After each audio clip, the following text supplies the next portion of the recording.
take a second to post today's outfit because we're actually dressed up for once this week. Yay! It's been a while. Actually, let's hop into chat view. Yay! I mean the angle's a little bit off, but it's alright. Yeah. So, Flower Girl edition today. I have a story planned, and we'll see how that works out. But first, I wanna post real quick social media about my outfit. I mean, if I'm wearing it, right? If I spent the time to put this on, I want to post about it.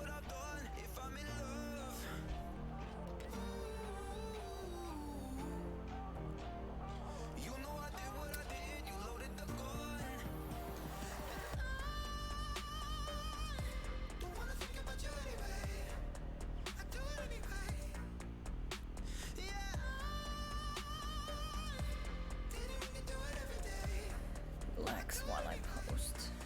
And have people come in, right? Maybe. Who knows?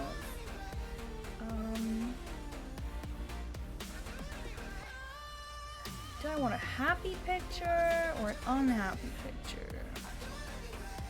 That is the question.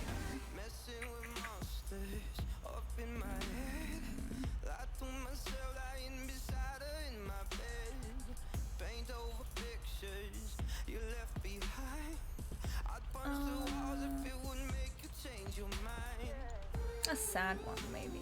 Let's see.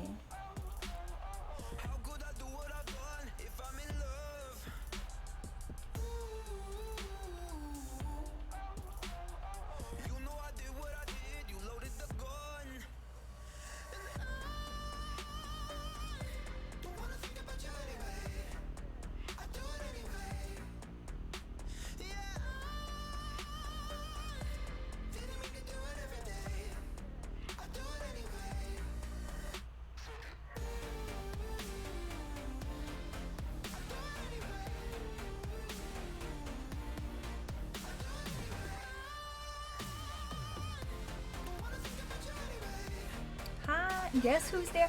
It's Domo. Hi, thank you for joining. Sorry, I'm almost ready.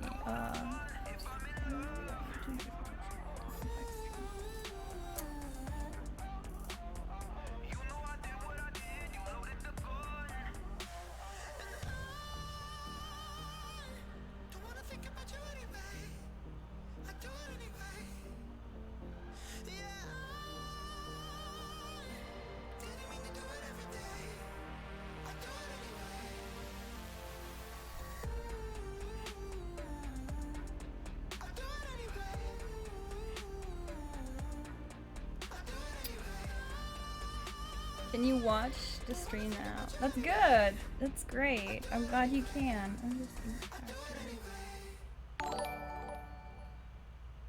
Alright, thank you for the raid of 3 people. Thank you. I'm doofy looking? Excuse me? What did you just say to me? I'll kill you. I'll come over there and kill you. I am dressed as the flower girl of our story tonight, alright? So, I gotta dress the part, okay? I can't just not.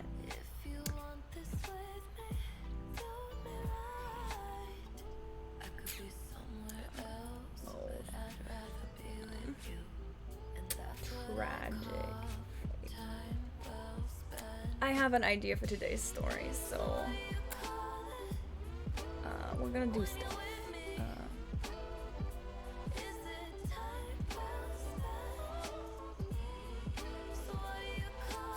I don't like that, Rain. I really don't like that. That's not what I would dress in, and that's not a traditional, typical German outfit. This is not a German outfit in the first place.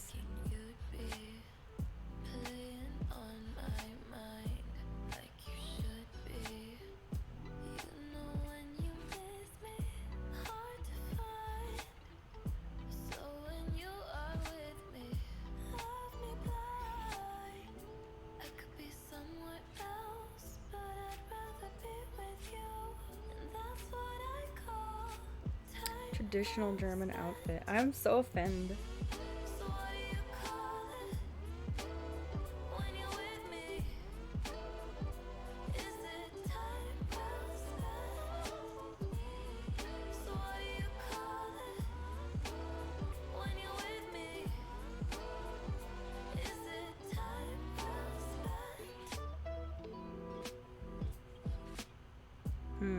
Which is cuter? Left or right? I don't know. Sad or smiling? I don't know. Smile? Okay, smile. Alright, we'll go with smile.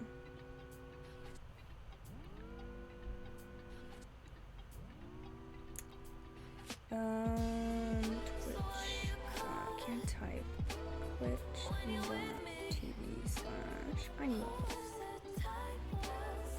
Oh god. I can't type. There we go. Okay, that should be. Wait, no, I got an Instagram. Sorry. You're sad? Sad because you're here? No, I'm happy you're here. I really appreciate you joining. It's awesome. I'm so glad I'm not alone. I mean, even if I'm alone, I would have to deal with it, right? But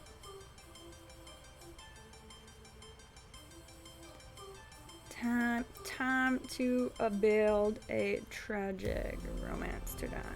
Romance in at a dungeon.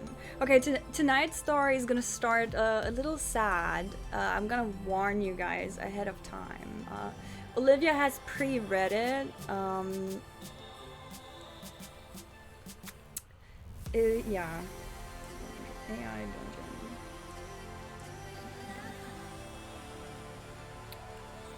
Join me on twitch.tv/animals.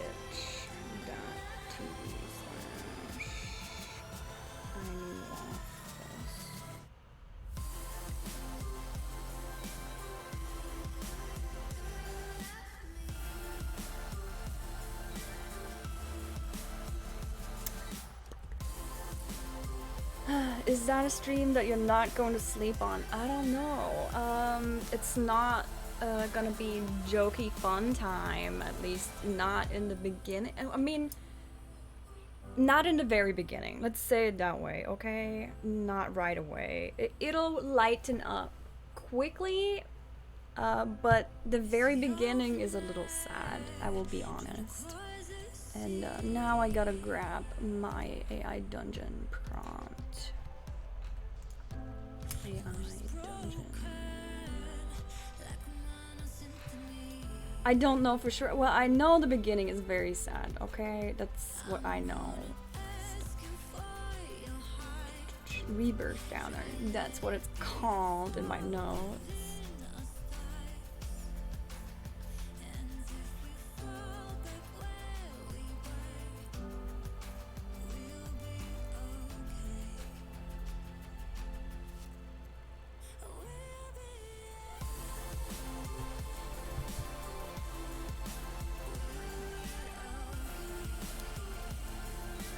I gotta...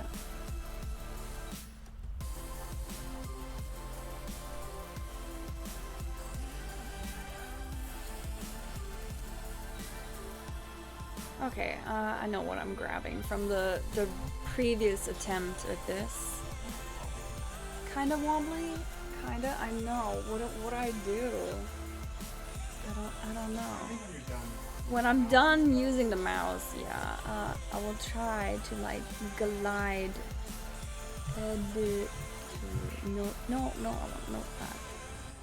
Sorry guys, I didn't prep. I only prepped myself, but not the story, because that would be too easy.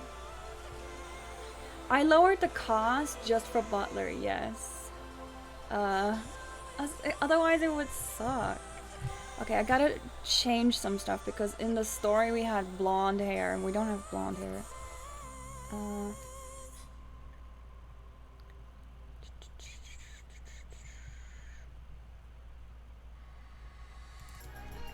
We have a green dress.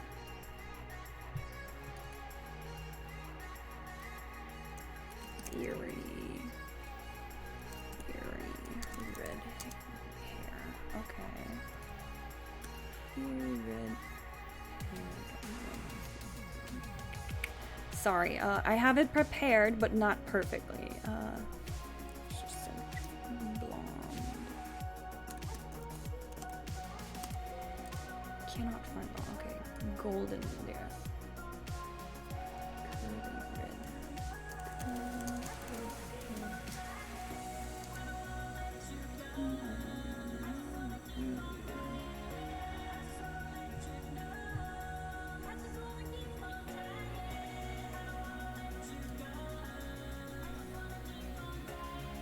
The true story. He said he simped. He said he simped. Or she. Oh, fucking. She said she simped. I'm so dumb. I'm so sorry. The village is. Okay.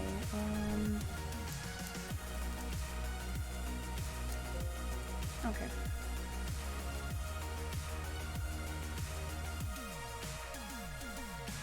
What the hell? I just.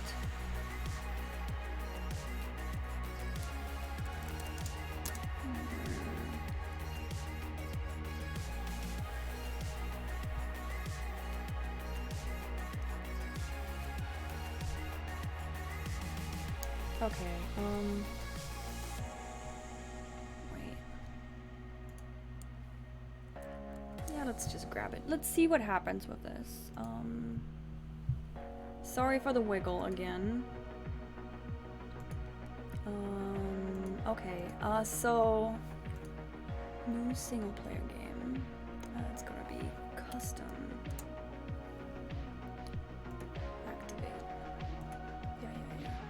I downloaded Grammarly, but I have to log in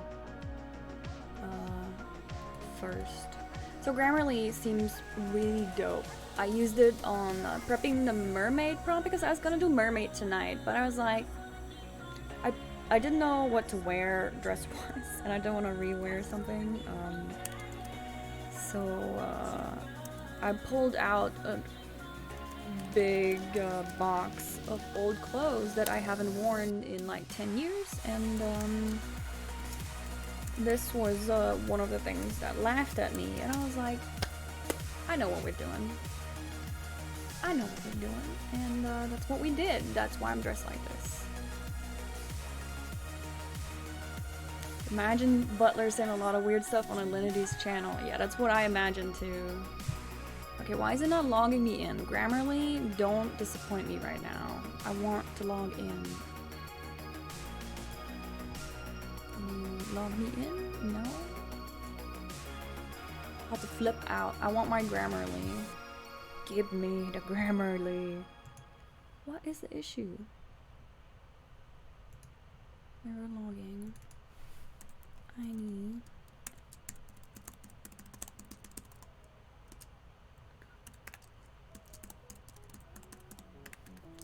I'm not typing anything wrong, it's just not loading. There we go. Okay. Okay. Is it activated now? Yes, okay. So,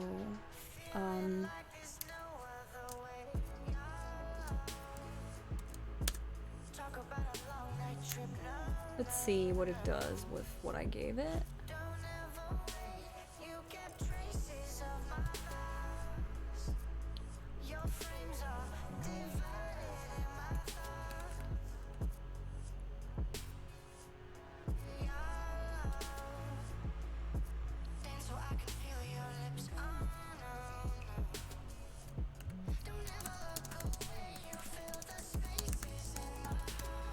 Okay, we got that.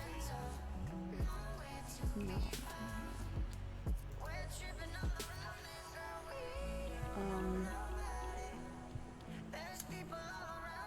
Couldn't see this one here is okay. Okay, so AI dungeons. Okay. I'm sorry guys, the beginning is a little bit dark, like I said. So I'm just gonna do the read of the beginning. Okay. Here's the me. The moon is shining brightly and the stars twinkle down on you.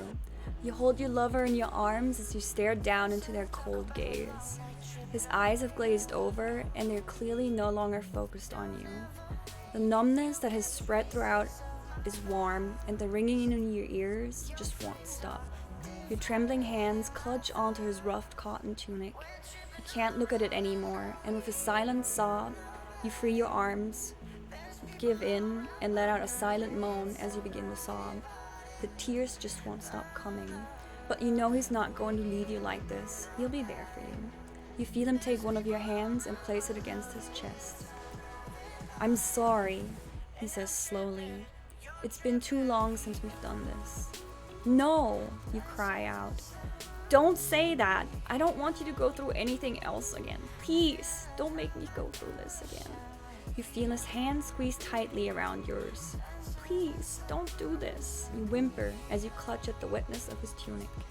The blood has already soaked through. "I'm sorry, I really am." You close your eyes and you can feel his lips part with a kiss down on your forehead. You're shaking, no, you're quaking, and you don't know if you'll ever be able to stop. He'll never be there to hold you again. You'll never be able to gaze at him like this ever again. He's gone. Time has lost all meaning. The moment he is gone, the memories unlock. Countless times you've gone through this. The first time, you hadn't even wanted to go through with it. You'd felt trapped, like a wild animal, alone, afraid in a place you didn't know and the people around you didn't understand. The second time, you hadn't wanted to let go. All your life, he had been there to save you from everything and everyone else who had hurt you. The third time, you'd been so angry. The moment he is gone, the memories unlock. Countless times, you've gone through this. It looped. You sit by his body in the cold darkness. This is no way to live. Why can't you just move on? Why does he have to be taken from you every single time? You stare into the endless depths of the night sky, stretching from horizon to horizon. So beautiful, just like him. If you keep waiting here, he'll come back to you again. He always does. If you believe hard enough, if you wait here long enough, he will return. You still can't believe this is real. No, this isn't how it's supposed to be. You bring your knees up to your chest and you rock slowly back and forth. You don't want to accept this. He can't leave you. He wouldn't do this to you, not after what you've been through together. You place his hands against your cheek and close your eyes. The tears well up, but you don't cry. The tears won't come anymore. You know what you must do. Once again, you must restart the cycle. Rebirth, a fate worse than death, and hope that this time it's different. You hold his face in your hands and you kiss him one last time. With a deep breath, you stand, taking his body into your arms. You make one last promise. No matter what it takes, no matter how many times it takes, you will be with him. You pull the dagger from his sheath, and with a fluid motion, you slice the skin at your throat. The pain is excruciating, but you persevere. Soon, you join him in the land of the dead, but only for a second before it all begins anew. You stretch on the dirt between the large grassy hill at the edge of the forest. What a night! You've done it again. You spent all night searching the fields and forests around your village for herbs, roots, and such to be used for potion, ointments, and salves for the villagers. It's a hard life, but someone's got to do it. You always try to make your home in a nice place at the edge of the village, but every now and then you have to move. The villagers get suspicious when an outsider likes it there too much. You've heard them mumble and grumble about you already, and you truly don't want to risk getting on their bad side. You pick a leaf and put it in your mouth. You enjoy the feeling of it between your rosy lips, and the wind plays with the locks of your red hair. Your village is small, but you've heard of other towns that aren't as friendly. They say they're further down the road, where they sacrifice people to idols just past the border.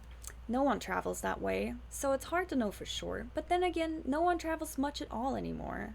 with the monsters that are said to be roaming the lands now. You pack up your belongings and you stand looking out into the distance. You spot a figure in the far off fields. You can't tell who it is from here, but they're heading towards the village. Not many people come here, so you're intrigued. Perhaps they have heard of your village's renowned hospitality and are hoping to enjoy a nice stay here. You always like meeting new people. It's not really something you do in the village, though, so it would be fun to have someone new to talk to. You tilt your head as you think when you shrug. I can only learn from this experience. You set down off the hill with a spring in your step. Your curly red hair bounces behind you as you walk, your soft boots not making a sound as they meet the earth. You're dressed in a little more festively way than normal, with a harp hanging from your string and want to make an impression. With your harp hanging from your shoulder strap. Normally you don't carry it around, but it's for the off chance you meet somebody and want to make an impression, as long as they don't ask you to play the darn thing. It's just for looks. You get closer to the village entry and stop. The man from before is now just outside the village stables. You lean past the tree, trying not to show your interest too much, but he instantly takes note of your clumsy attempt, your green dress flaring out by your knees, and your fiery red hair don't hide well between the stick of a tree you chose for cover. The fact that you're staring so much and look bright but suspicious doesn't help either. He turns towards you and waves. You blush and wave back. He walks over slowly. He's dressed in leather armor with a couple of flintlock pistols hanging off of his belt, but he also has several sachets tied to it. You have no idea what they contain, but the man gives off an odd feeling, as if you've met him before. You nervously step out from your lack of cover and fumble with your dress. You glance at him again, and now that he's closer, how can a man be so beautiful? How could you ever forget such a person?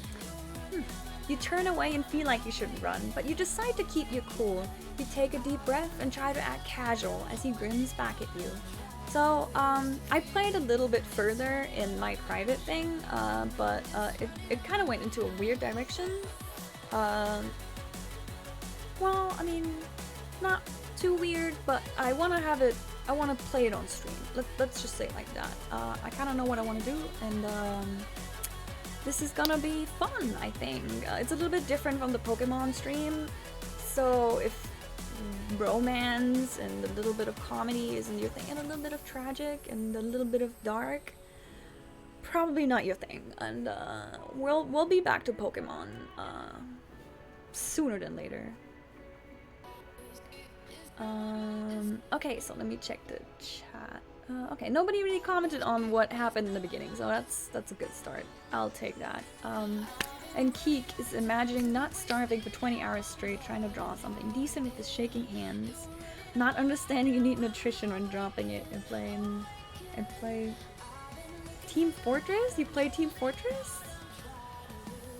Why you're feeling so bad? Who does that? It sounds like Keek does that. Team Fortress 2, yay! I mean, do people still play that? I mean, I love Team Fortress 2, but it's just, it's been 84 years.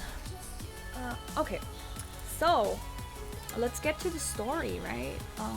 A little different, a little darker, a little something different. All right, I just wanna enjoy what I do today. We'll do that. So you nervously take a step from your lack of cover and fumble with your dress. You glance at him again, and now that he's closer,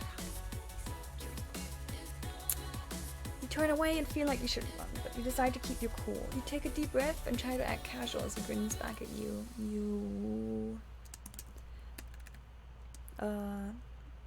With a slight blush, you move one of your red locks behind your ear and meet his eyes. Sometimes I try to make it look like I'm comfortable in the skin I wear, but these words cut deeper than a knife, and I gotta act like I don't care. But if it didn't happen, then I guess With a slight blush, you move one of your red locks behind your ear and meet his eyes. I'm sorry for being so forward, you begin, but I was wondering if you could speak. His smile widens, his eyes widen as he smiles back. His face lights up and he claps his hands together excitedly. Of course, he says enthusiastically. We'd love to hear what you have to say about our village. Wait, no. AI already shitting itself. God damn it. Okay. His eyes widen. Okay, no. So the AI thinks that maybe he could speak to us, because I don't. No, actually, I'll do it. I'll speak to him. Eyes smiles. Okay. See what else he does.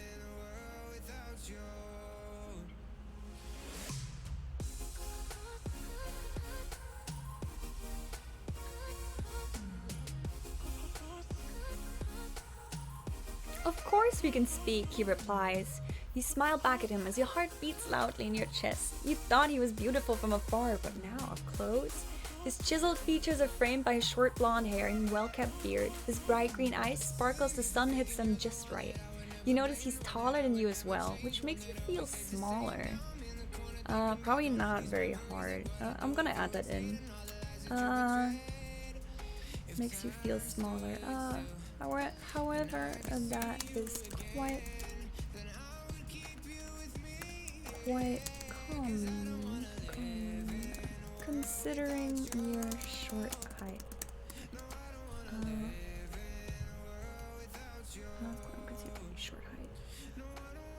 It will become bad soon, you can feel it. Not yet, alright? Please, give them like 2 seconds. However, that's quite common considering your short height. You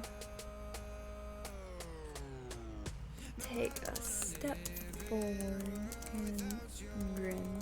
Well, what brings a fine young gentleman to our village? Oh no, I super typoed. Oops.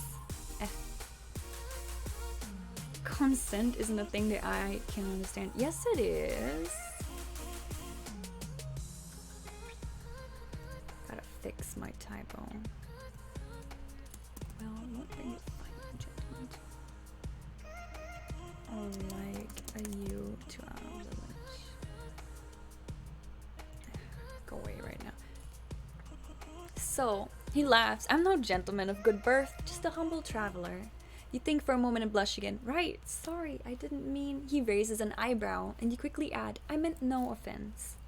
You both laugh as he quickly replies, of course not, don't worry about it at all. He pauses and thinks for a moment before looking at you in the eyes. So what brings you to these parts? You laugh at him. You laugh at him. I am but a humble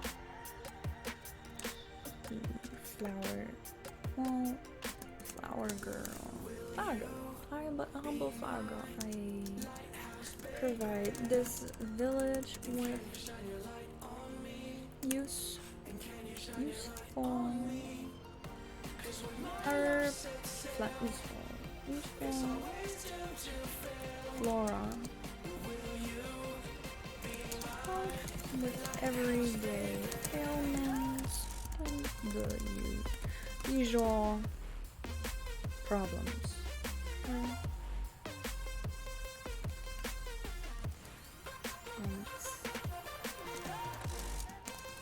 You motion down at your apron. One of your favorite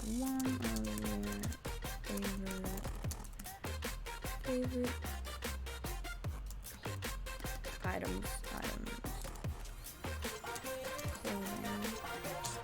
It depicts a variety of hand embroidered motifs. Floral motifs.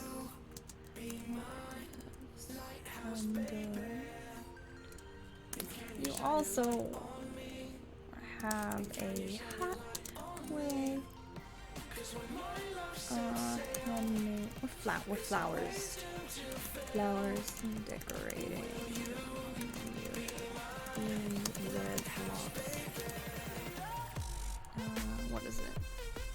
Hand embroidered. Okay, so like I said, I installed Grammarly, and I'm gonna try and start using it. Beneficial. And I really like the way it does this. It's beautiful. And it rates how you write too, and helps quite well. I got the paid version because I'm not gonna fumble around. Forceful? Excuse me. What? Don't be rude.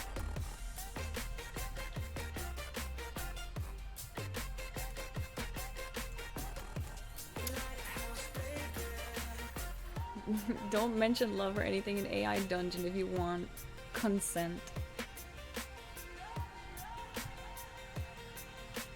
My music's a little loud. Thanks for letting me know. I will take care of that. Why does nobody tell me sooner? I'm here for this. Just tell me. I'll fix it. Is it better? Much better? Oh man. You guys been listening to this like that for the past 30 minutes without telling me. What do you guys do? That's what you're here for. Because they're evil? Yeah, they just don't want the recording to sound any decent. You also have a hat. Okay, so you laugh at him. I am but a humble flower girl. I provide this village with useful flora to help with everyday ailments. You motion down at your apron, one of your favorite items of clothing. It depicts a variety of hand-embroidered floral motifs. I would show it, but I mean, you can kind of see it, right? It depicts a variety of hand-embroidered floral motifs. You also have a hat with flowers decorating your fiery red locks. You feel like a walking flower shop. You quickly realize he's still staring at you. He's blushing as well. And you start to get uncomfortable. So you start, but you're cut off by his eager response. Would you perhaps want to go on an adventure with me? He says with a nervous chuckle.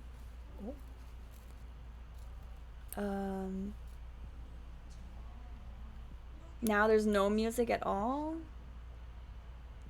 It's a slow one, at least.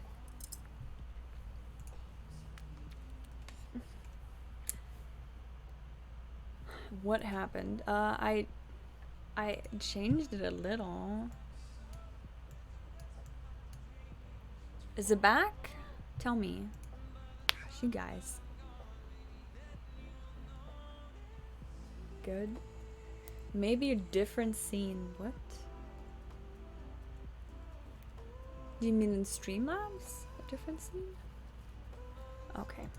So he's blushing as well. You start to get uncomfortable. So an adventure already? Adventure? Isn't that a little hasty? I could be a monster in disguise. A wink as you speak. I have to speak up because you're in the bathtub. Okay. Alright. So you can hear me? An adventure? Isn't that a little hasty? I could be a monster in disguise. You wink as you speak. He laughs loudly. I doubt that very much. You turn red and pretend to be interested in your apron. Your heart is beating fast and you realize he's flirting with you. You continue. What kind of adventure? He seems to think for a moment. To the end of the world, he announces. That's a little forward. I don't enjoy Pokemon as much as I did before. No, I need a break from it. We've done it a whole week. We've done 5 or 6. So I just wanted something different. What kind of adventure? To the end of the world, he announces. How true that one is. Well, I like to hear an introduction before I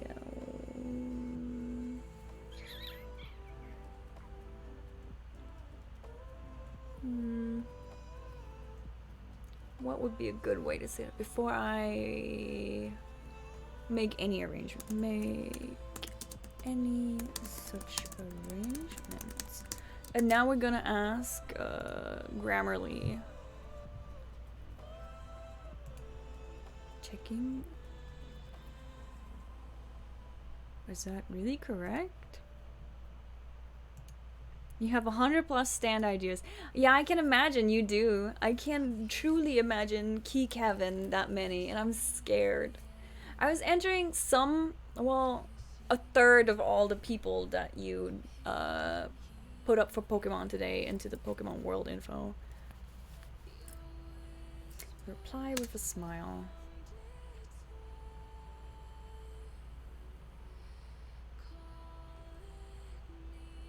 Let's see. What is he going to introduce himself with? Also, you can kind of see Ditto here. You're not supposed to see Ditto. I'm supposed to hold up my flower basket. My beautiful flower basket keeps falling around.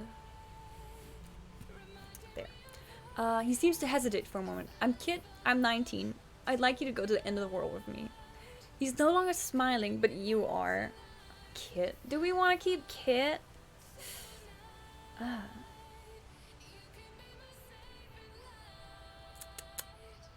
Kit.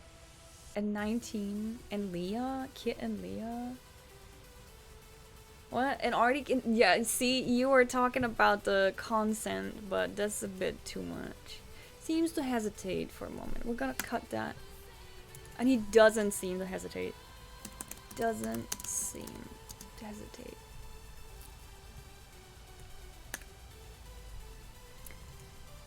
Yeah, already kissing, bro. That's a little bit forward. I mean, we've done it thousands of times because we are rebirthing time, but not that fast. No, not in my story.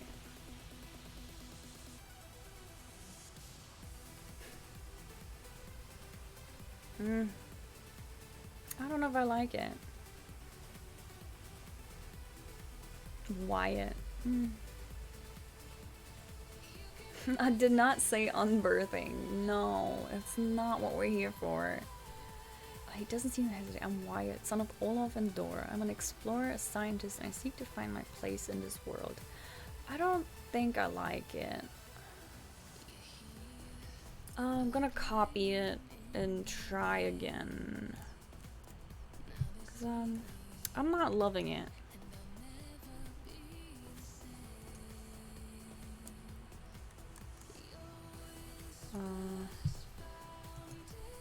Not so great, let's be honest. Try better.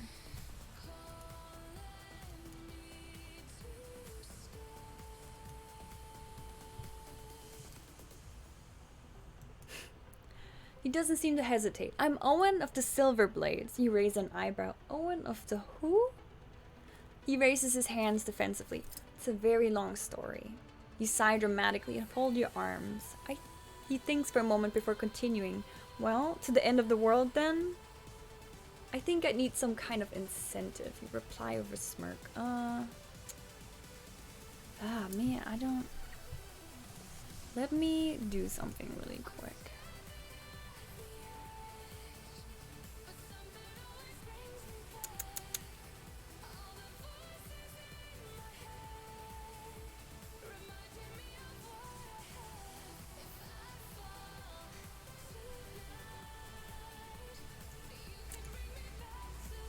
Thinking.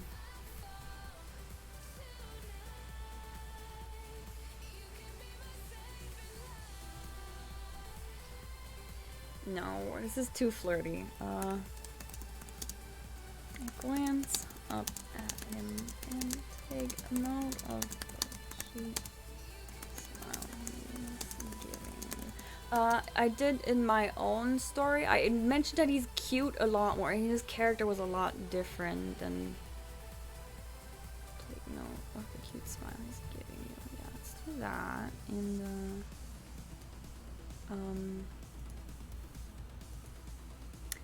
Owen. Is Owen a name we like though?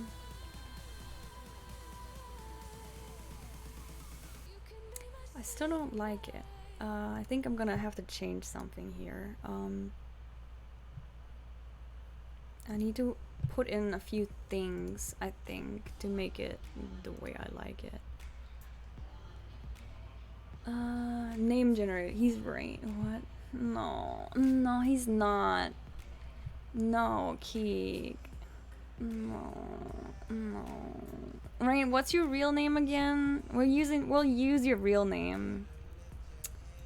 What's Rain, what's your real name again? I forgot. Adam? No. Top secret. Matt, what is his real name? Cause I remember it wasn't a bad one. It's an acceptable name. Real name is okay too, right? But I forgot what it was. It's not Adam, is it? No. Matt, what's his real name? It is Adam, right? Okay, all right. Fucking Adam. You guys, you're horrible. Now this character's ruined. This character's ruined. What did you do? Oh man. All right, I guess Adam.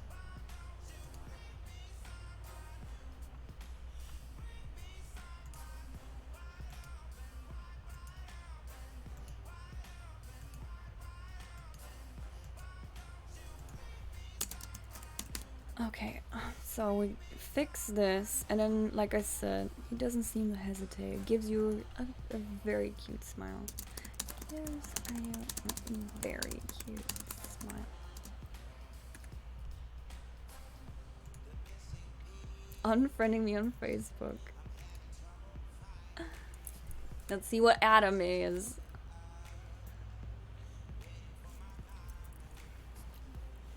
This apron doesn't want to stay up. Please just stay where you're supposed to. I'm Adam. It's a pleasure to meet you. He trails off. You smile back. No, I don't like that. No. That's not an introduction that I want. Nope.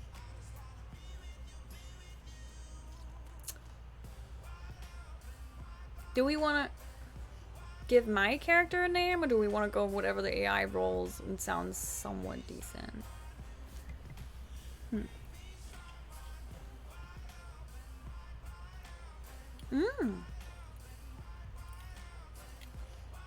I am Adam walks away.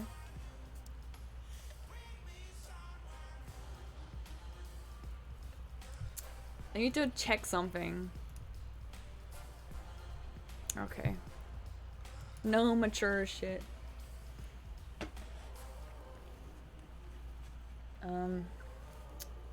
Whatever. Eve. No, we're not. Your name is Doof McDoofenson. No, it's not. Okay. I'm Amelia, okay? Adam and Amelia. It's kind of...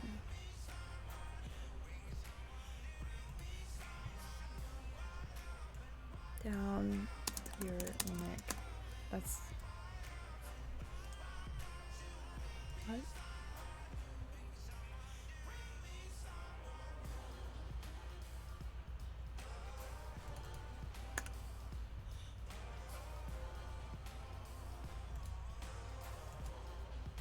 What?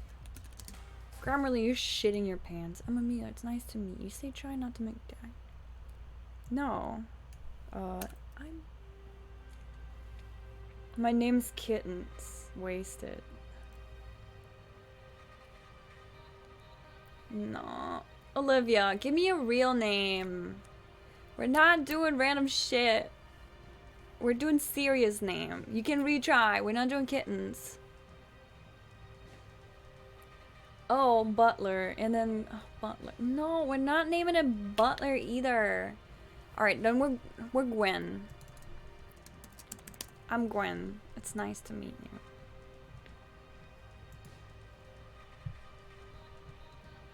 you. Gwen 10. Alright, Gwen and Adam.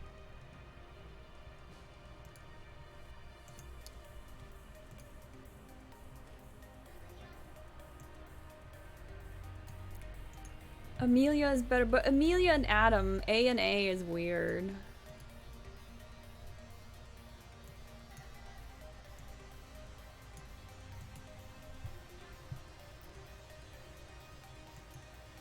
I don't know who Gwen 10 is. A and A is fucking awesome, but you guys keep wasting your cats. You're pausing this like it dead in its tracks. Well, Keek says Gwen 10, so we're gonna go with Gwen. I'm Gwen. It's nice to meet you. Gwen and Adam. Gwen, Adam. You guys are evil. You're trying to ruin my pretty story already. Well, we can always die and get different names, so let's do that. He holds out his hand, and you quickly grasp it. Tingling feeling rushes through your body. It's nice to meet you. Your green eyes meet his, and you do your best not to look away. Confidence.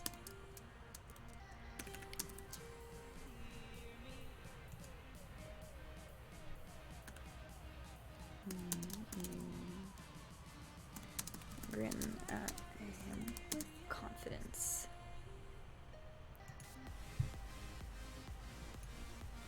Do that. I doesn't know what to do.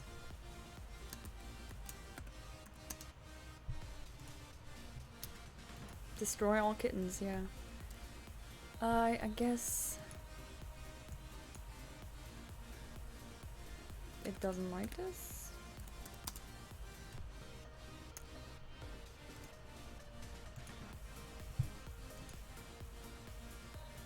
That wiggle is pretty bad, huh? Does it always wiggle this much? Or did I just not?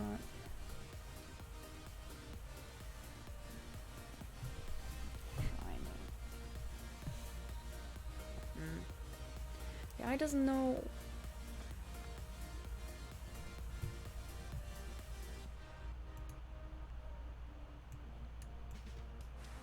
No, alright, if it doesn't want to do anything with that. Okay, so. Alright. Give his hand a shake as he stare.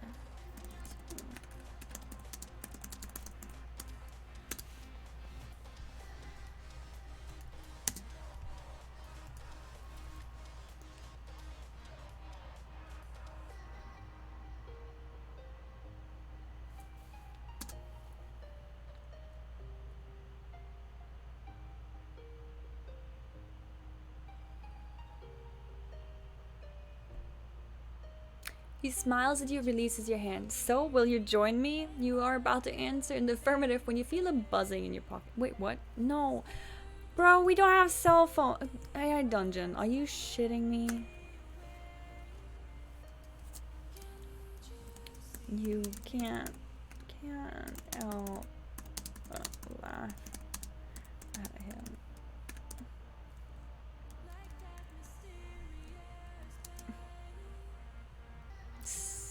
That was a lousy introduction. That was quite a lousy intro. Wait, how do you write lousy? Quite a lousy introduction. You wave him off and begin. Okay, wave him off. Grab his hand and begin to drag him towards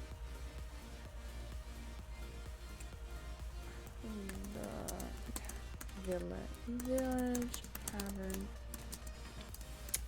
We'll have to give that another try, but let's do so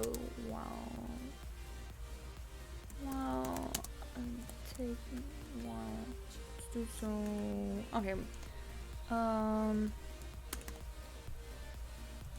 See what it does with that. If it can fix that sentence or not.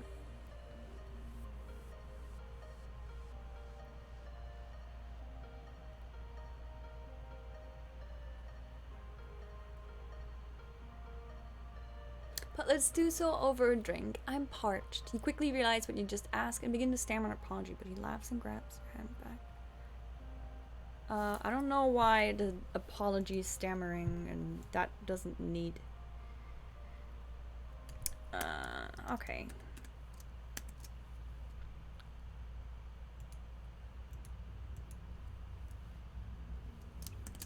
You look back at him and wink. You lead him to the village tavern and point up at the sign above it.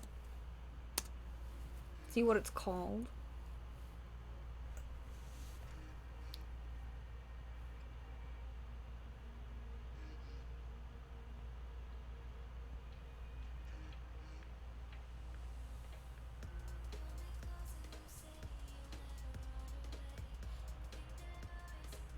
You look back at him and wink. You lead him to the village tavern to point up at the sign above it. The welcome traveler, you announce. He laughs loudly. A pub? I wasn't expecting that, but I'm sure we'll have fun. He follows you inside and you quickly get a round of drinks for the both of you.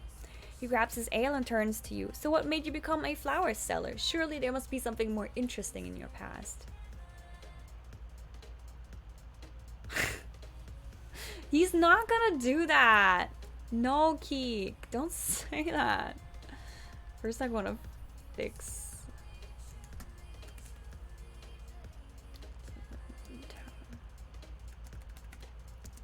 Lead into the tavern with a spring in your step.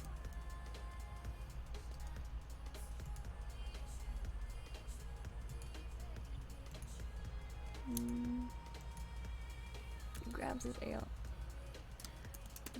You shake your head in mock offense. Why, it's my family.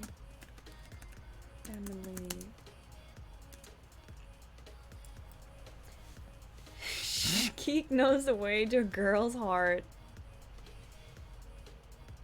So I guess grabbing somebody's hand in Keek world is consent for other things.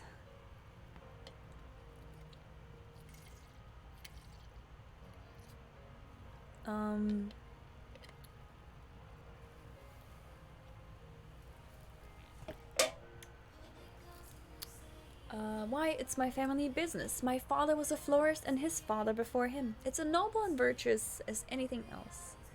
You both laugh and clink your drinks together before taking a sip. You continue the conversation without missing a beat. Well, surely you must have taken more adventurous path before now. You can tell by his relaxed and well-dressed state that he hadn't, but you're having fun, so play along. What? I'm confused. Who's talking? Well, sure, you must have taken more adventurous path before now. Is he asking me that? No. Oh, loud. Well, it's not just flowers. Flowers? It's not just flowers. The herbs and tonics I can provide for the villagers. See what the AI does of that.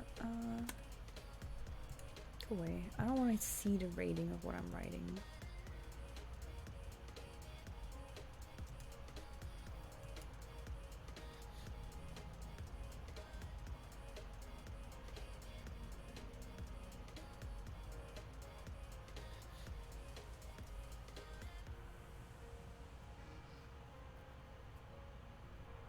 Well, it's not just flowers. The herbs and tonics I can provide for the villagers are good for treating common colds and illnesses, let alone minor things like skin irritations. You add with a wink. You both laugh before he asks you, why the flowers though? Seems like a bit of a weird choice. You think for a moment and begin to explain yourself. Well, it's pretty simple. My dad made this comment when I was a kid. He said that my smiles were so bright and colorful he could almost believe that I had wrapped the rainbow around my face. Oh, AI dungeon. That's so cute.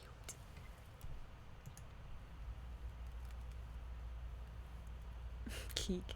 Keek, you're destroying my wholesome over here. Get busy. Stop it. He said that my smiles were so bright and colorful, y'all always believed that I have wrapped a rainbow around my face.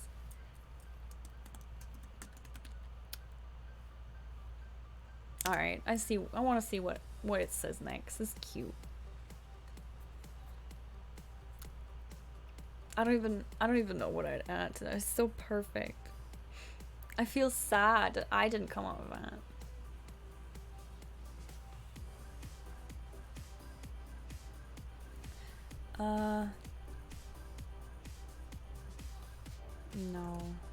No. Yeah, that whole part is dumb. Okay, I guess we're gonna have to finish this as a sentence. What does he do after that?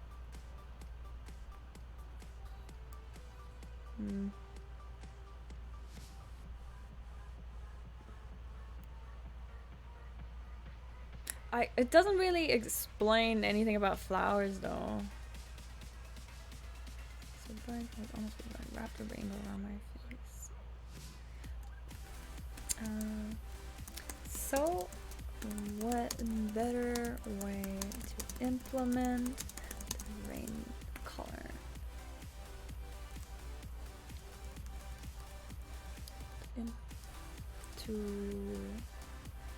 What better way to wrap a rainbow around myself? Yeah, rainbow around myself and to bring in colorful flowers.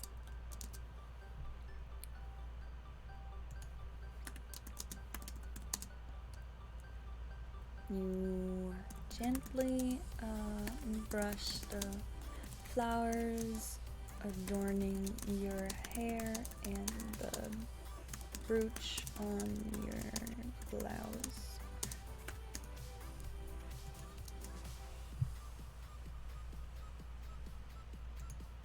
Hi, Batcat5.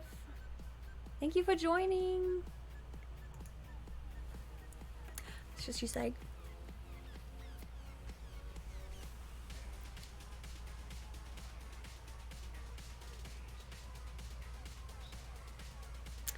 Oh, Keek. I mean, if it happens, we'll edit it. It's fine. No, it's too fast. No, I want him to say something.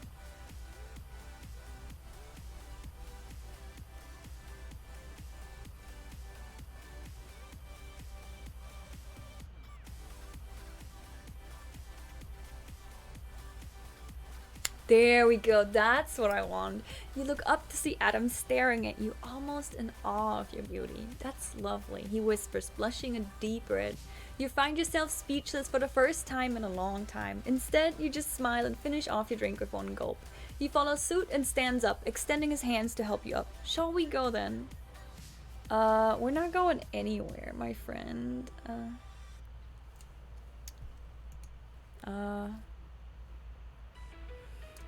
You laugh. Go where?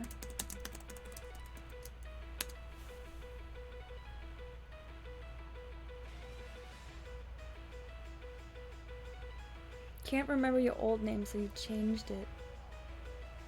Who are you? Oh, that story was bad. I'm sorry. That was not a good stream. That was not a good stream. I apologize for that one. That one was a depressing night. I feel like I've gotten a lot better since then. I think it's been 2 weeks. He smiles and points outside. On an adventure to the end of the world, of course. Where else? You take his hand and follow him outside. The bright sun causes you to shield your eyes, and you turn to see him holding 2 bicycles. No, he's not. He smiles and points outside. You take his hand. No, wait. Where else? You laugh. Laughing, you take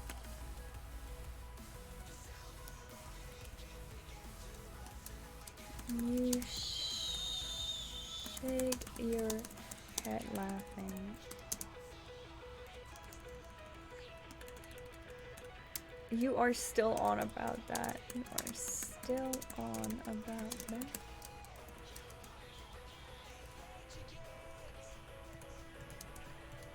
You take his hand and grab it. And take his hand and grab it. As you jump up from your seat and pull him over towards the bard, playing over in the corner of the tavern. Well, Adam, you might as well take a second. You might as well. You might. No. You have one song to tell me a little about you before I make my decision.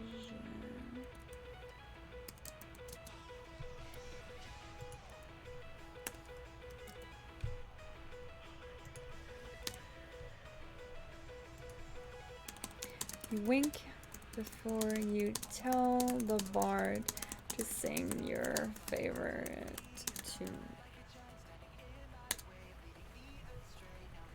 Hasbro or Teabag or one or the other. Okay. Bad cat. Bad cat 5. Bicycle. Yeah, bicycle. I'm like, bro, what? We're not bicycling in our monster infected world. There's no bicycles. There's also no cell phones like you already tried to bring in. Oh,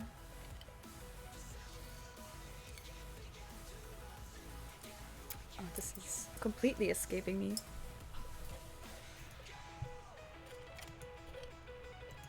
He's not talking at all.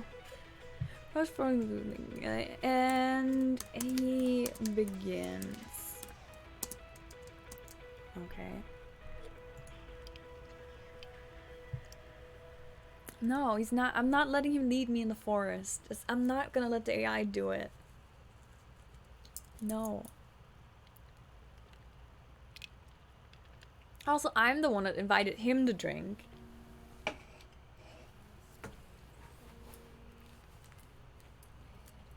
Well, where do I start? I was found under a gooseberry bush. According to my parents, they're both farmers and we live on a small holding just outside the village. No,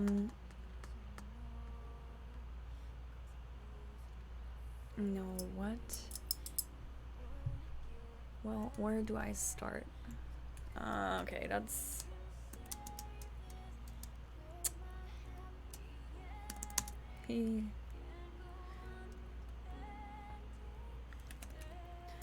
The look in his eyes causes you to giggle.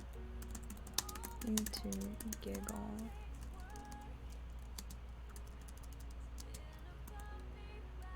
Well, where are you from? Where do you hail from? Where do you hail from? Where do you hail from? Where do you hail from? What? Yeah, let's start with that.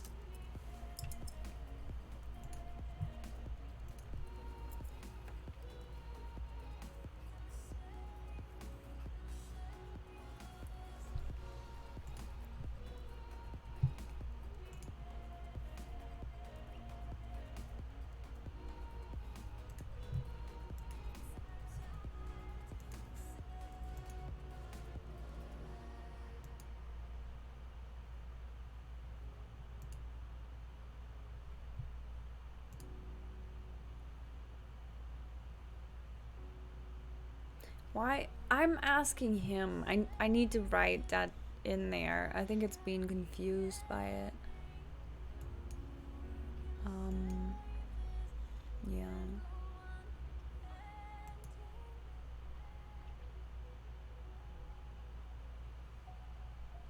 I'm from the town of Timble. He beams with pride. It's a small town about a day's walk from here. I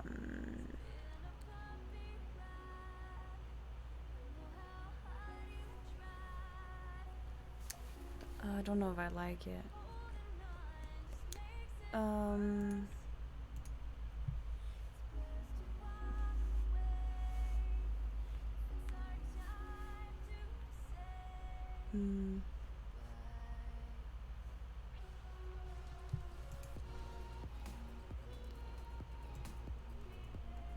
It can't just be a day's walk. It's far from here. Small town far from here. You're not along. And then, not along. Then point at the pistols on his belt. What did I?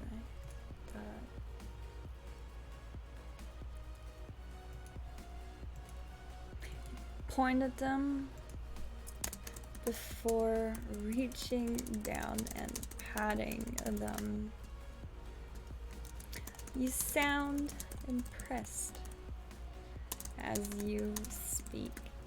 You have a pair of lovely pistols. My, what a pair of lovely pistols. You can't help but laugh as you speak.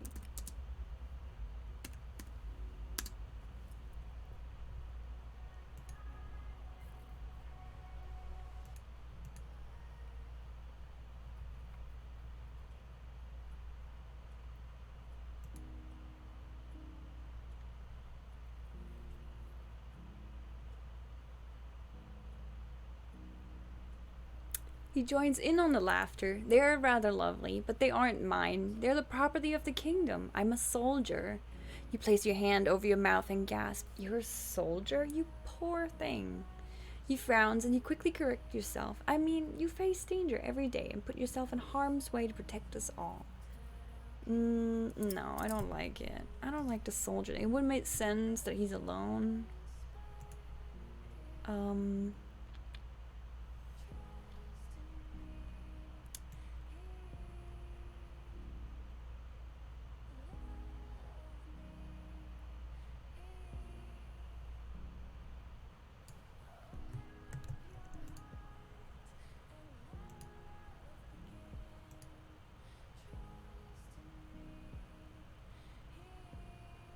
No, I'm gonna copy. I tried to bring it to do something very specific.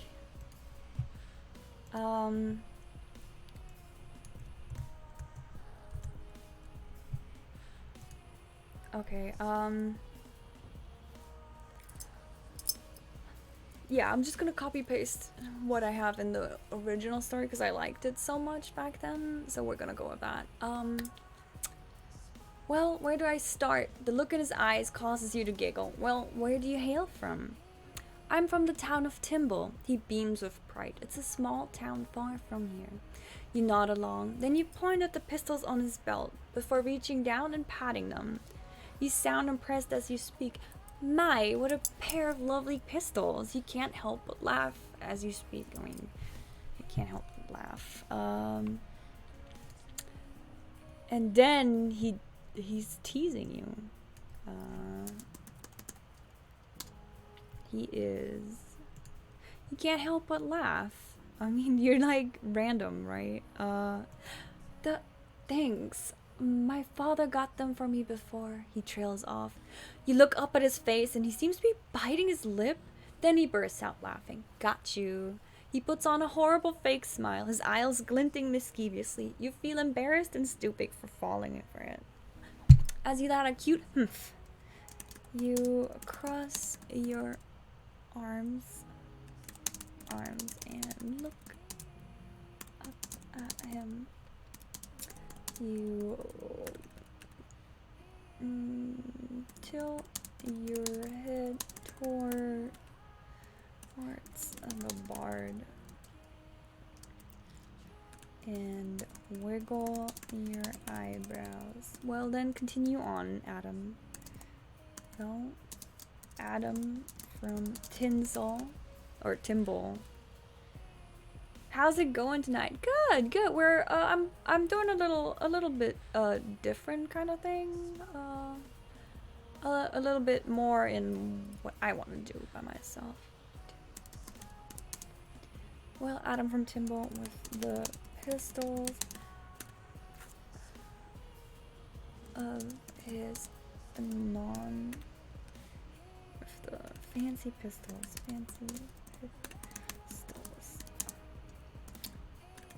You don't have much longer to convince.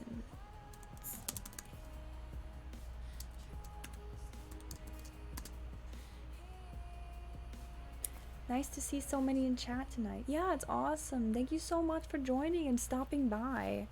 I assume this story might not be for everybody's taste, but I just feel like it.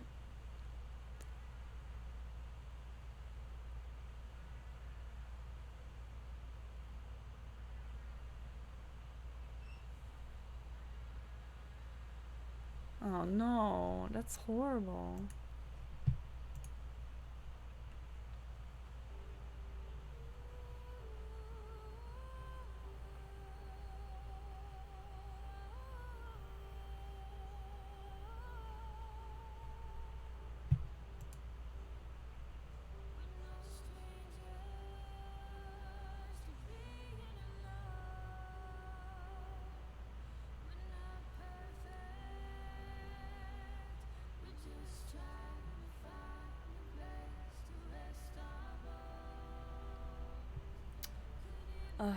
This is it's not working as smoothly as the story that I have on my own.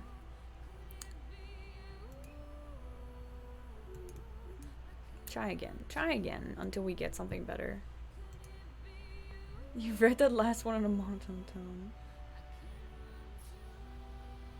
Yeah, since you didn't see the beginning of the story, it's gonna be about rebirth and the tragic stuff. So, wait, I'm just trying to get a feel for the characters, but the AI is like not doing what I wanted to do.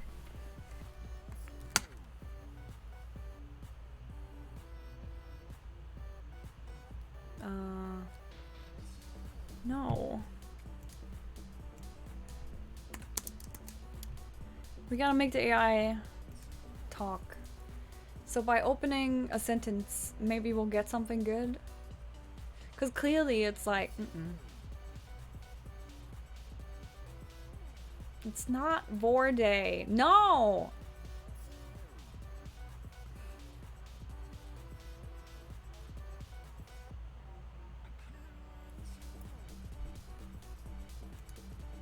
No.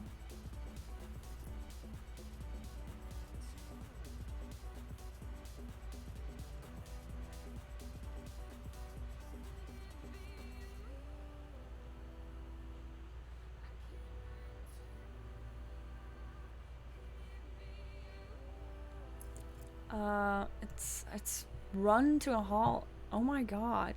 Well, Adam from Timble. What does he keep wanting to go end of the world? I don't have much longer to convince me to go on an adventure to the end of the world. To go on an adventure to the end of the world with you. Head towards the bard.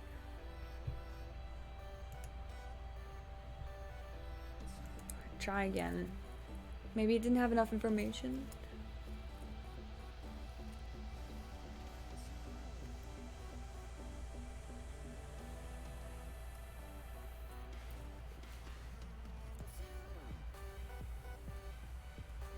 AI doesn't know what to do. Okay, well, okay, we're gonna have to timber an old Western dating app. No! Better.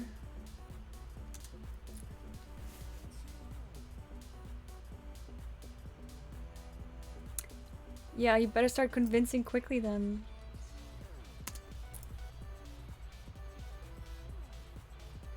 AI, dude, come on, work with me here, please.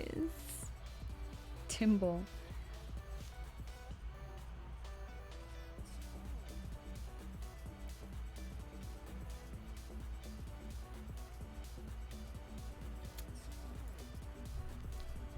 I better start convincing quickly then, alright. I mean, yeah.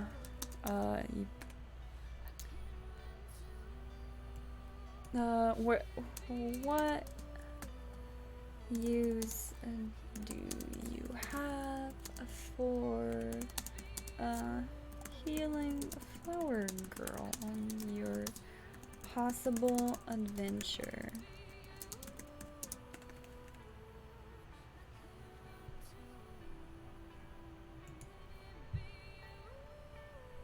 Don't want to die alone. Timble around. Ugh.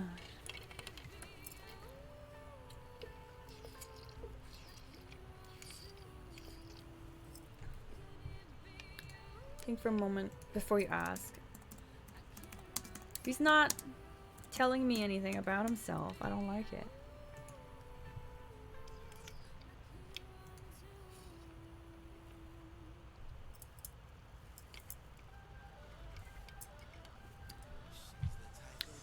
Healing for a flower girl such as myself. Let's do that.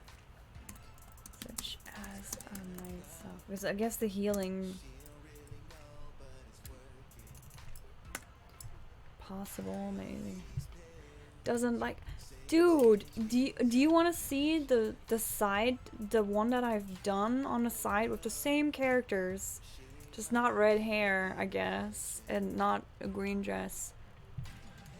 It flew by in like 5 minutes. I had like 100 inputs.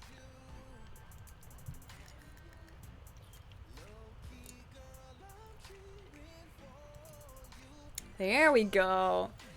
There we go. AI, yay. Okay, you put on your best serious face and think for a moment before you ask, what use do you have for flower girls such as myself on your adventure?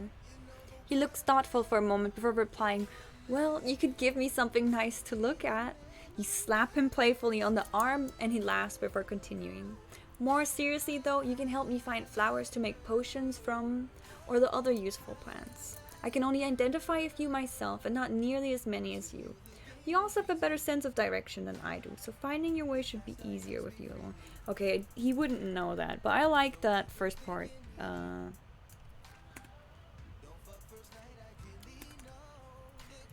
I mean, that's pretty, I'll take it.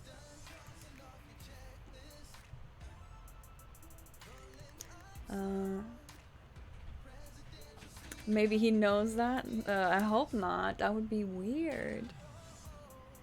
For myself. You nod along. Yes. Yes, yes. What else?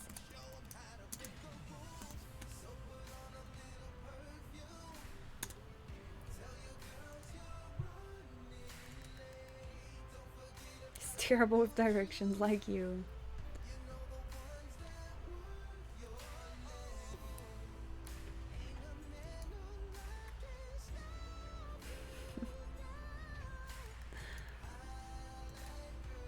He smiles. You can also help me find food. I hear you can find delicious fruit grown wild in the forests and plains.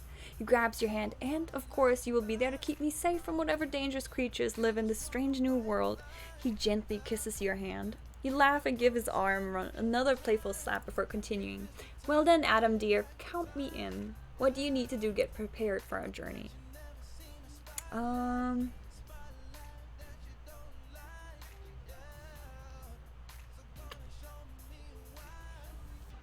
I don't know. Does she really want to go like right away? Well, Adam dear, count me in. But we need to do some things before I get prepared. Count me in. I mean, she is a wandering healer. So... count me in. Let's add that in. You are a wandering healer. Anyway, nothing truly binds you to this particular village. Do some wandering. You're a wandering healer anyway. Nothing truly binds you to this particular village other than the fact that traveling is no longer safe with monsters in this world.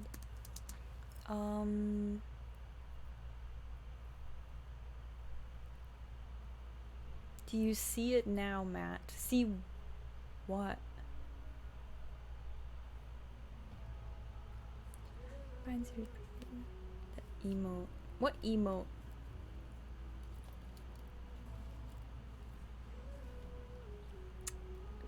Traveling.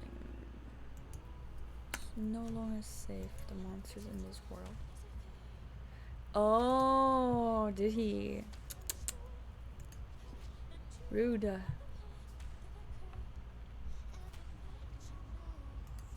Oh yeah, I think my pew has unlocked. If you are tier 2 sub, you have the gun emote. It's dope. I changed it away from the locked behind bits. I think it's tier 2 now. I love that emote.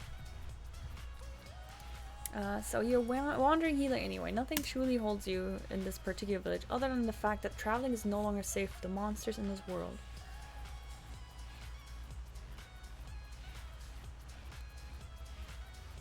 $1K bits badger. It's both, I think.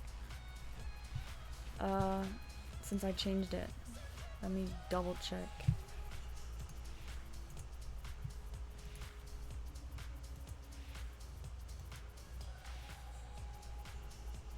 No. AI dungeon, I don't like that.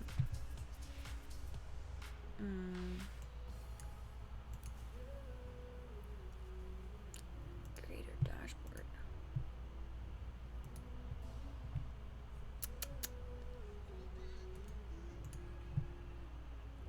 One second. I'm checking.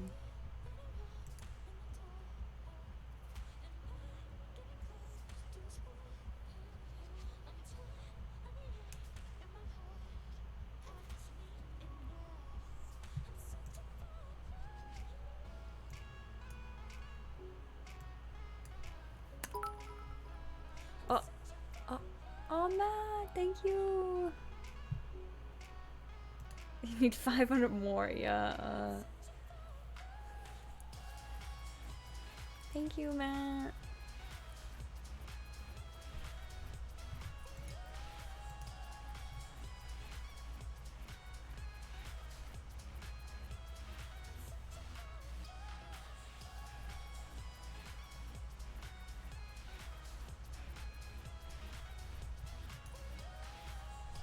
I think it's kind of cute what he does.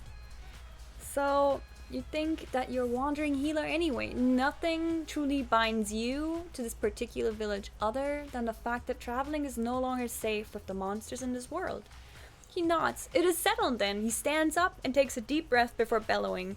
I am Adam Halffinger, son of Robert Halffinger, and I have finally found a fellow adventurer. He does a little dance with his hands in the air before sitting back down and noticing the stares he is getting. You blush furiously and can't help but laugh at his antics.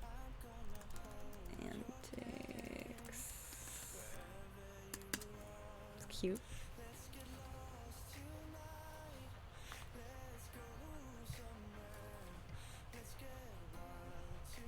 Is it like stacking? I don't know. I don't know how it works.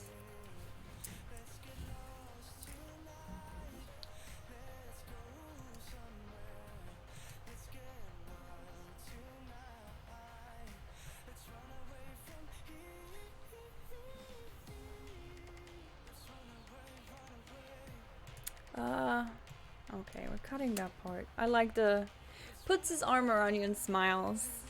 No. You shake your head. Okay, still shaking your head. Still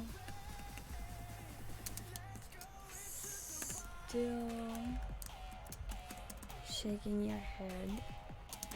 You nod at him. Should I gather anything specific for this adventure of ours? I have not traveled in quite some time. Not traveled much.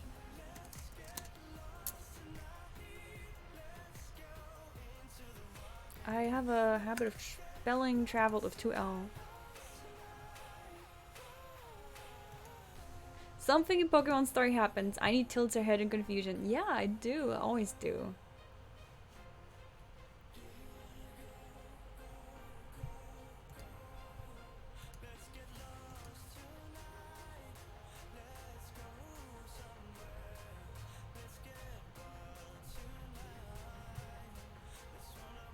No, give me something better.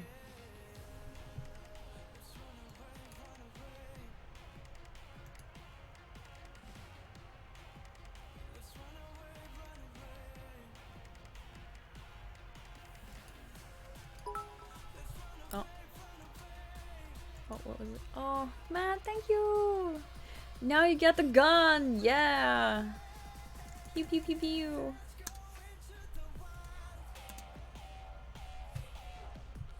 I mean, I hope you got it now. Otherwise, that would suck. I don't know. Violent. It's not violent. It's cute. I'm the... Now. Yep. A fan and a gun. Okay. Worked instantly unlike other people's.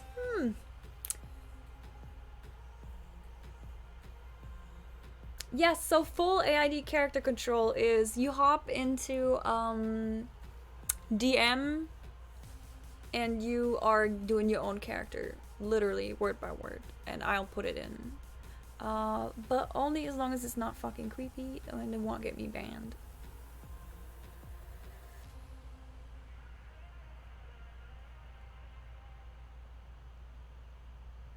So, if you want to do that.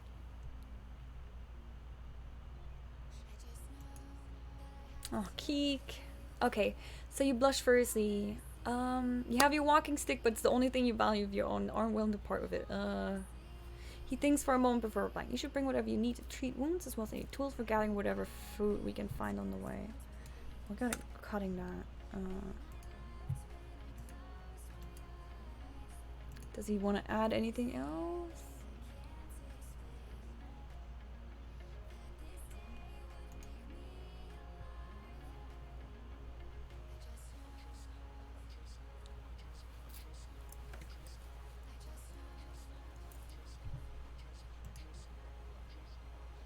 As for me, I have everything I need right here. He pats his pack and his gun. Though I may get a second gun. Would you like one? Actually, he has guns. Guns. Though, let's cut the... Would you like one? You look over at his pistols. Identical?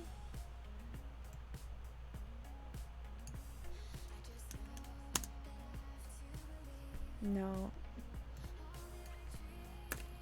Those old things.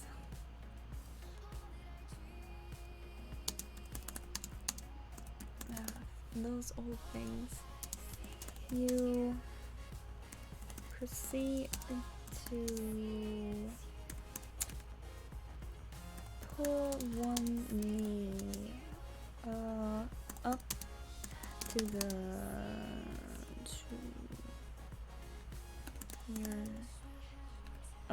I know what I want to do. I need to fix the keyboard wiggle. Proceed to pull up one knee to your body and slowly pull up your skirt, watching his eyes as you do so. Your long skirt, watch his eyes as you do so. You only pull it up to your knee, though, revealing the dagger in your boot. I'm set. I think I have everything I need as well. Wink. There we go. Mini nuclear bomb launcher. No!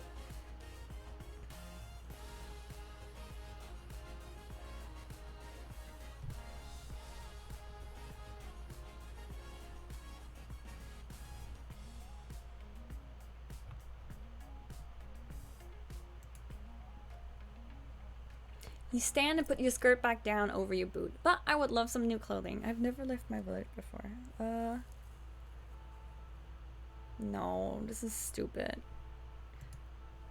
You wink and look at his face. I want to see what he does. Oh my god. Why would my character do this? And then it's just like, nah. It's like, you don't need to know what he reacts. That's what I'm here for. His eyes are wide and he looks like he's about to swallow his tongue as you pull your dress down. You laugh and push him. Okay, lovable. Let's get going. I don't know.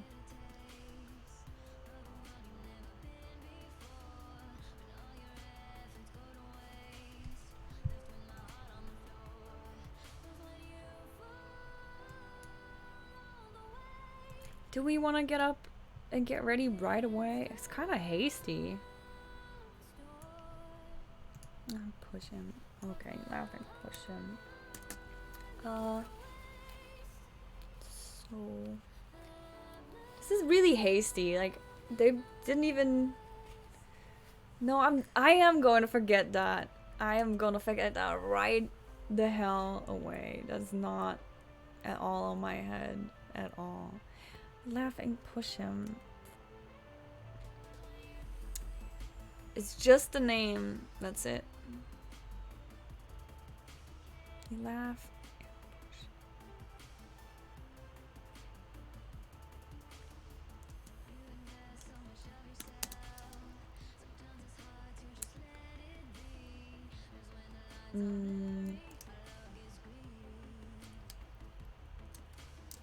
Now let's be serious. Why did you arrive in this village first?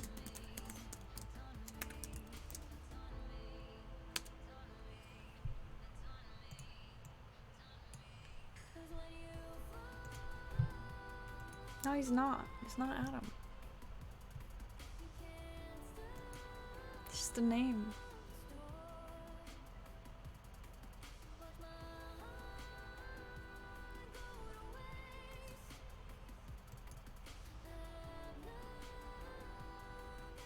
No, what?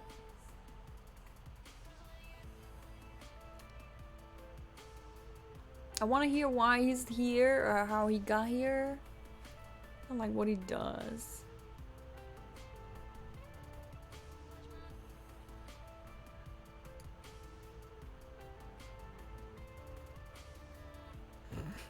Geek, what? No.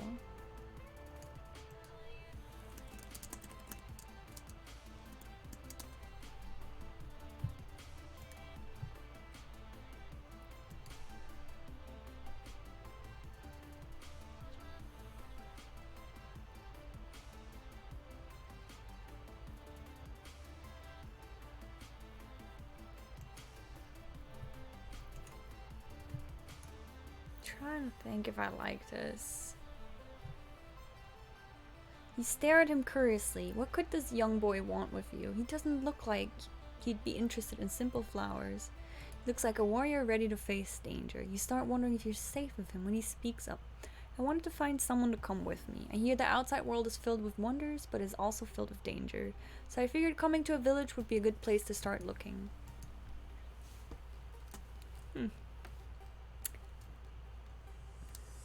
Something about him feels right. Then you find yourself nodding. It doesn't make much sense. Everything is happening a little quickly.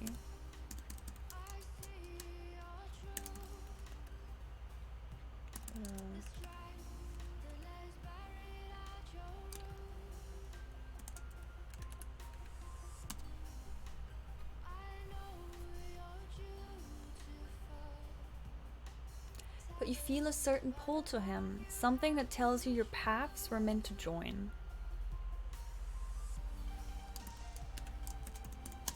You watch on in silence as he orders some food.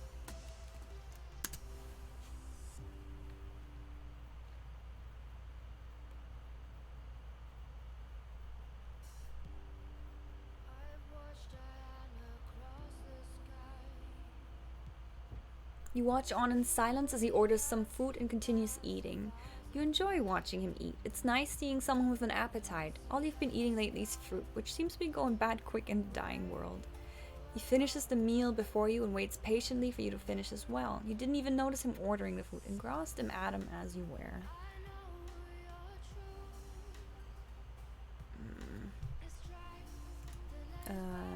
Finishing.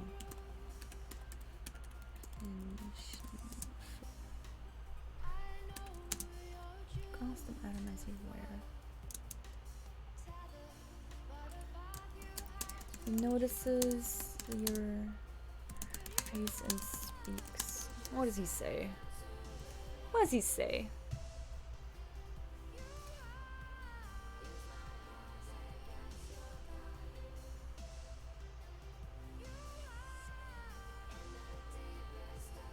Getting distracted by the fire music and Princess and the Frog. There's some good tracks in there, yeah. Is everything alright? You blink a few times before replying. Yes, yes, of course. I'm just a bit distracted. The food was really good, that's all. You quickly finish the rest of your meal and stand up to leave. He smiles and takes your hand to help you up. Come on, we have an adventure to go on. You nod at him. You nod up at him. Up at him. No, that's not English. You nod up at him.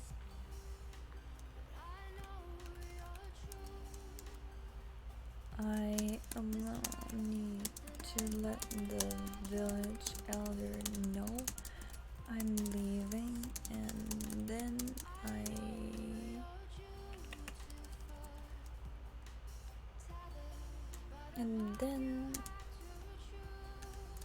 I will go to my hut.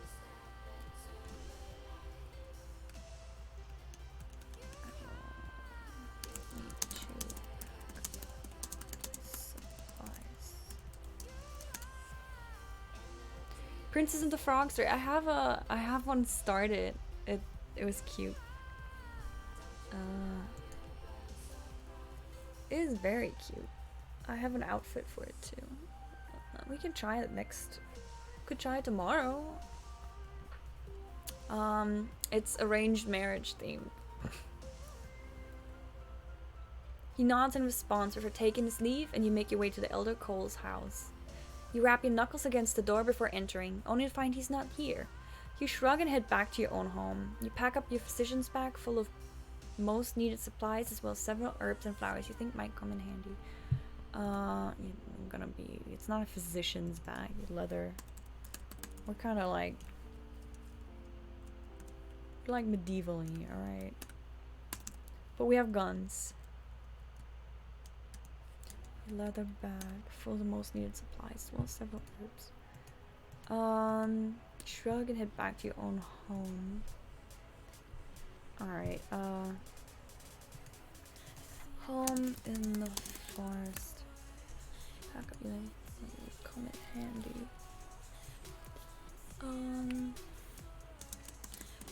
Take a look at the rickety hut that you've made your home, temporary home.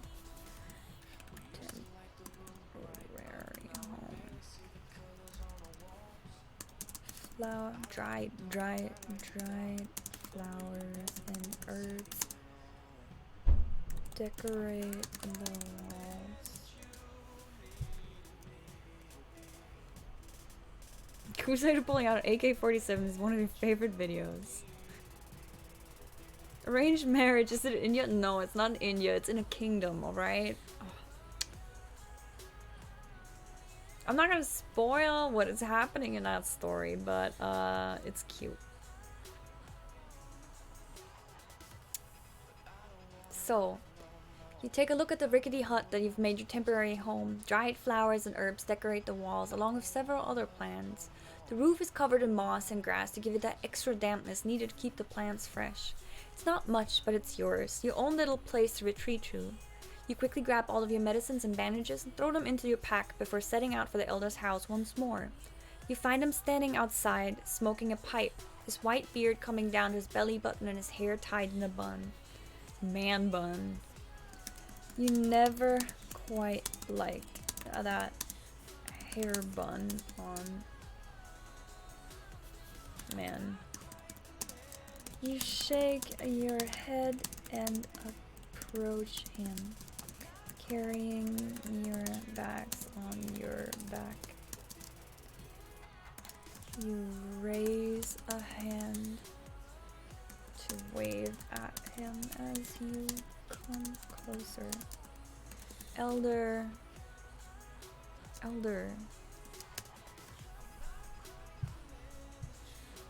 You love man buns. I like shitting on man buns in AI Dungeon. I like doing that.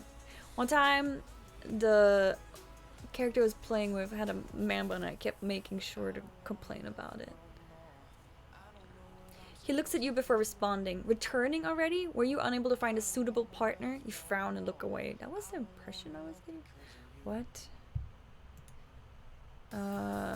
No, I don't like this response.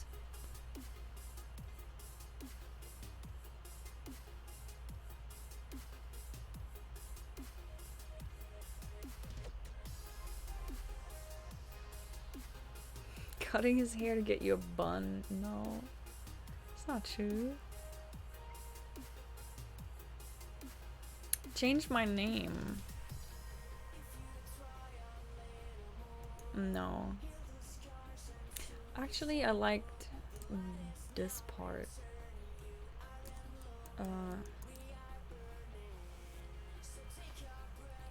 Actually,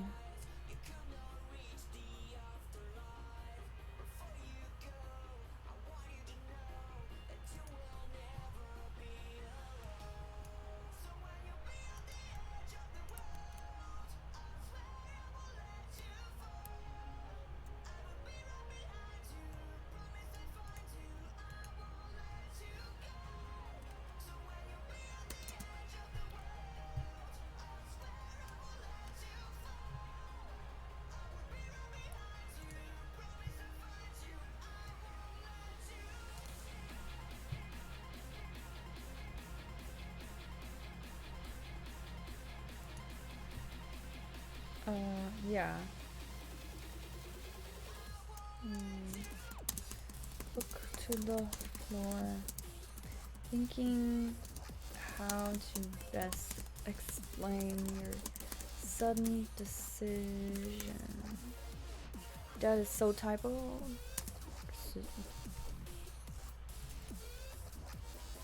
Is that how you write decision? I am derping.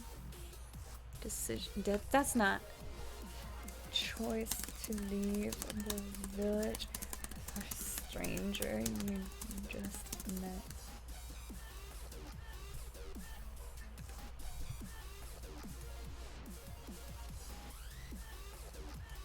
What does bun mean? It's like when guys have long hair and they make a little bun. And then they have it in a bun on top of their head. Does that explain it? I don't think it does. Maybe? This hair's uneven. Floof it out. Maybe if I sat straight, it wouldn't look as uneven, but that's too easy. So you look to the floor thinking how to best explain your sudden choice to leave the village with a stranger you just met. This wasn't really a thing you planned out or talked about beforehand, so you hadn't prepared any lies. Luckily, the truth is pretty simple. I'm going to leave the village. I'm going to leave the village. He looks confused for a moment before his eyes widen in realization. Wait, you can't mean...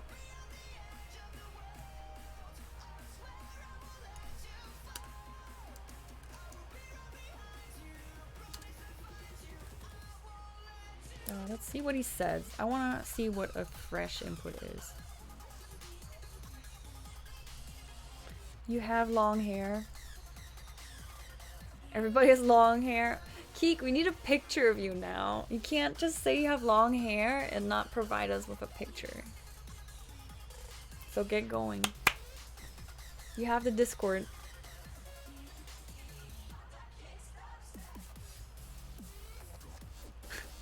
So, this wasn't really a thing you planned out or talked about beforehand, so you hadn't prepared any lies.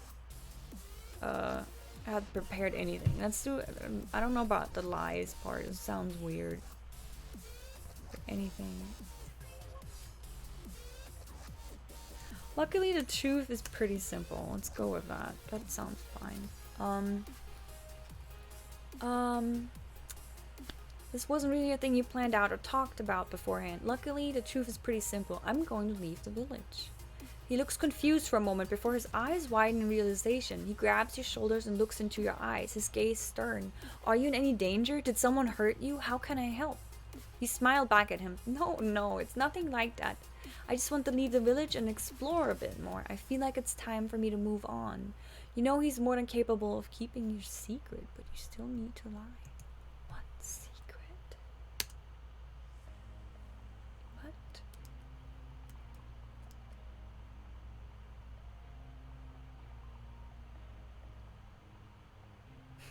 Buns also means butts. Well, I have a butt. Keek.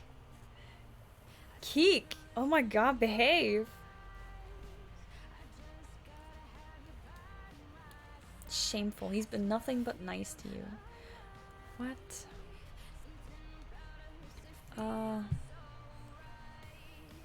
Gonna delete that, and we're gonna have to change something here.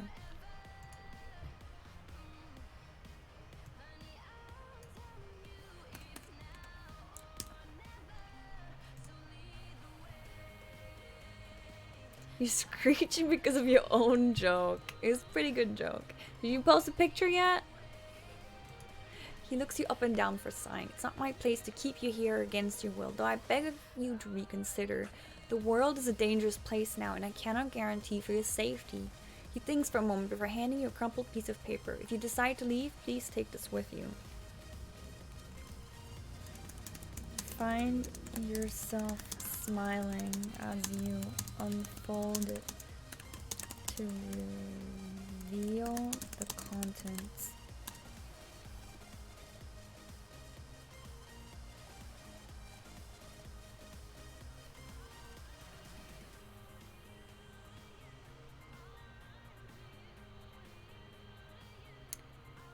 No. What would I do with a picture of some people, bruh? We don't have pictures.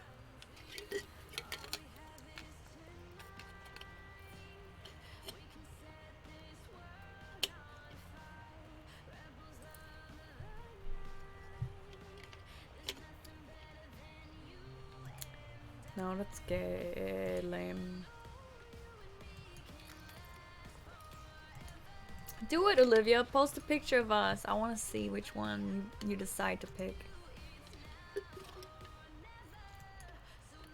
Fine, Keek. Fine.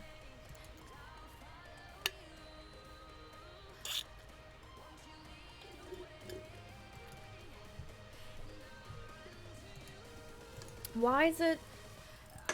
I think I'm gonna have to change the crumpled paper because it thinks it dumb.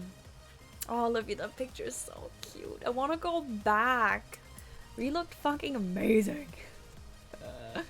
Yeah, we got married together.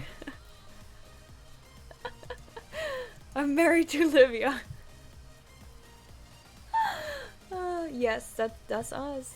That's so good. God, we so cute. We so cute. How long ago was that? Oh my god. God, I cried so much in your wedding. Normally not a crier at weddings, but man, that beach wedding was something else. Oh my god. So, like I said, I need to switch the story a little bit. Yeah. Handing you. He thinks for a moment before disappearing into his hut. A few moments later, he returns with a small satchel. Small package. If you decide to leave, please take this with you. To unfold the fabric wrapping to reveal the contents. Alright, give me something cool, AI Dungeon. I want to have some cool shit from this elder that likes me.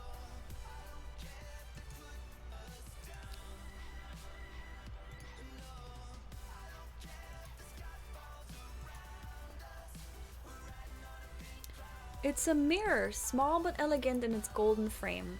You brought no possessions with you when you arrived in the village. At the time, you were happy to be rid of the painful reminders of the past. Oh, now we have a dark past. The elder must have sensed this and had this item hidden away. For the first time in years, a reflection gazes back at you. You took it as a reminder of who you used to be, who you should be, and who you should still be, and most importantly, who you will become. Alright.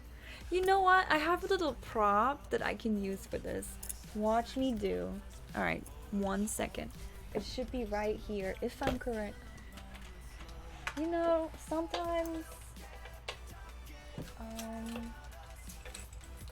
Bruh, this is perfect. This is so perfect. Look.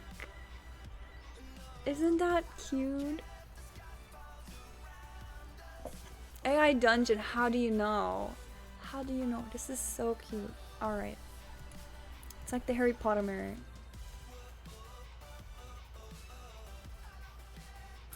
Here you're a bit confused. Yeah, me too. Me too. So okay, we got a cute little mirror. That's gonna be our. Maybe there's something to it, but we got a mirror. Gonna put it in our belongings. Okay, so you run a finger over the golden frame and meet his eyes with a grateful smile.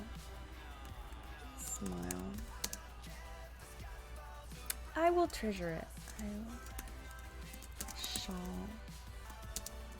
treasure this.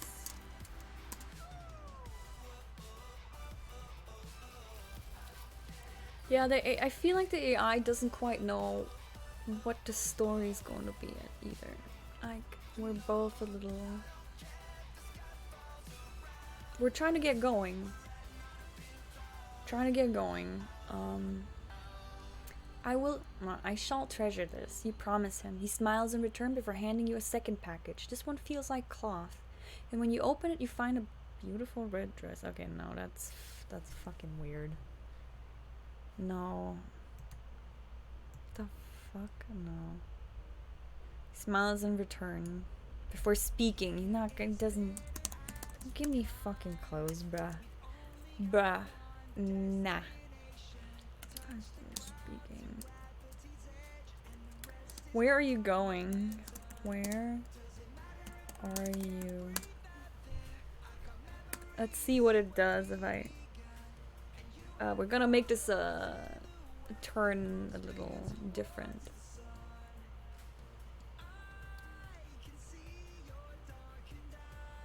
He's gonna be pissed when he knows that I have no idea where I'm going. Where are you going, dear? Will you be coming back this way?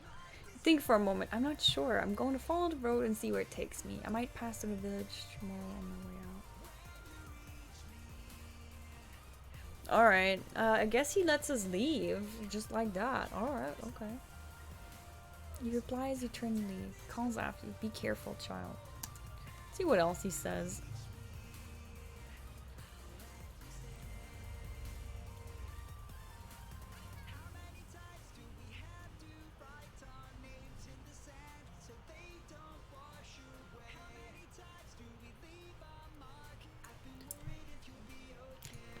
I'm gonna cut this.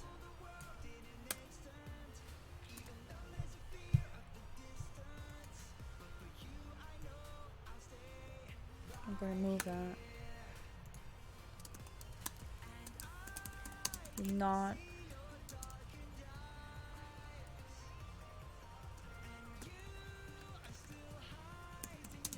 You need his face. His concerned face. Face with a smile. Smile.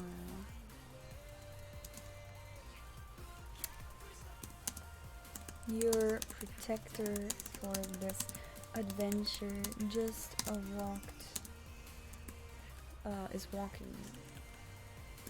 walking towards you, and you lift an arm to call him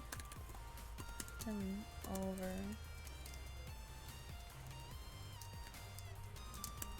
You smile at the elder.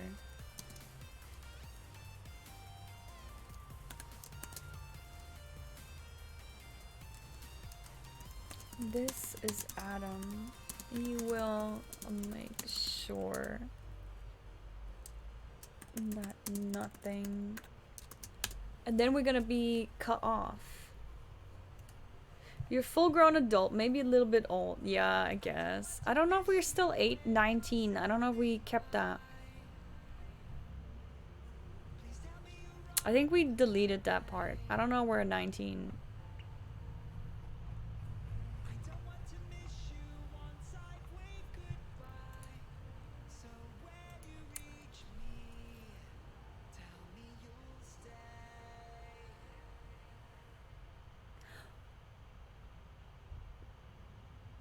That's not what I wanted to happen.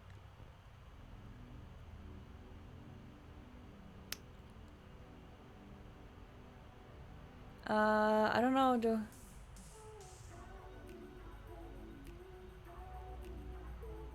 No, I can't. No, we're not. Not doing that interruption. I'm not reading it out. This is gonna taint the story otherwise.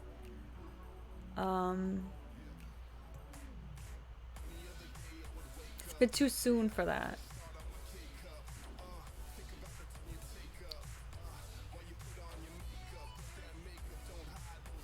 Smile to Adam. You make sure that nothing. The elder looks at Adam and cuts you off. There, that's what I wanted to happen. Not what just happened. That can happen later.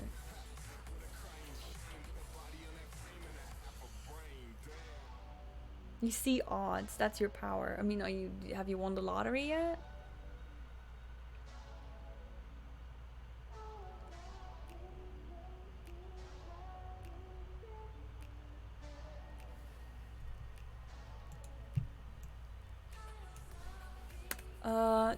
No. He will not be going with you. I forbid it. His tone has turned sharp and commanding. Your mouth hangs open slightly in shock as you realize he's angry at Adam. You have never seen the elder get angry before. He's usually so mild-mannered. Adam steps close. Let's see what happens.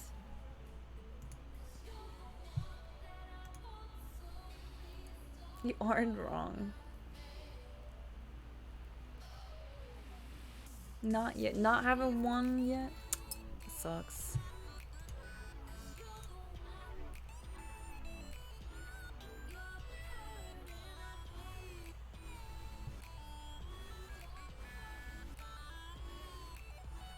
Really like this song.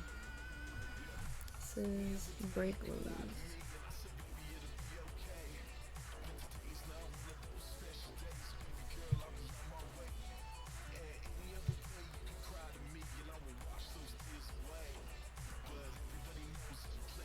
Downloading that song.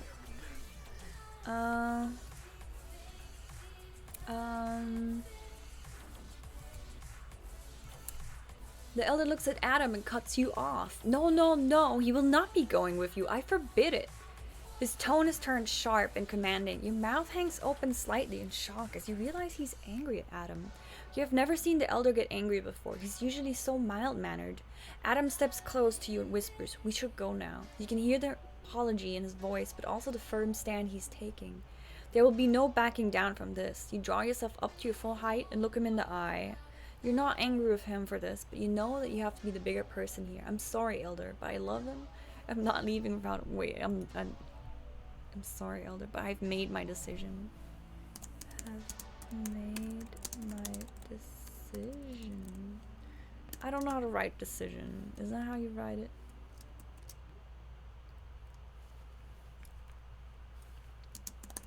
You take a step back and stand behind Adam. Something about this feels strangely familiar.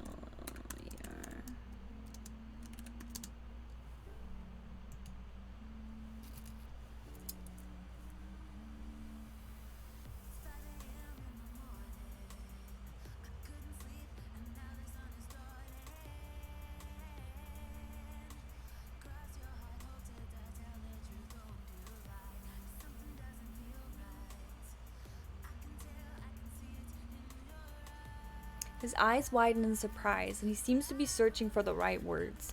He opens his mouth to speak, but you cut him off with a final statement. It's my life and my choice. I'll be going now. With that, you turn your back to your entire life up until this point and set off down the road with him.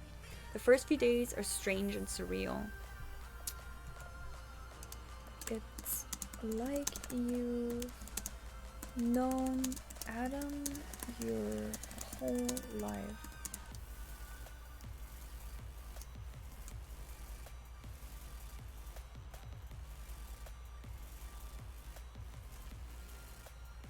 Okay, Olivia. Thank you so much for listening. I hope it's not gonna get dark.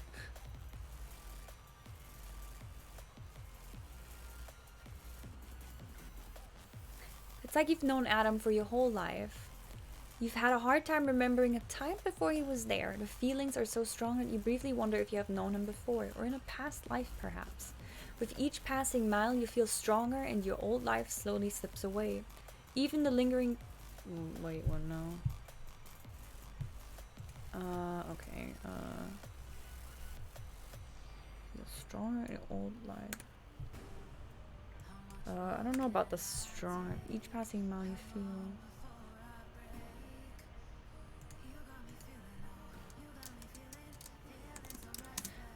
You point at a plant to explain its properties to Adam.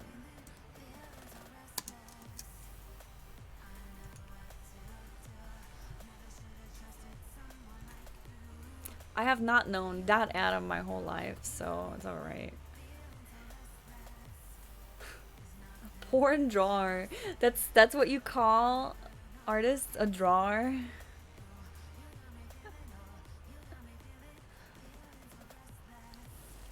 You point at a plant to explain its properties to Adam.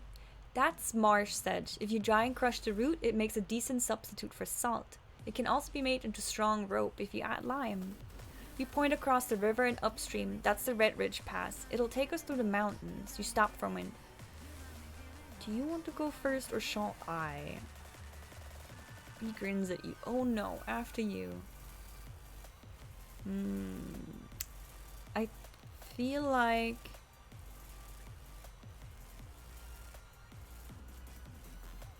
he should be pointing at the river. Okay, he nods.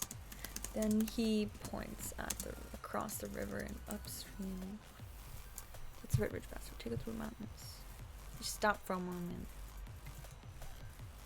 and look at him as he asks you, do you want to go first or shall I?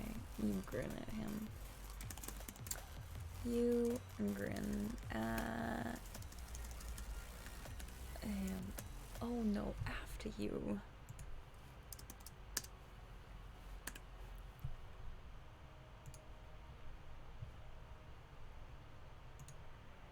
What?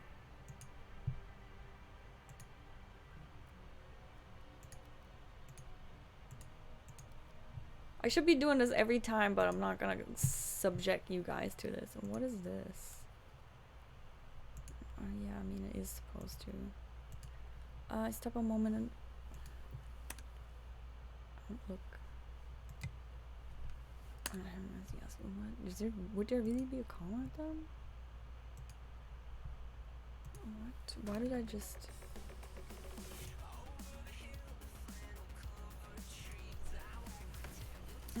Okay. Let's see what is gonna happen with this river pass.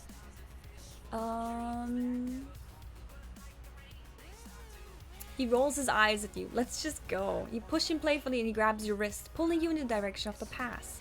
He's so boyish at times, and it feels so good to be with him like this. The pair of you have a wonderful time joking around as you walk. Sometimes you even forget that he's a killer on the loose. What? No.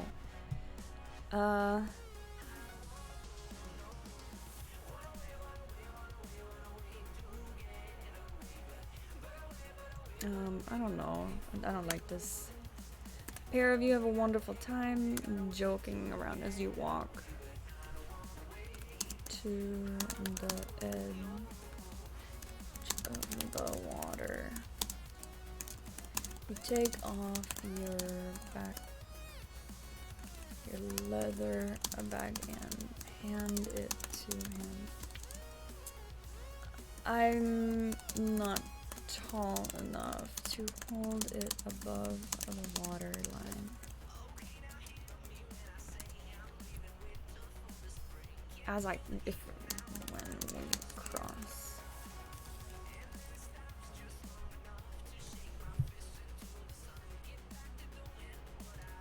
You feel like when you call an artist a drawer, he turns into a shelf. Exactly. That's what's gonna happen, so don't do it. Don't do it.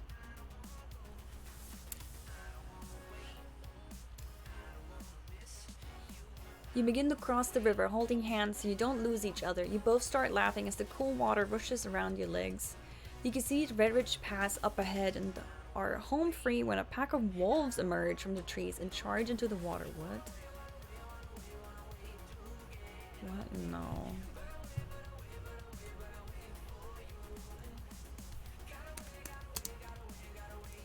I both start laughing as the cool water rushes around your head. The water is freezing cold, and the going is difficult due to your short size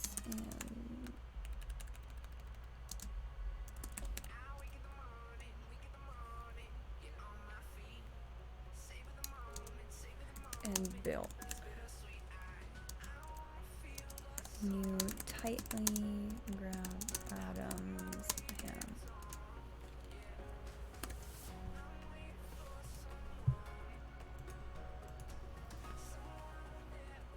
See what happens.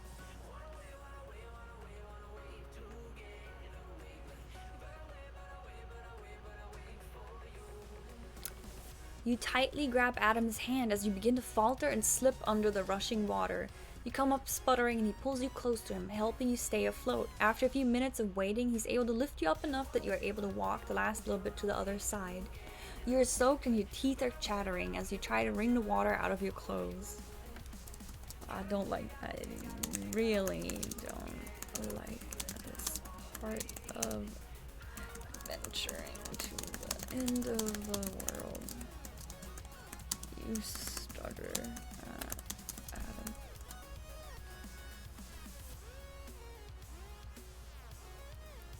Adam. Geek. Hey, what a good pick. Have you drawn it yourself? Are you a drawer? Yes, exactly. I store various items inside myself. That sounds wrong. That's not okay, Geek. That's not okay.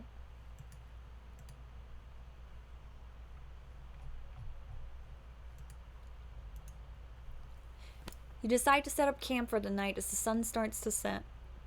You have an argument over whether to build a fire or not, as Adam says that wild animals will be able to smell it a mile away. You finally win the argument as you point out that if you can't dry your clothes, then you're going to get sick. He finally relents and says he will go to collect firewood while you set up the camp. Actually, I don't like the argument. Gives you a wide smile. I want to talk to Adam a little more. He grins as he speaks. Maybe he doesn't go in a bad direction with the grinning as he speaks after getting wet.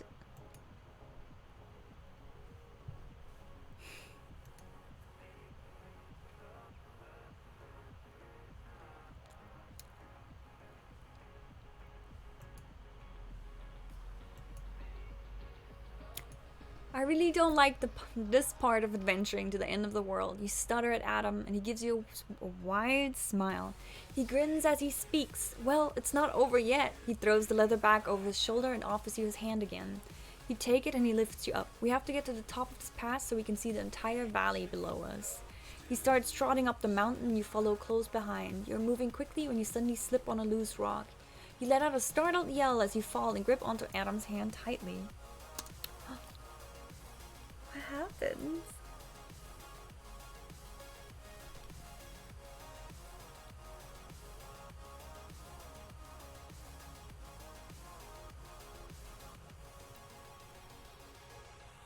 No.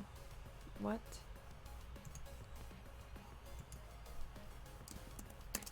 Don't. Let's see what he says.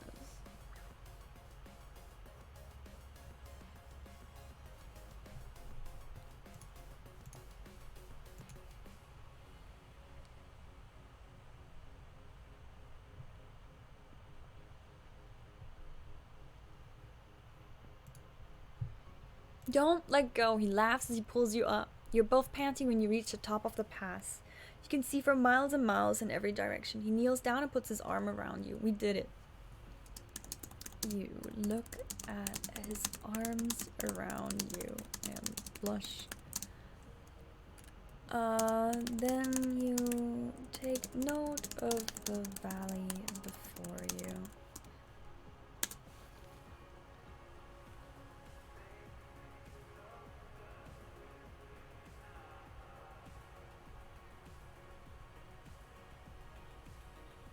It is utterly beautiful, and you feel a swell of pride that you were able to come this far. It's all ours, he whispers in your ear. You turn to look at him before leaning in. No. No. You turn to look at him and laugh. And laugh. I wouldn't want to take responsibility for such a large area.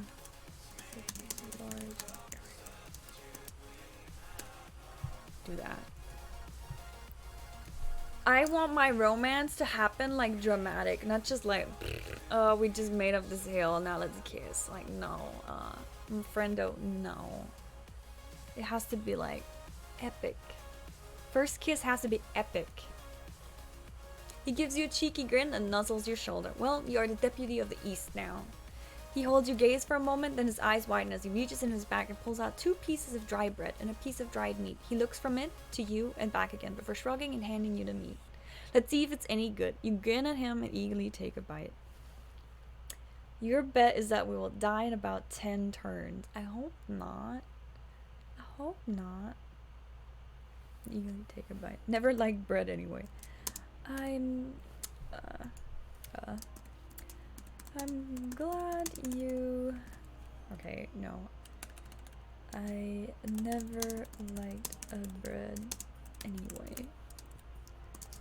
You grin as you cheekily take a bite, flashing your canines. And you look back out at the view and ask him, Adam, why are you traveling?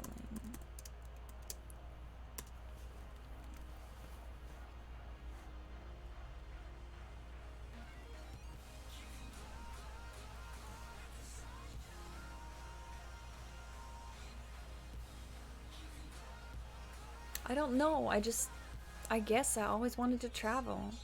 What made you want to travel? You ask curiously. He gives you a cheeky grin. What made you want to travel? You frown at him. It's different from me. I am a deputy. It's my job. Wait. Didn't he say I'm the deputy of the East? It's different from me. I'm the deputy of the East now. Deputy of the East. No, it's my job. Frown at him.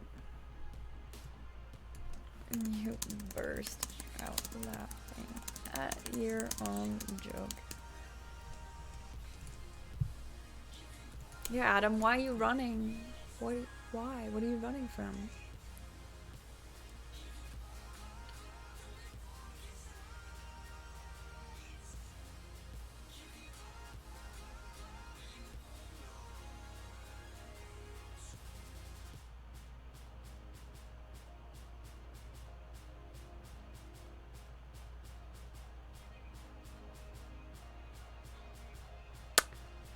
Oh, we got some character development. He smiles, but you notice it doesn't reach his eyes. You're about to ask him what's wrong when he gets up and starts walking down the path. You hurry after him and catch up, reaching out to touch his shoulder. Hey, what's wrong? He shrugs you off and keeps walking. You frown and decide to follow silently instead.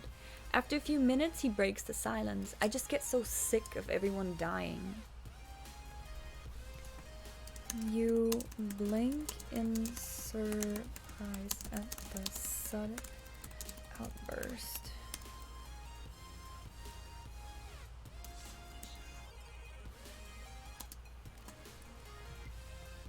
I guess he has a darker past than what we know. I mean, we only know he likes traveling.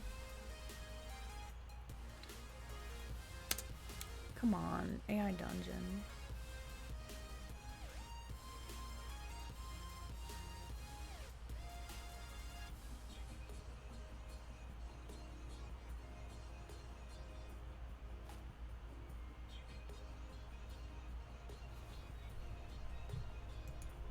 Alright, we gotta make this a little bit more dramatic.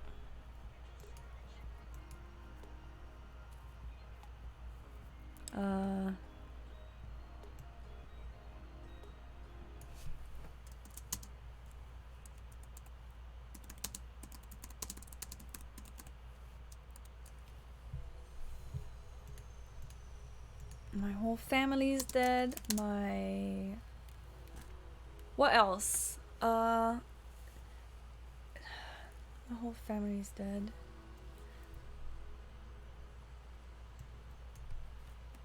My whole family's dead. My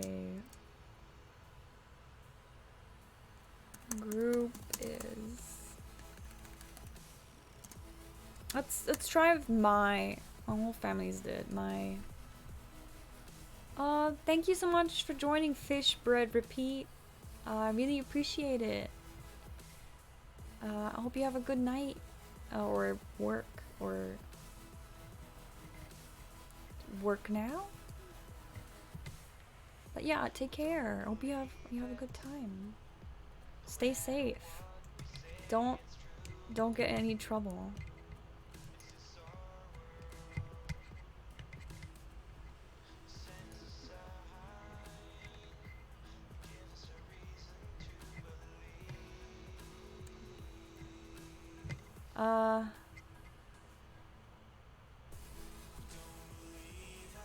Do you want to keep the plague? I don't know if I want to keep the plague. This feels too realistic for what's happening in our world right now.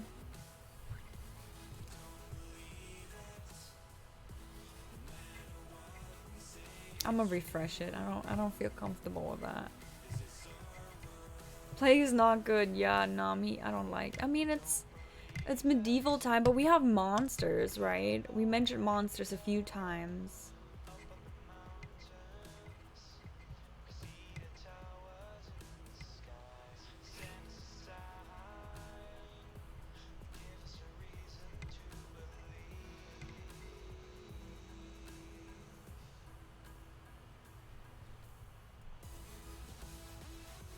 That's kind of fun. Oh.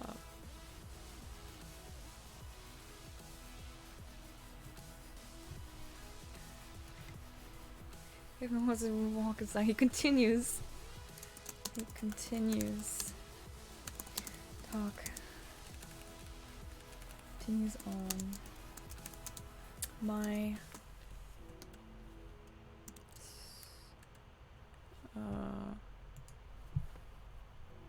Well, who else died? Come on, tell me. I want like adventurer group, but I don't know how I would start writing that sentence. You thought he was explaining every death of his family member. No. No, what?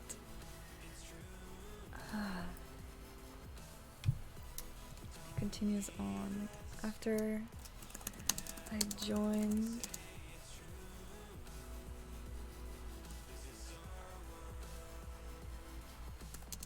adventuring group. Let's see if it after I joined an adventuring group.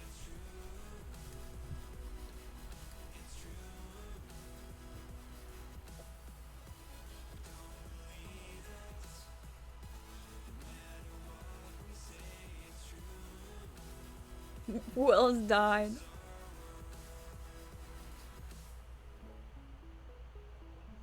No.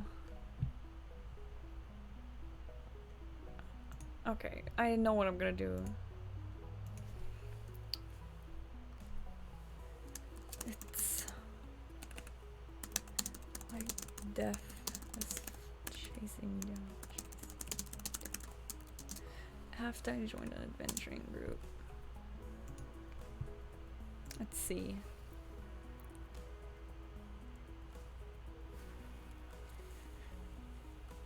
I want him to tell me more. Like I said, I want him to have,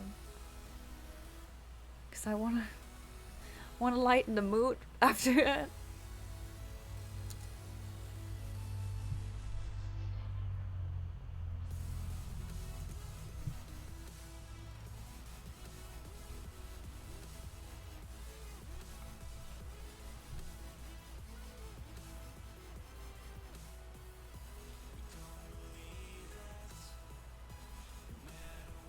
AI, come on.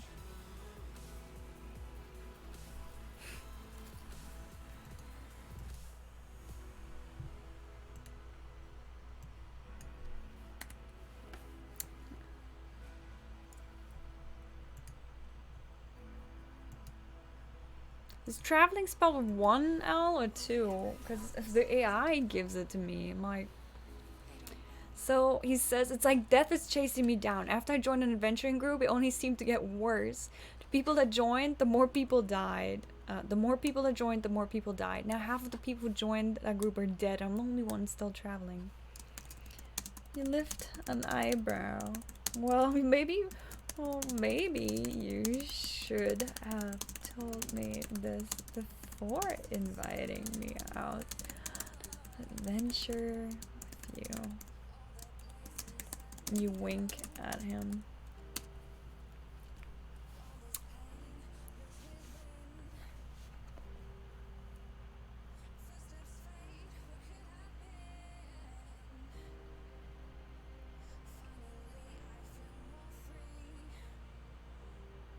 It's not you, it's just every group I join, people keep dying.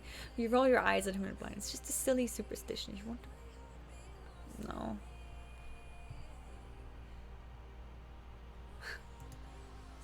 You play too much Team Fortress, huh? God. Team Fortress used to be so fun.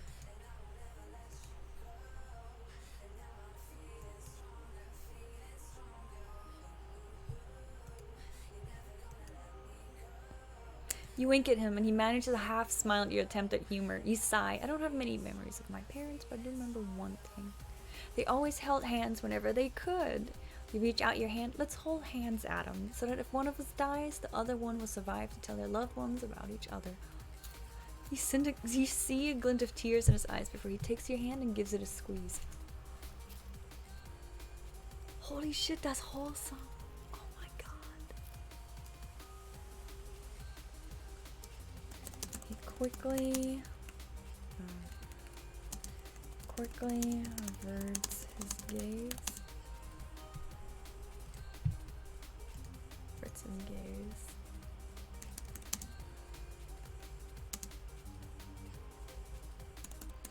You squeeze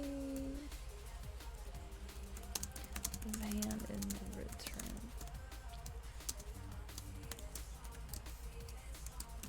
Where? Which direction?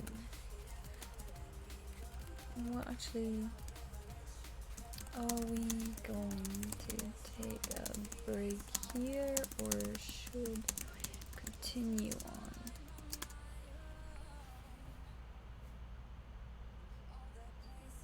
It's still fun. You just need to know how to have fun in Team Fortress. I don't know. I don't know.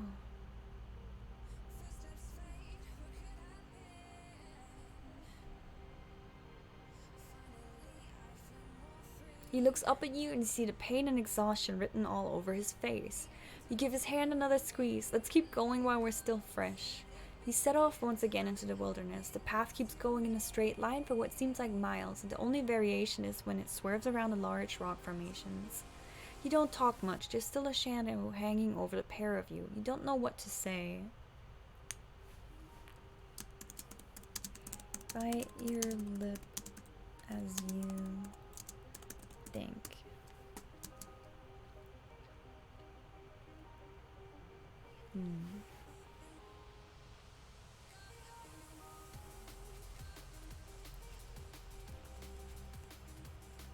You bite your lip as you watch him walk ahead. He's carrying your bag for you still.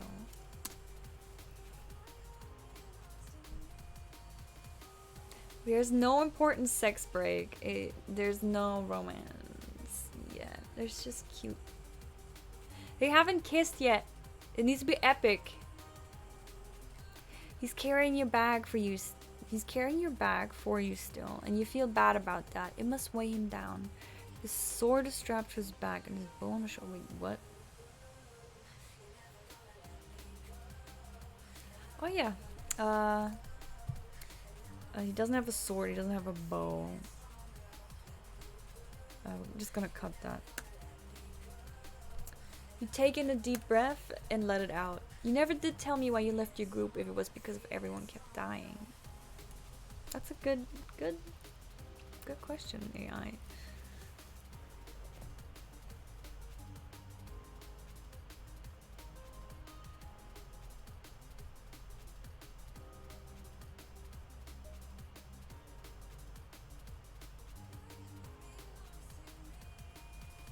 Oh. You never did tell me why you left your group if it was because everyone kept dying. Don't you think that's rather silly? You half smiles. You try to make light of a rather grim situation. He answers without turning around. I didn't leave because everyone died. I left because everyone stayed. Isn't in there. Oh wait. Isn't in there safety in numbers? Necromancers.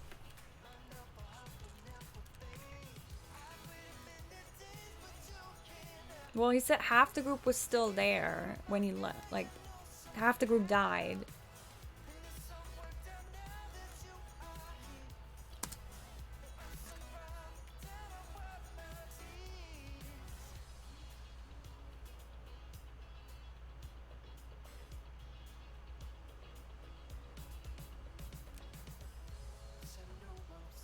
So what happened? How did everyone die? He shrugged his shoulders. I don't know. They just kept dying. We were hunting a large and dangerous creature. Every time we came across one of them, we would fight it, but the numbers were always in its favor, and eventually it got us. You see his fists clench as he remembers something. Then everything went dark. No, that does... No, I don't like the creature thing. We're changing it. I don't like it. I want something else. How long have we been streaming? 2 hours, 30 minutes.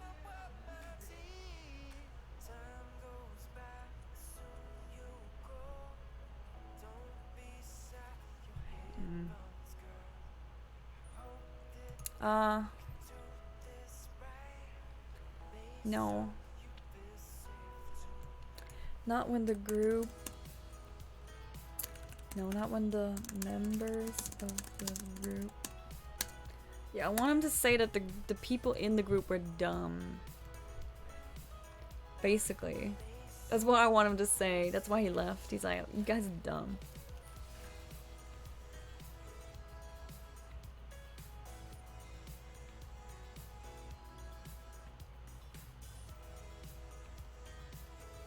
Hey, I try again. Come on, don't give me this.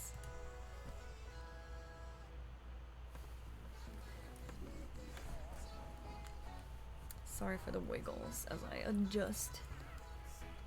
You want him to say the people in the group were zombies. No.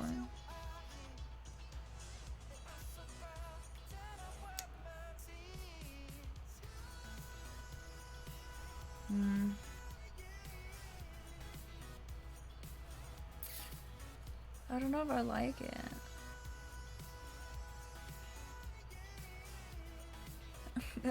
I left because I was done waiting. You lift an eyebrow. So now you're out to die? No, you... So now... You seek out death?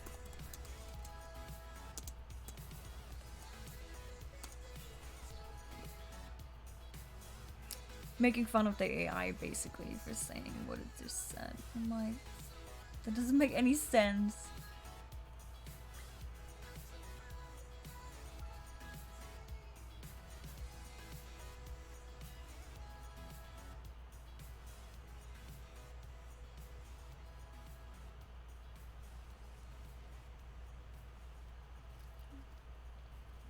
I mean, I guess. You lift an eyebrow, so now you seek out death?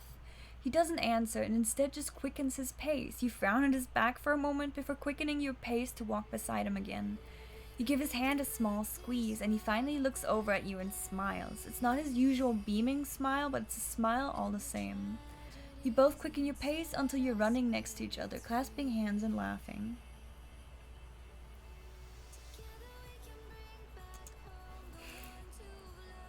No, Keek, go away with your zombies. This is not a zombie story. There's monsters, but not zombies.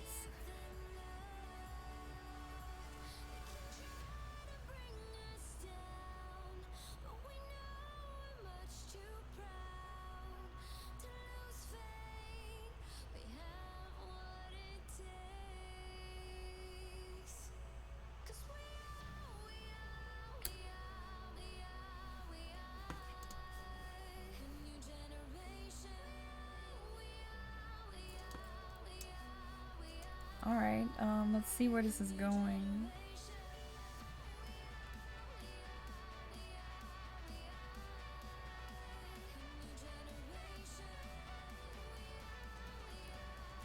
No.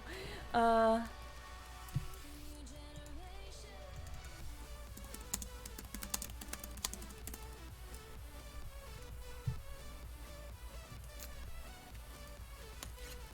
You won your bet, yeah, but we're changing it. That's not what I wanted to happen yet. I can't just die like that.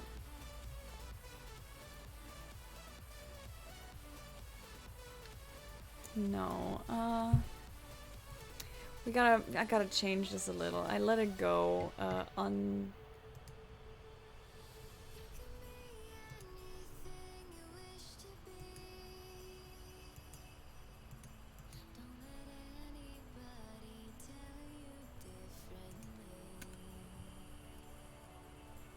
site didn't find your halfway through.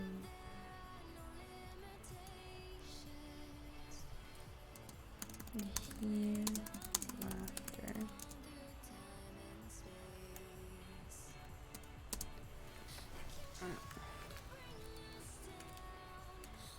As your hands come loose from each other and you fly through the air, you try to grab at the sides of the ravine, but there's nothing to grab onto. Just continue to follow.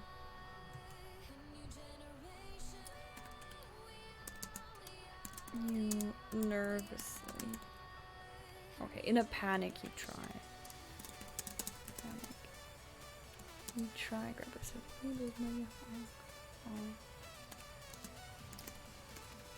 but you'll hear Adam's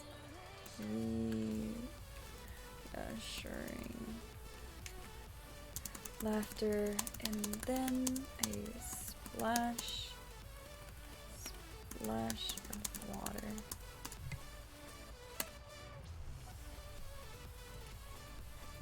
Well, I think I won my bet. Yes, you did, Keek. You did. So funny. Murder's AI dungeon.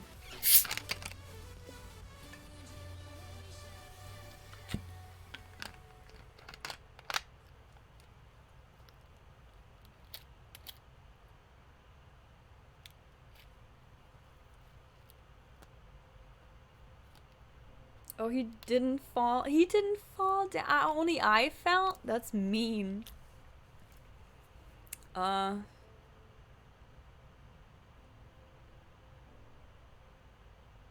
Wait, no.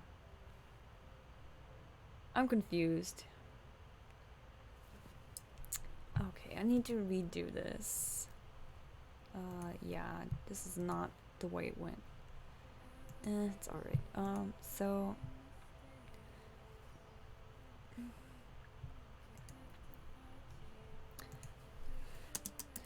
Adam grins as he pulls you along. You see him jump up. You see him jump up, but you don't notice the slight dip in the path yourself. But you don't notice the slight dip in the path until you're halfway through. Suddenly you're both in the air. You hear his laughter as your hands come loose from each other. You fly through the air. In a panic, you try and grab at the sides of the ravine, but there's nothing to grab onto. Continue falling. Your red locks flutter through air, tickling your forehead.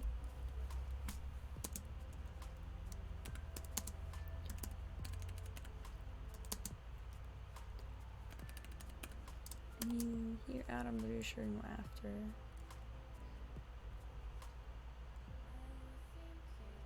So you glance down at him, and then you see a splash.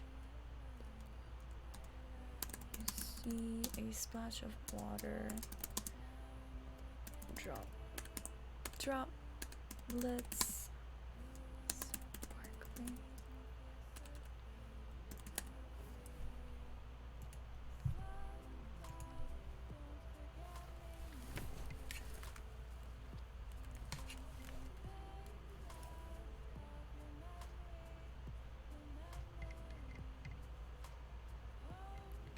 What's a lycanthrope? I don't even know what that is.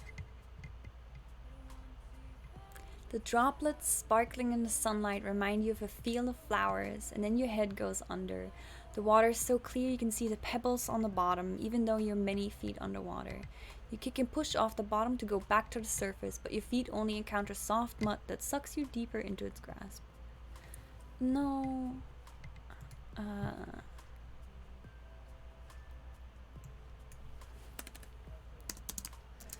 With a gasp, you emerge. Look at Adam.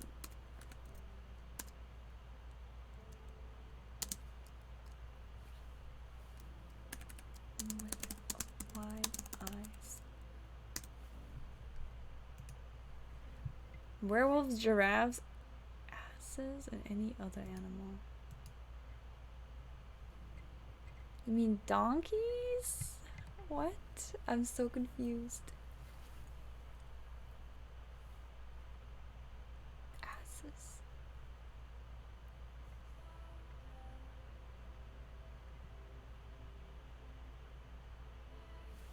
No, I don't like this. Yeah, donkey. A werewolf, a giraffe with an ass, and any other animal. That would be an interesting thing to draw, okay?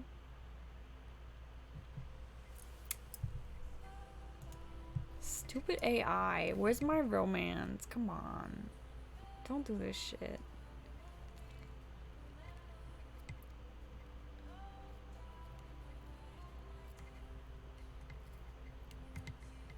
A were-ass is funny. You have a gasp, you emerge and look at Adam with wide eyes. You tread water for a moment before he bursts into laughter once more. You should have seen your face. You jerk. You laugh back as you swim towards him. You splash water into his face and swim back as he wipes it off and tries to chase you. The sides of the ravine are incredibly steep, so there's nowhere to escape him. He pushes you against the side of the pool and pins your wrists against the rocks, his lips meeting yours. No, that's too fast. That's too fast. Pushes you against the side of the pool and grins down at you. You blush, then look at your backpack, or at your leather bag. Leather bag still on his shoulders. You quickly change the topic. My supplies. See, expertly avoided that shit.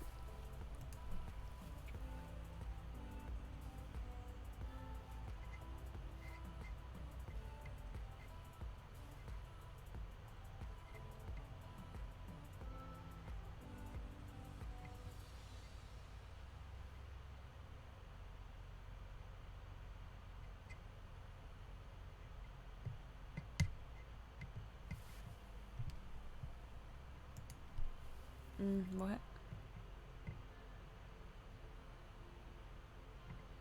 Don't like that.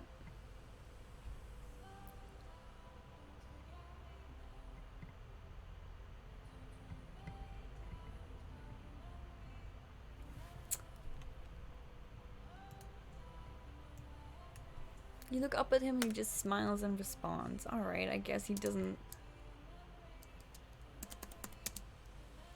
Nervously meet his gaze. They are wet. There we go. Can't avoid the bed scene. There is not gonna be a bed scene. We're not even gonna have a kiss yet. At least not unless something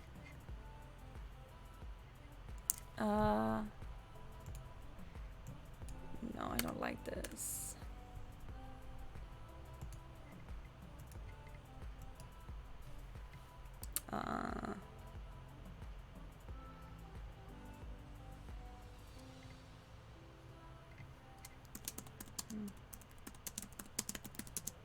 You gasp at him. That's not good.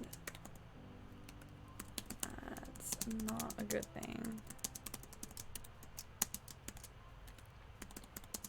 quickly grab at the shoulder strap.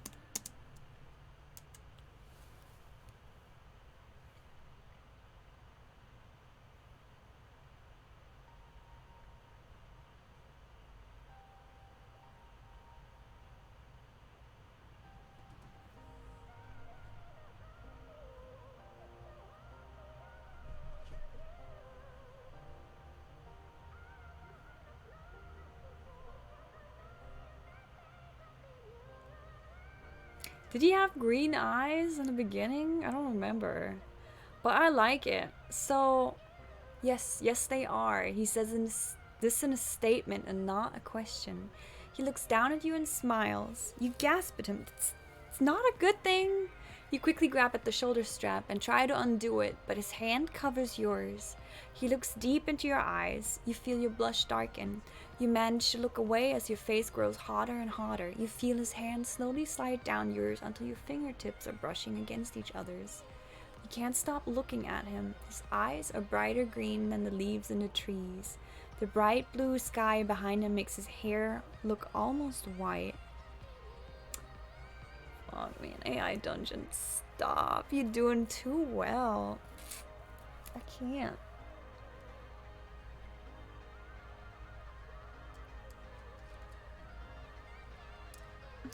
What does she do? What would she do here? You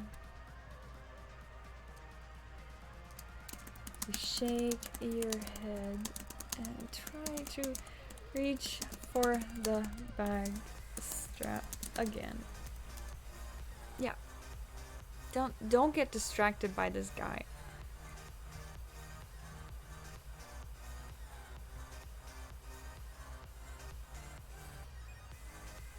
No, this is getting too...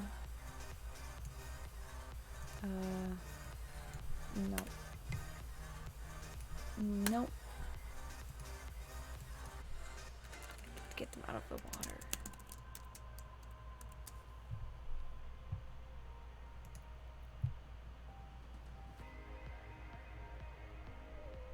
Why do you hook your friends up with your meth coffee, Keek? You're gonna kill your friends. They're not as strong as you. Gonna die from a heart attack.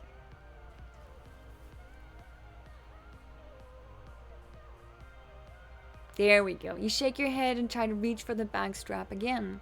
We need to get them out of the water. We need to get you out of the water. He smiles and gently pushes you to the edge of the pool. He puts his hands under your armpits and hoists you up. You find yourself sitting on the edge of the pool looking down at him as he looks up at you. His lips are so close to yours as all you need to do is lean down and you could kiss him. His hands slide down your legs as he stands up. And... the legs as he stands up. And lifts himself past you. Yeah. Up and past you. See, this is not epic enough for kissing scene. It's not. Blushing, you watch him do something.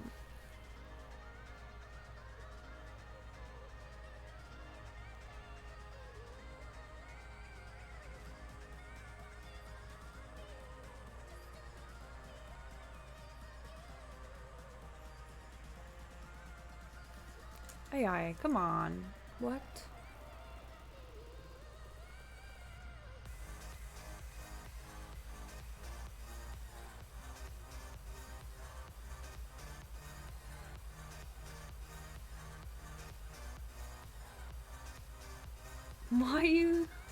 Why do you put 10 teaspoons of instant coffee into? Blushing, you watch him pull himself out of the pool and stand up. Are you coming? He asks as he holds out a hand to help you up. You blush even deeper as you take his hand and stand up next to him. Thanks. He smiles as he lets go of your hand. You're welcome. He starts walking away from the pool and towards cave. You pull off your boots and throw them on the pile of stuff before walking after him. A cave. Um,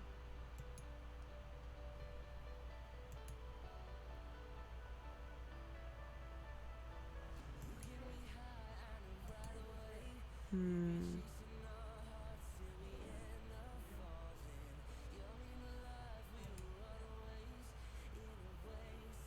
You underestimated your power and you were offended. Apparently. You watch as he carefully checks it and makes sure that it is unoccupied.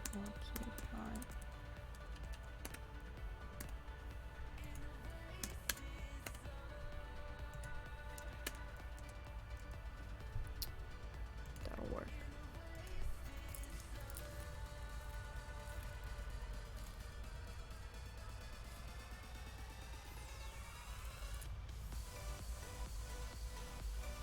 Looks like it's ours. He smiles as he dumps his stuff and goes back out. He comes back with some firewood and goes to work on starting a fire. You set up a few torches so that the room is illuminated better. You pull off your leather armor and set it to dry by the fire. You lean back and watch the fire with him. He smiles, you lean against his shoulder. He smiles as he puts an arm around you and pulls you closer. You look up at his still wet hair and lift an eyebrow. What will we do for dinner?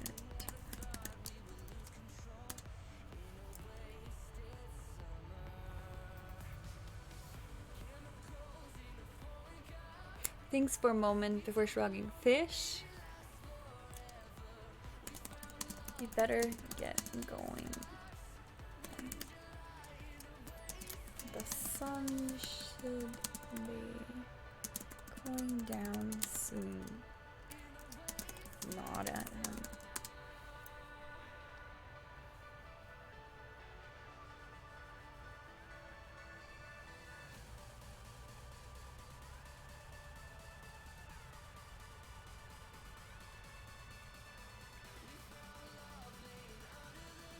You nod at him as you pat his hip. You lay back down and watch the fire. You hear him throw on more wood as he gets up, and you smell as the firelight flickers on the ceiling of the cave. You hear him leave and lay there in silence watching the flames. After a while, you notice that the air has cooled down quite a bit, so you get up to add more wood to the fire. After stoking the fire, you slip out of the cave to watch Adam. Watch Adam silently.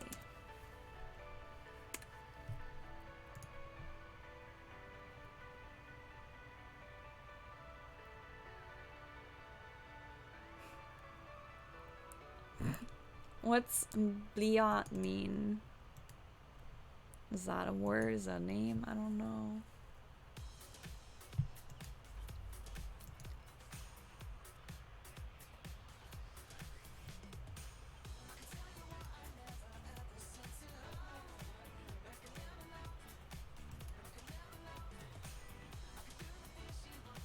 What?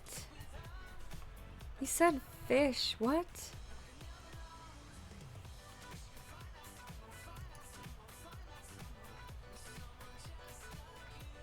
AI dungeon. What? We're having fish. We're right at water. What are you doing?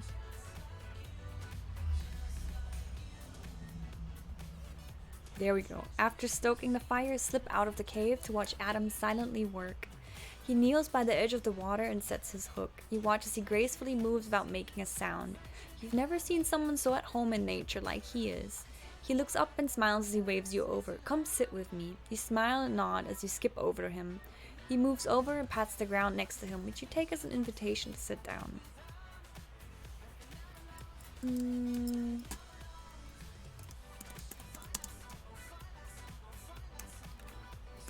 take a look at his fishing setup. You nod. Then you know I might know my way with plans and such, but I'd appreciate it if you taught me your fishing skills.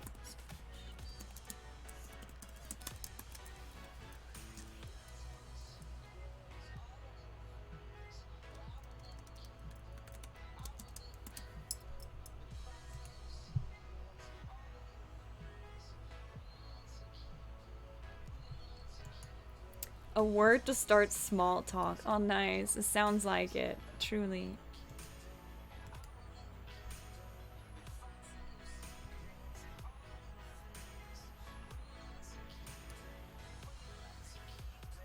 AI Dungeon, come on. You can do better than that. Come on. Come on. What? Just an okay? That's all you're gonna give me?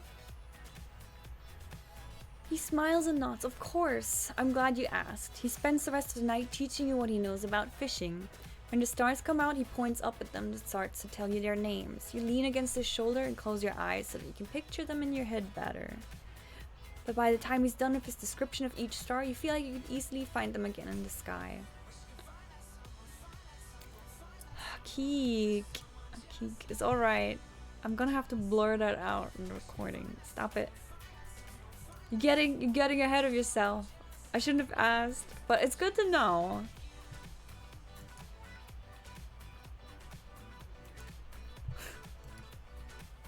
Keek. Good to know. Good to know. So picture them in your head better.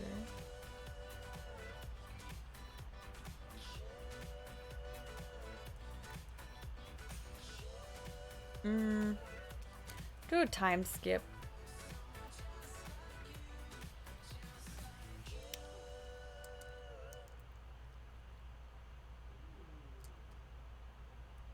Yeah, right. See. You did educate me, but you went all out.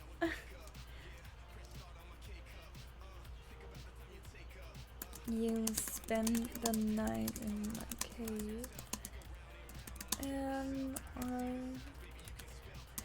feel quite refreshed in the... You do notice a slight... You do notice your nose is a little stuffy after the water excitement day 4.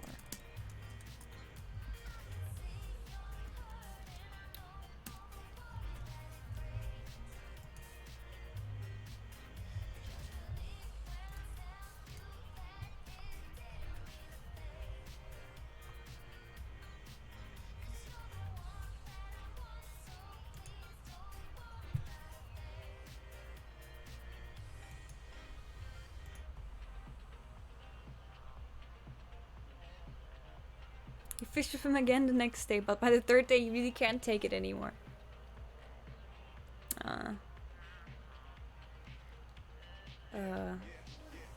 No. Let's see.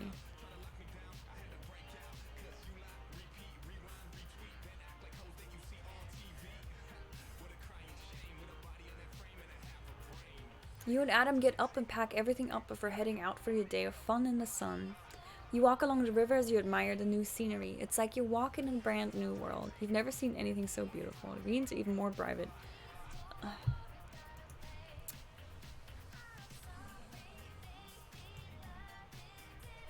Stupid. Or no TVs.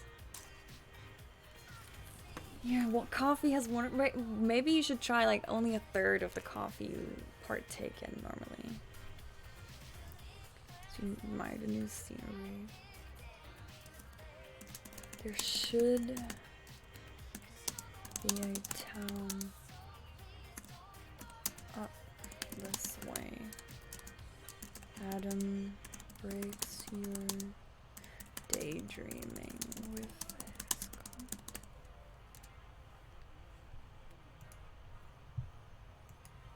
Draw Cyrus. We've been wanting to see Cyrus.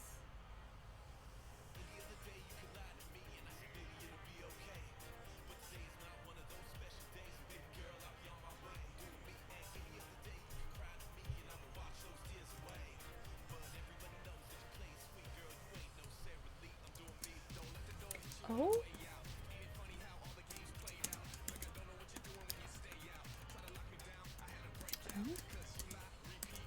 What is it called? Ask curiously. Curiously. Oh god, typing. Ask curiously.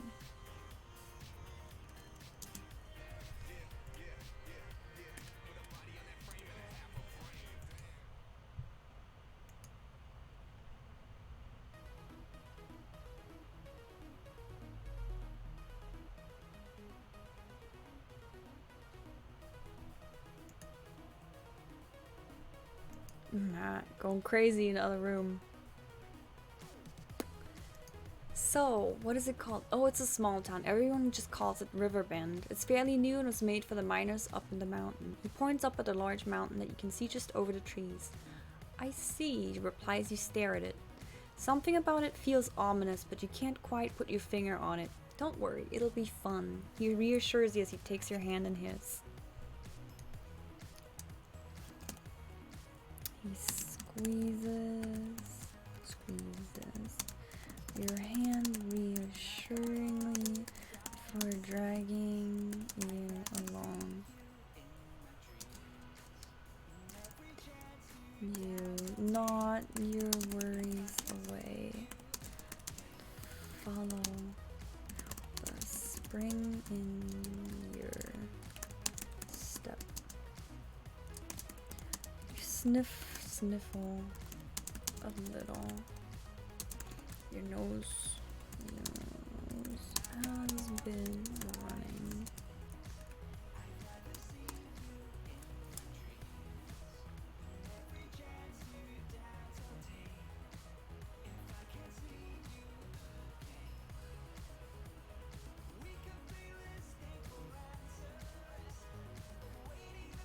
Yes, do it, Keaton. Do just that.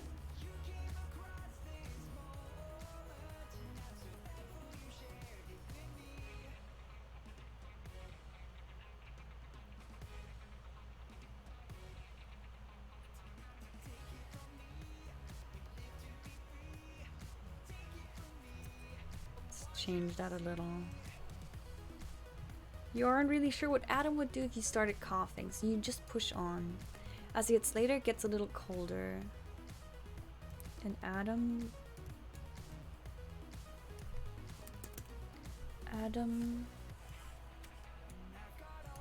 gives you his code.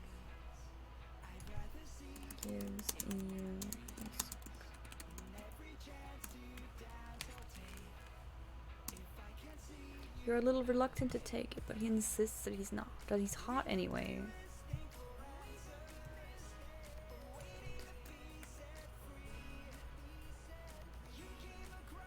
You wrap it around yourself, a huge smile on your face.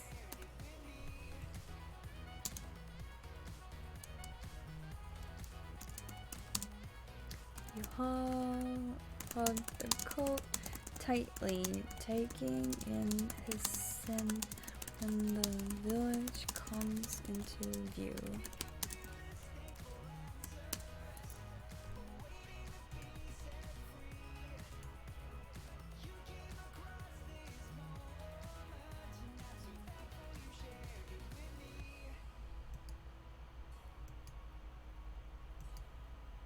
You let the thoughts of a warm fire and endless supplies of soup fill your mind as you follow Adam down the path. Alright. Okay.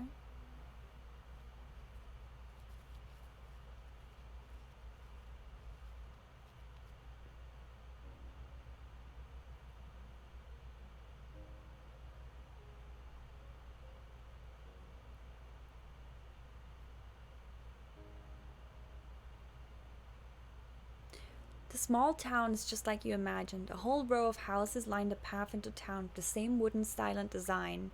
There's a shop that has multiple nets and wheels for holding meat outside it. Adam tells you it's a general store for all your supplies. You notice there's one particularly large tree on the edge of town with a set of steps leading up to a platform. You wonder what the platform might be used for. You've heard strange things about other towns and their habits in Rigor.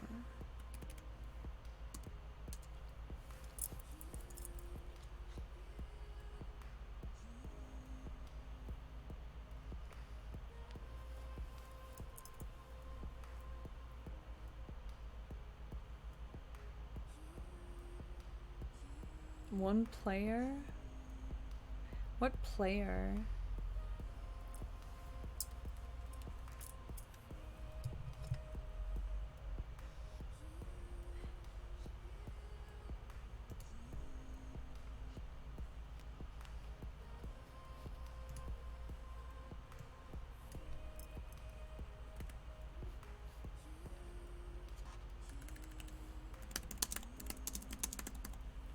Ominous. Okay. So you wonder what the platform might be used for. You've heard strange things about other towns and their habits. You decide that it's best not to dwell on it. You both wave to the people in the town and they all wave back. There are smiles everywhere you look. Hello! A man comes out of his house to greet the two of you. You find yourself take a step back and stand behind Adam. Something about this town doesn't feel right. Yes, Jojo Siwa, exactly. I think Keek knows Jojo Siwa. He doesn't have a kid.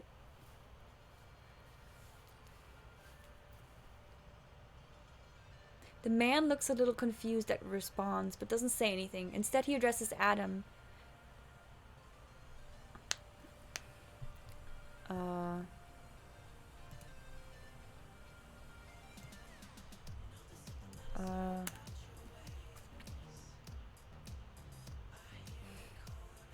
Jojo Siwa, Lord and Savior. No, it's not a Lord and Savior. The man looks a little confused at response, doesn't say anything. So he addresses Adam. Let's re-roll that. I don't like the... It's a girl. It's a YouTuber. That's strange. Yeah, just Google her.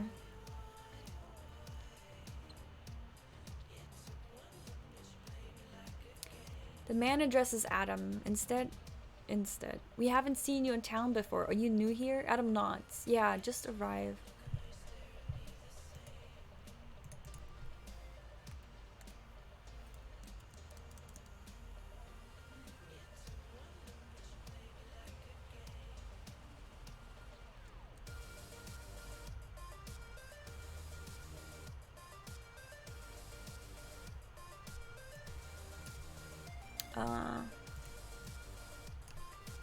Man looks back at you, and his eyes rest on your hair. Then they take note of your clothing. Before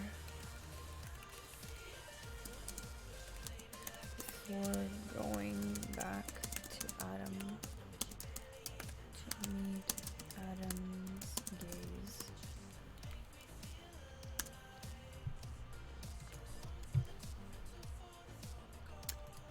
Was she on Dance Moms? I don't remember. I like Dance Moms, but only for Maddie. Maddie and her sister, they were so good. And those kids is so pretty too. Like, oh man.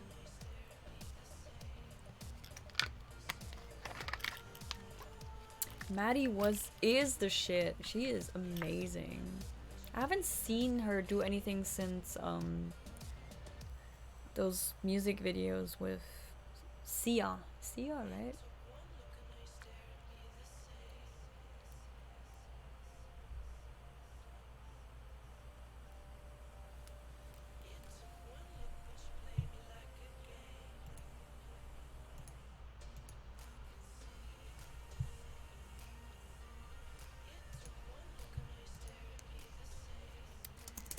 Okay, so the man looks back at you and his eyes rest on your hair. Then they take note of your clothing before going back to meet Adam's gaze. Right, new friends? He asks as his eyes flicker towards you a final time. You sense something wrong but can't quite work out what it is. Oh no, I've known her for years, Adam replies adamantly. You're shocked to hear him say that, but the man doesn't seem bothered at all. In fact, he gives a faint smile. Nice to meet you then, he says, holding out his hand for shaking. You watch as Adam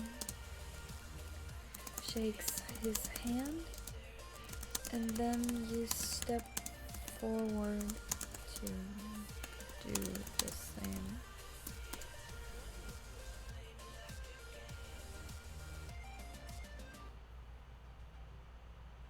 Doesn't know dance moms. Well, he's not a girl, I guess. He doesn't watch shitty reality TV.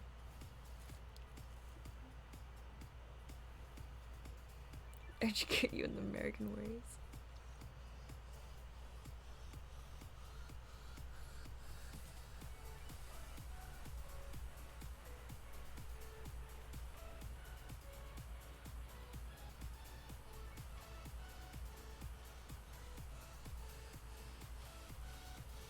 Well, did I type what? Yeah, I see the typo. AI doesn't care. I mean, I don't care. AI doesn't care. There was another typo. There's a Shax. There's some more. Well, I'm like. You watch as Adam shakes his hand and then you step forward to do the same. Nice to meet you too, sir. You say as firm as you can. The man grabs your hand strongly and you feel his rough skin rub against your own. The three of you chat for a little while about this and that. No. The man frequently looks over at you during a conversation. Conversation between him and Adam. Or Adam and him. Adam and him. You start to feel very awkward. You thank him as he heads off down the room. Once out of earshot, you look up at Adam. Known me for years, have you? You grin.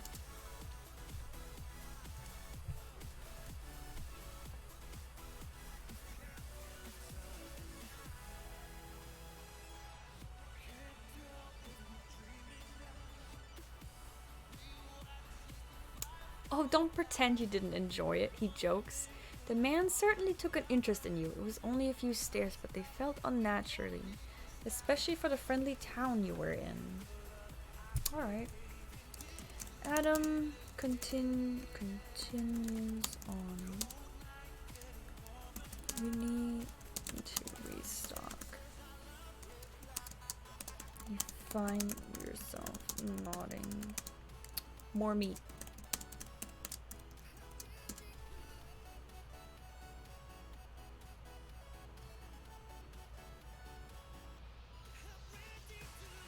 Autistic screeching. Keek! You can't do that.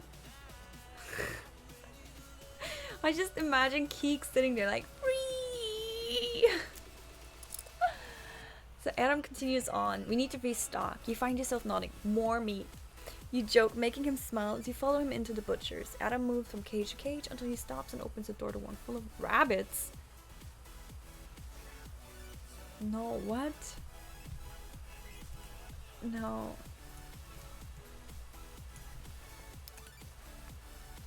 Adam makes sure to get your favorite right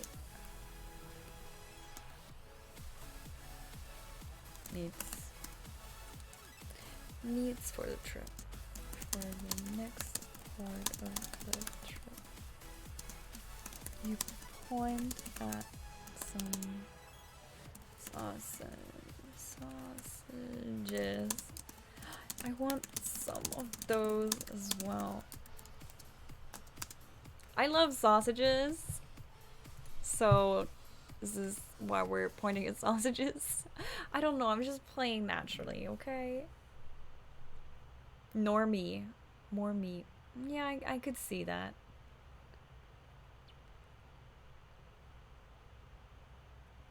You hand over the right money and take the bag of food and drink from the kind butcher. You give him a wave goodbye and he smiles, telling you to have a nice day. Thank you for your business. Come again. You parrot back at him with a smile. You always loved this part of buying things when you were little, and it feels good to be able to do it again. That's strange. Also, music stopped. Let's see, what genre do we want? What tag do we want? Let's see. Do you want to try dark? Because it's getting dark. Let's see what happens with dark. Licensable.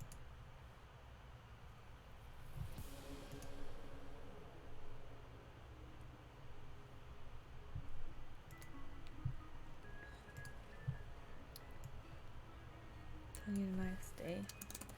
You walk out alongside Adam.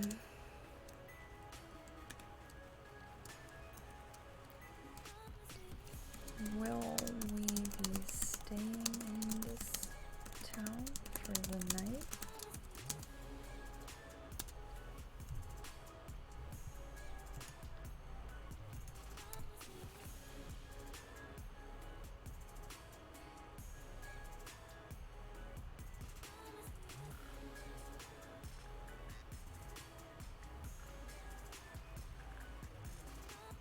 He shakes his head. No, we have a long way to go and I want to reach the top of the mountain before the sun goes down. No. You try to hide how tired your legs are as you walk out of town, but Adam notices right away. No. No. Try to hide how relieved you are. Relieved about his words. You nod.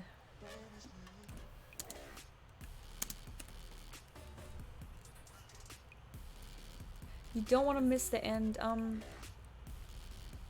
don't know. I'm gonna stop soon when something happens, and I'm trying to get the AI to do something.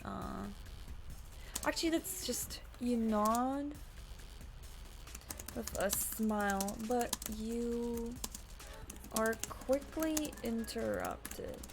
Let's see. But you are interrupted.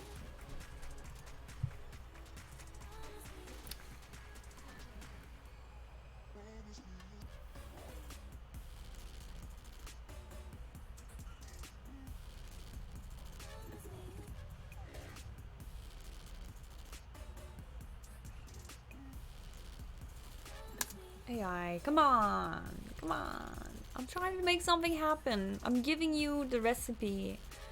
Please, take my ingredient of you getting interrupted and give me something.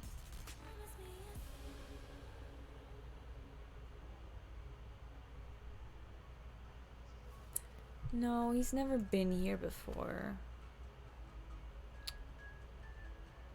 My face of like, AI, come on. AI, please do something cool.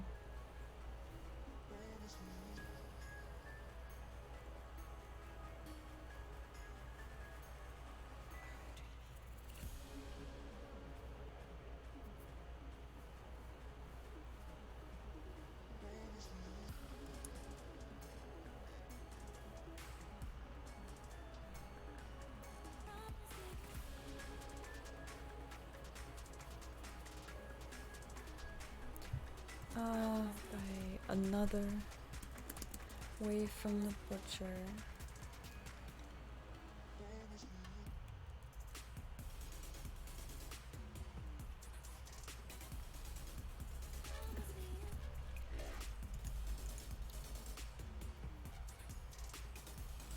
Yeah, I think that's good. Can't help but can't help unease has fallen over you as you look into Adam's eyes. That's some foreshadowing, yes.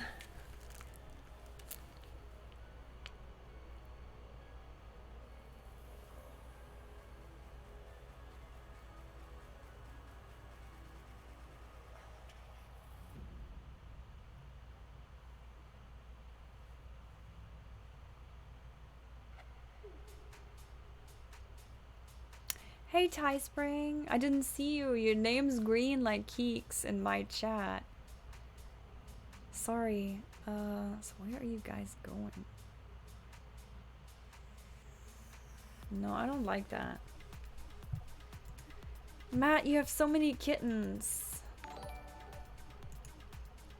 Woods Gamers now following. Thank you for the follow. It's appreciated. Thank you.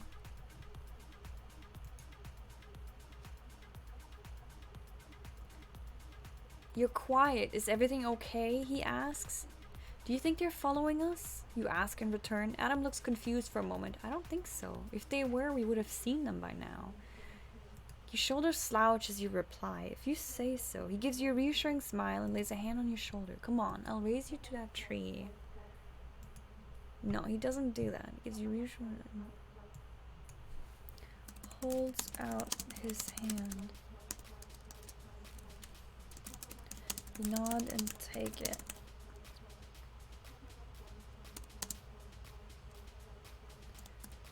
Grateful for the reassuring squeeze follows.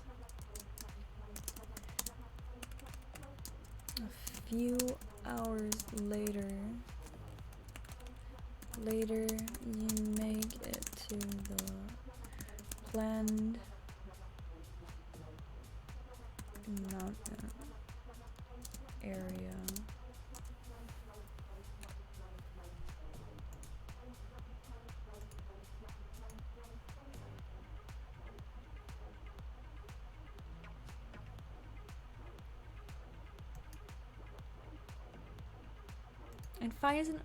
And find a nice spot to settle down for the night. You made sure to keep a fair distance from the cave that led down into the mountain. What?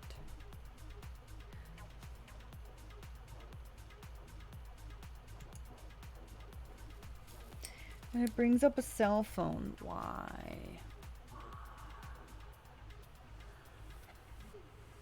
AI, come on.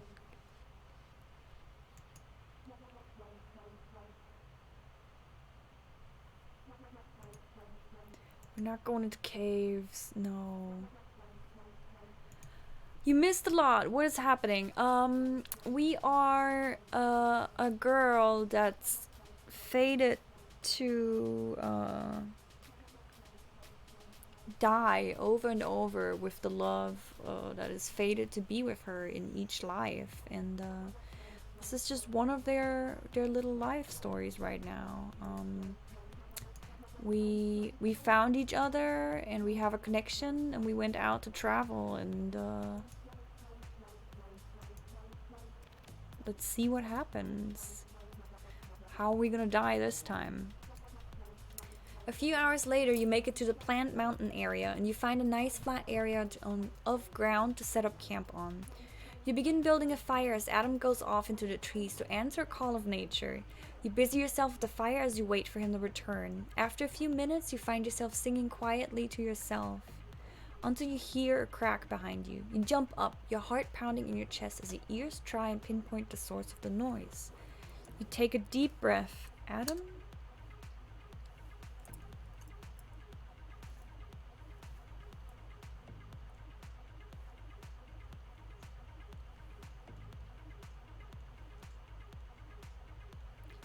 There's no reply and you can't tell where the noise came from. You look up the summit of the mountain. Help? Your voice... I don't think she would say help. Adam. So you look up to the summit of the mountain. Adam! Your voice carries up the rocky hillside and echoes back to you. There's no answer and you quickly turn back to the fire, only to find Adam there, staring at you in confusion. What's wrong? He asks. You jump back. You scared me.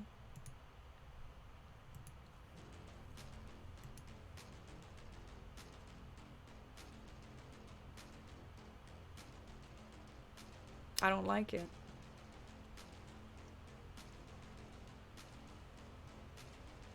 You scold. He just raises an eyebrow in return. You look around him. Where's the meat? He points up the mountain. I went up a little way, but I'll get it now. He picks up his pole and heads off without another word. What?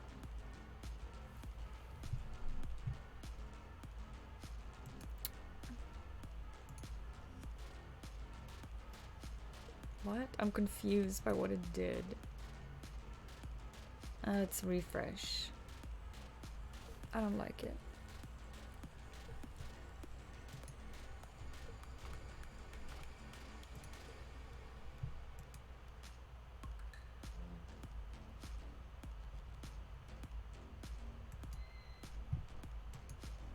No, there's no kissing. No kissing yet. We haven't had kisses yet. He frowns and holds his hands up to show he means no harm. What's wrong? You shake your head. I thought I heard a noise and I got scared. You point up the mountain. I thought I heard something from up there. He stares up at him and looks back at you. Most likely an animal. You nod. Yes. Just an animal. You take a seat next to him. A little closer than usual.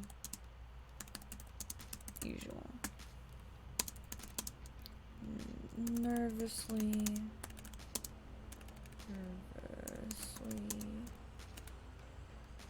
eat some dry meat.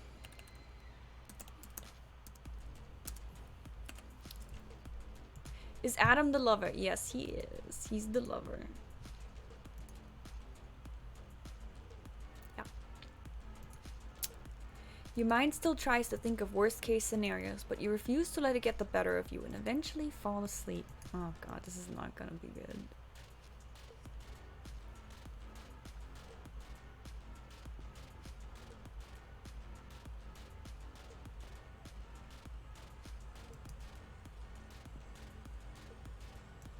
You're shaken awake and find yourself staring into Adam's green eyes. He looks worried. Come on, wake up, he says. You rub your eyes and yawn as he continues. We need to keep moving. You nod and quickly gather your things before rushing to meet him. What's happening?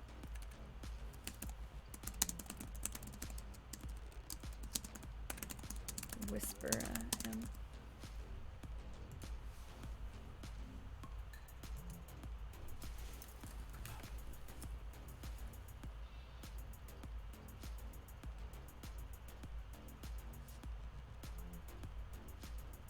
He looks at you for a moment before replying. There are people in the trees. You quickly look around but see nobody. He continues. We're going to try and walk past them. You nod and see a figure a few meters away with green eyes just like Adam's. What? No. No. You nod and see a figure a few meters away.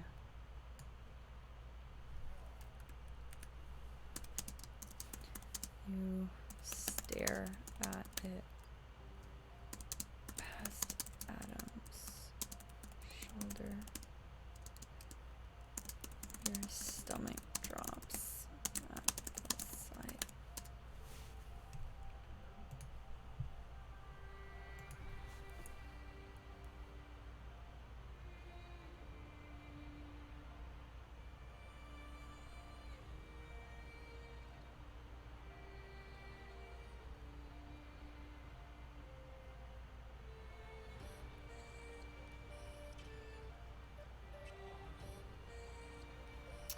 No.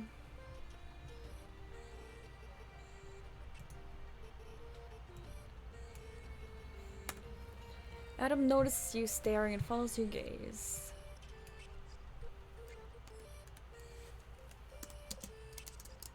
Is that the man that greeted us in the village? You whisper at Adam.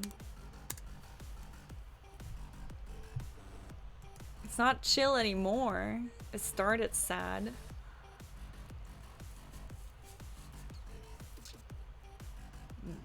Yeah.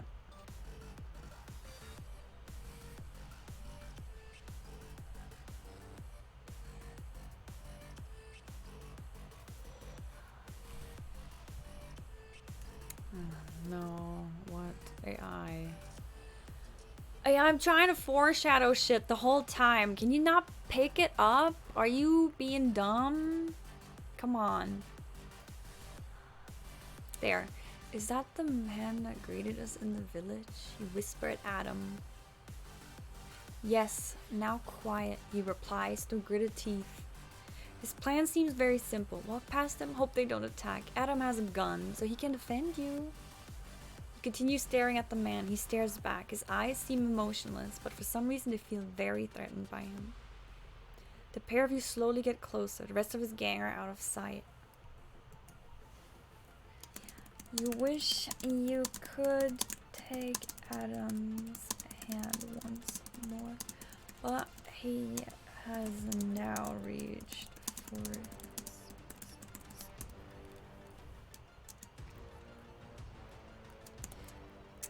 You manage to slip out your dagger from your boot as well.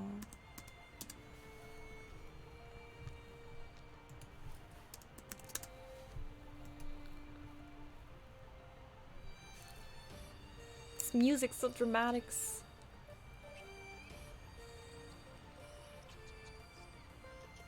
If they're going to attack, you're going to fight back. You're not dying today. The man gets closer and closer until he is beside you.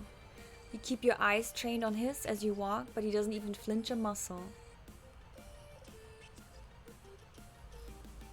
No.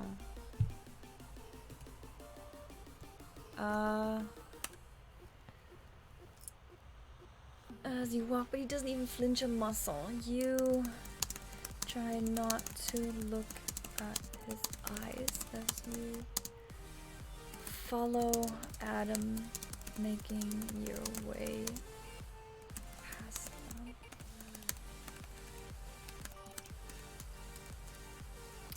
Silent.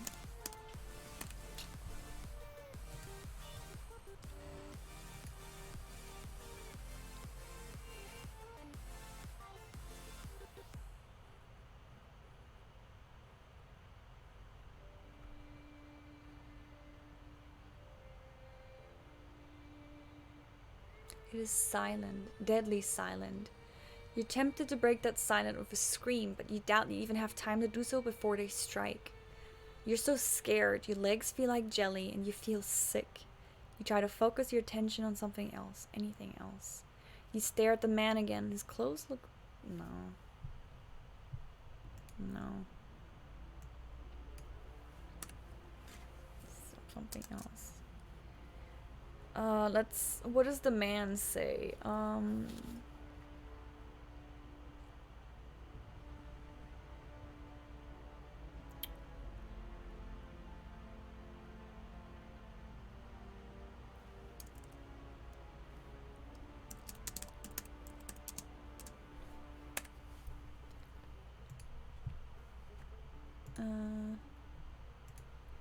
I started... Yeah, I got Grammarly. I was like, eh. It feels like you live on Twitch now. I'm sorry.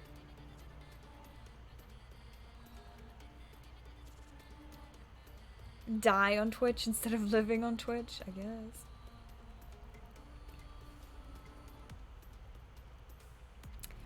Can't walk past them, you say suddenly. What? Replies Adam, his eyes not leaving the man he's watching. We can't just walk past them. We can and we will. You shake your head. They'll kill us. If we want to get out of this, we have to do something. He ignores you and you try again. If we attack now, we could win. They expect one of us to be scared and meek. Is this something I would say? My character?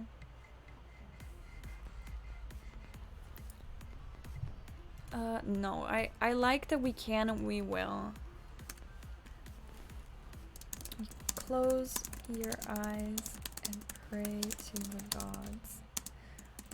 Adam is right.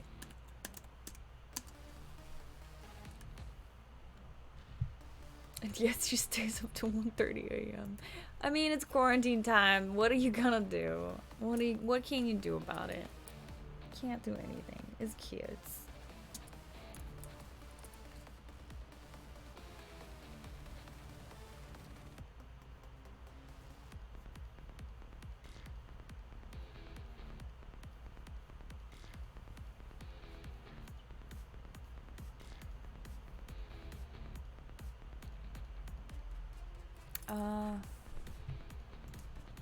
No, not yet.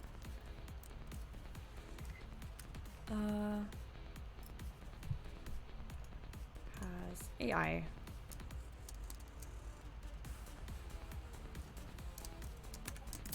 Can't take it any longer.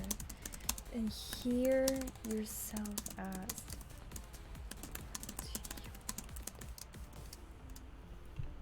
There we go.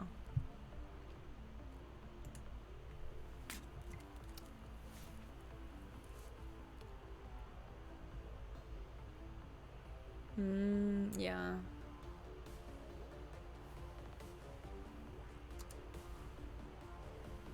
AI, stop.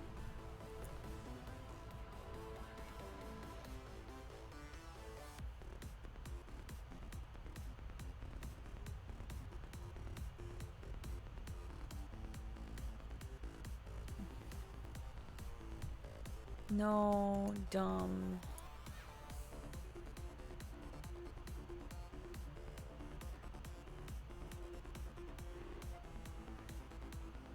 No, stop being dumb. Let's just say you. That'll probably do something.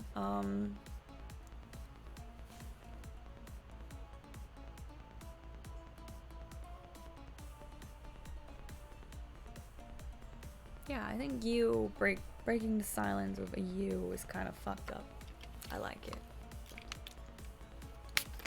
You, replies the man. Your stomach drops and you feel sick. What do you mean? You will be coming with us. You turn to Adam and open your mouth to speak, but he cuts you off. No, I won't let them take you, he says, drawing one of his pistols. He points it at the man's head as the rest of the group raise their bows. The man slowly raises his hands. We just want to talk, that's all.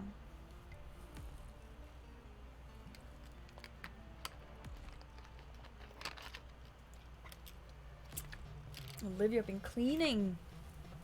Olivia, can you come clean my house too? Or my apartment? It's just 2 rooms. The standoff lasts for a moment longer than the man signals his people to lower their bows. He slowly lowers his hands and steps in front of you, giving you a clear path to Adam. You feel a sense of relief until you hear him speak again. No.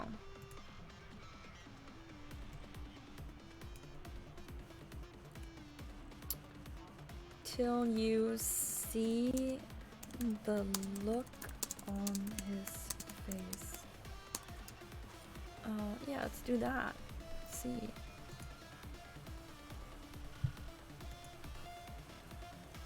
See what they're gonna do. You'd love to clean? Come on over.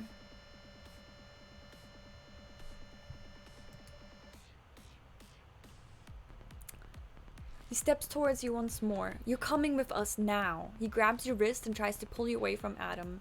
The shock makes you immobile for a moment and he notices. You let out a cry of pain as he tightens his grip on your wrist. Let her go, demands Adam, aiming the pistol at him once more.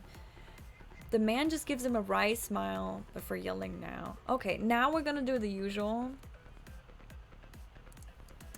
You watch on in horror.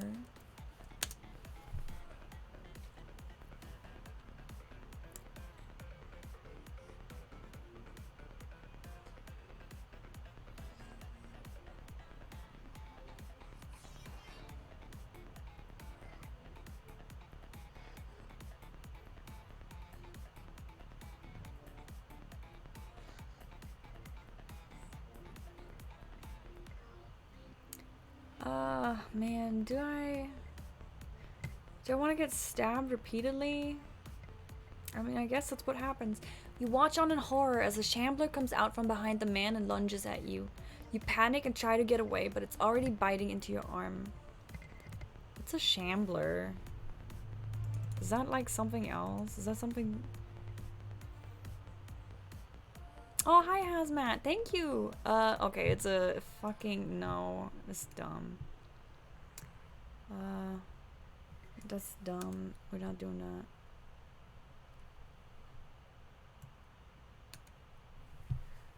Okay, I get knocked to the floor.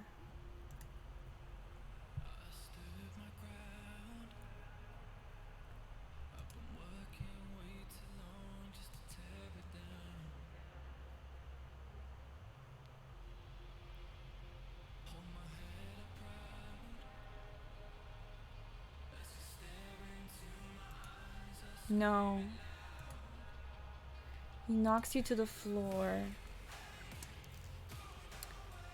Then Adam's pistol takes care.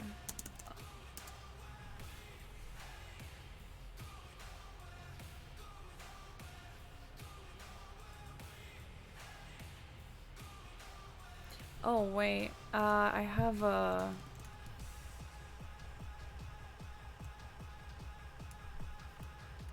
I'm watching him. As you let out a yell, which turns into a scream.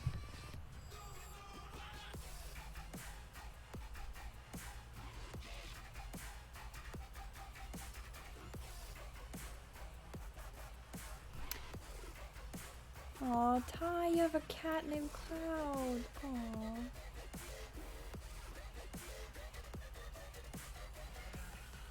Cliffhanger.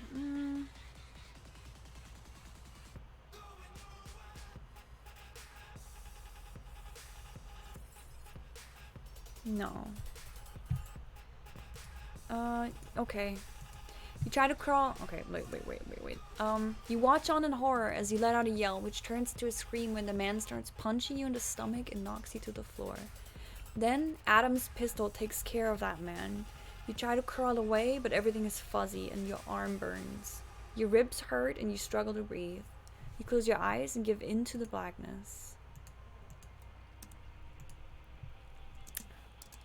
This feels very familiar. ... You open your eyes and a blurry wooden flooring greets your sight.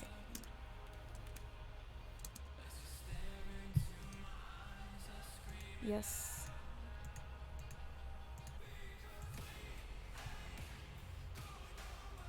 Is that right? I guess if it says that. Okay, you open your eyes and a blurry wooden flooring greets your sight. The shade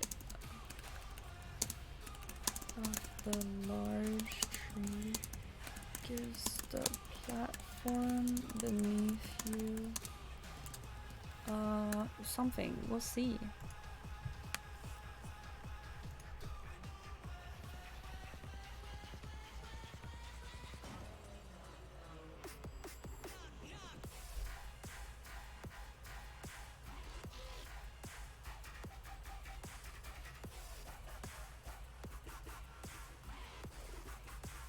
No. It's kind of fucked up. So...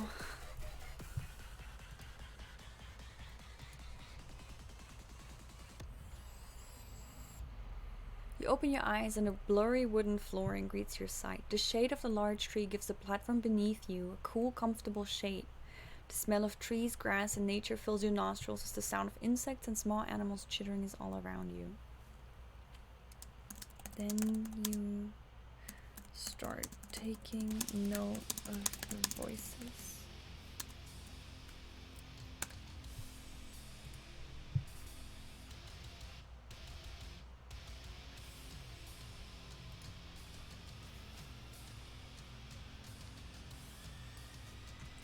I mean, it's an interesting contrast, the nature around you and then the people.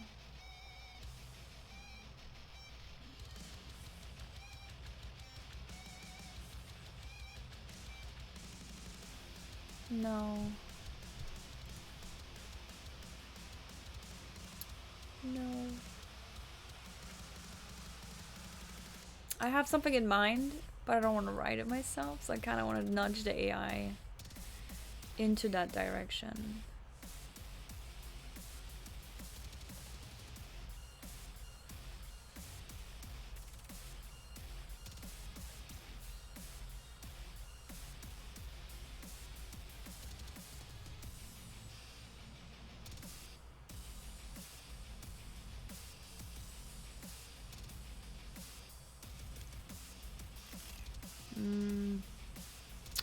I could work with this. I could work with what it's giving me. But I don't know if I just want to die instead, to be honest. 3 hours, 47 minutes stream so far.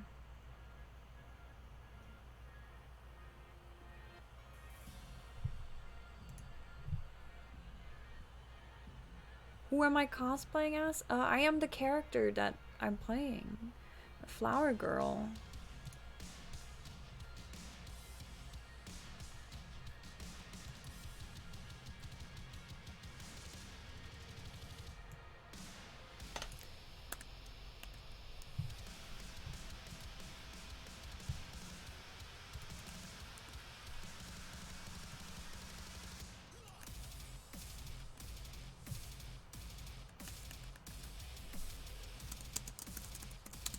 You realize you are...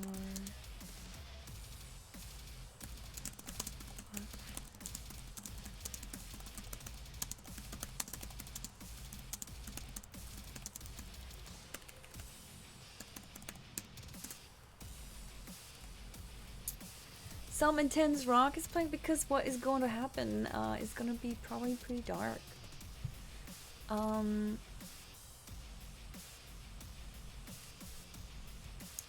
Turn your head. Let's do that.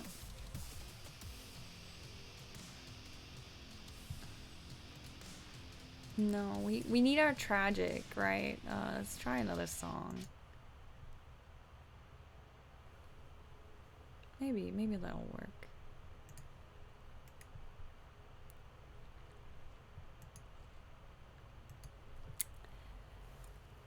Okay, let's read. You start taking note of the voices around you. It was pretty impressive, wasn't it? I didn't think the gods could do that. I wonder what else they can do. You turn your head slightly and see a small group of men standing close by with their hands folded behind their back. One of them looks at you and gives you a small nod. You realize you are on the platform in the village that you were wondering about. The one they call the town square. Hello, the man says to you. I am Elder Harvey. I believe you know what we are and what is happening. You nod at him and watch as a dozen more men appear and form a circle around you and the elders. So here we are, all of us. You watch in horror as they part and drag up Adam.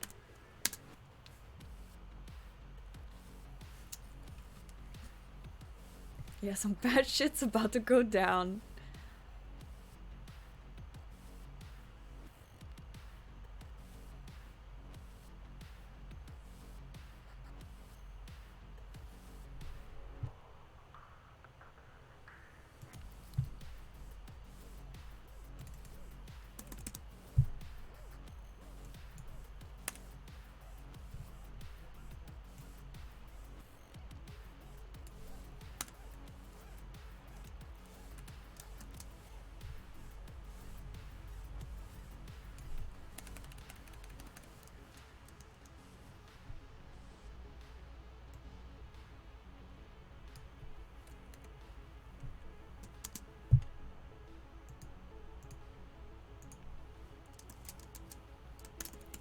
blink and take in Adam's.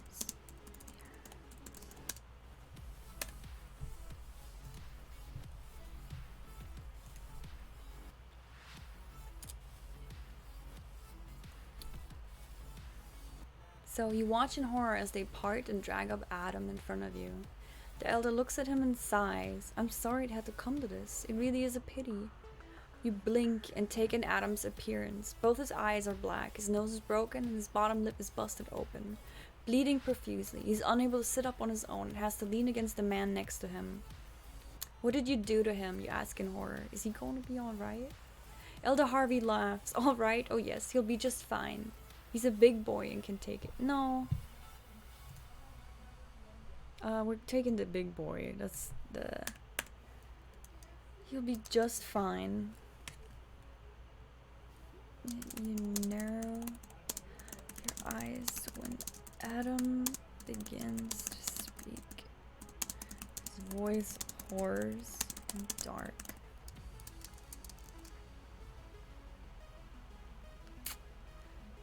What?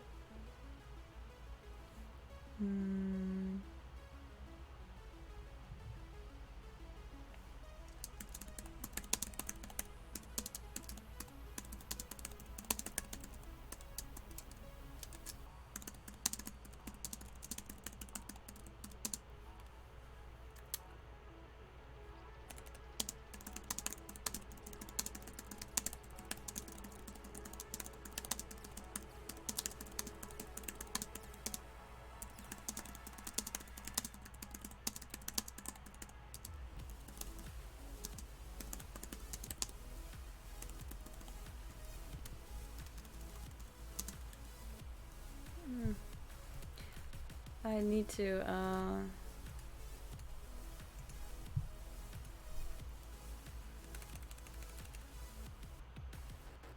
yeah, water is fine.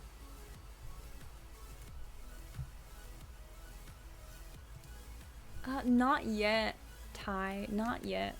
So, you blink and take in Adam's appearance. Both his eyes are black, his nose is broken, and his bottom lip is busted open, bleeding profusely. He's unable to sit up on his own and has to lean against the man next to him.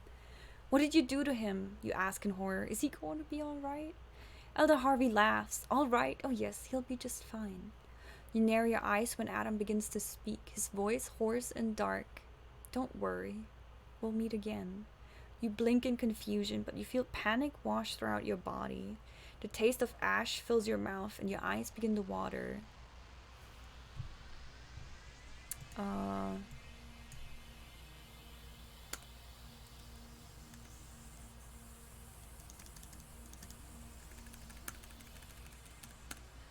What? You stutter, turning to look at the elder. He just smiles. It won't be long now. One way or another, it will all be over soon. He steps close and puts a hand into your red hair. He smiles at it. Yeah, I'm going with the red hair as the outlier for what's happening. I was gonna do it because she's a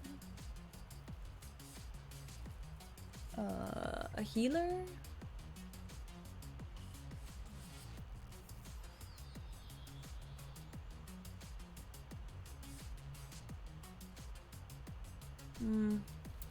No.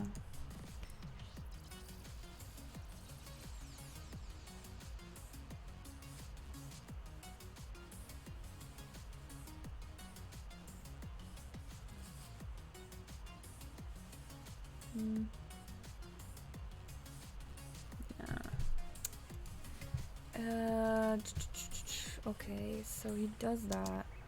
Let me think.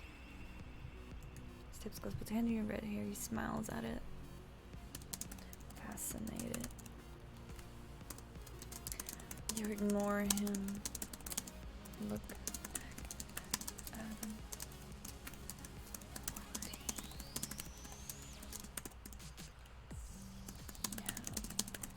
Time.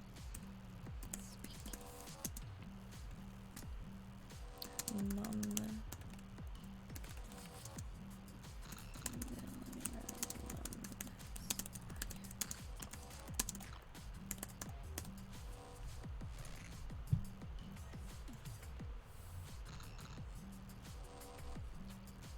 Yeah, you need to go to the shop? Why do you need to go to the shop?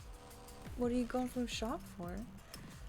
And sorry I'm getting silent. I get silent when I try to think of what I'm gonna do. Like if I'm gonna do something specific that I want.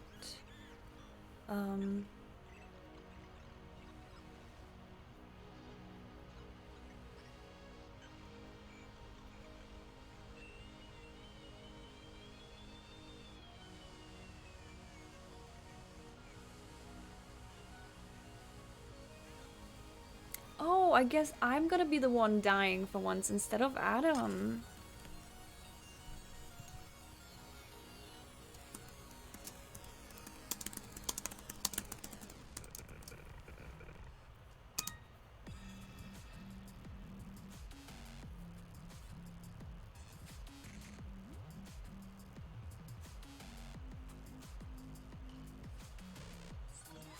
Yeah, let's go with that. I think, yeah. Yeah, let's let it be me that dies rather than him first.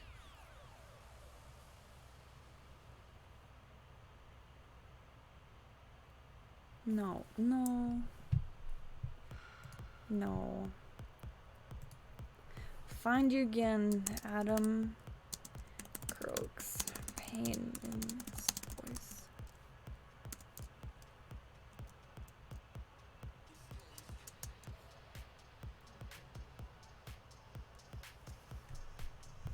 Adam will be alone. Adam will probably die too.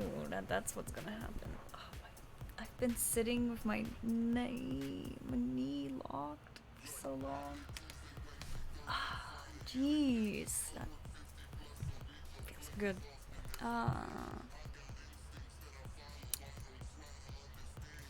Alright.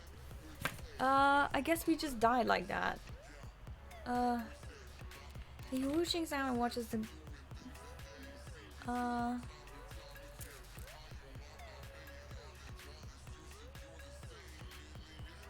say I love you, Adam, and then die.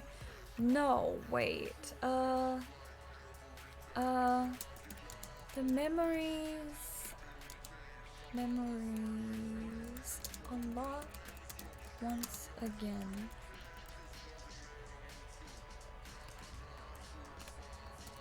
With a bright flash in your vision.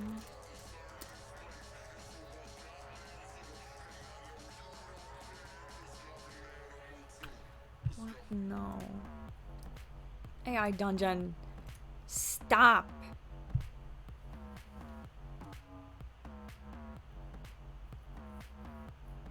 Stop, AI dungeon.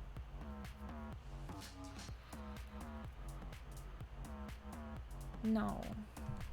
No. AI dungeon. Memories unlock once again with a bright flash in your vision. Again and again. You and Adam.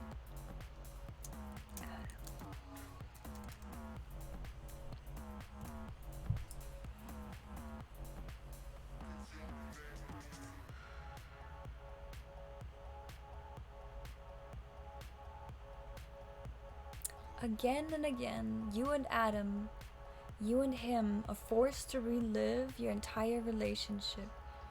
Every moment you've spent together is played back like a broken record. No. No, not a broken record. Every moment you spend together, in every lifetime you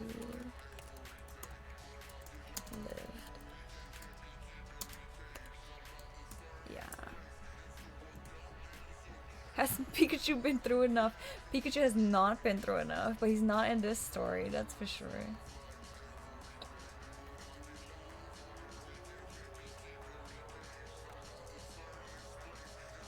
You see the life from your body slowly drain away. The terror on your face is evident as you die over and over and over again. The pain? No, you are so accustomed to the pain when what is left of you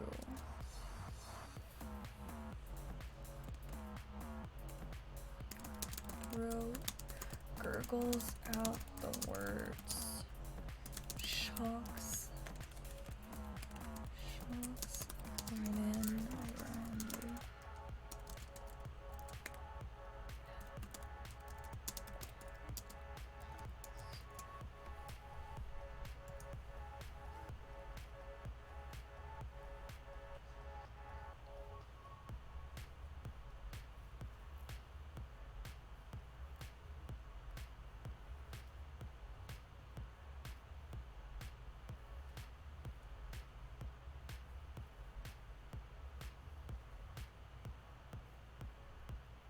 No.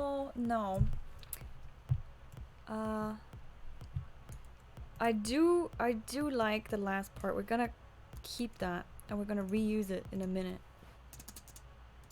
But we're gonna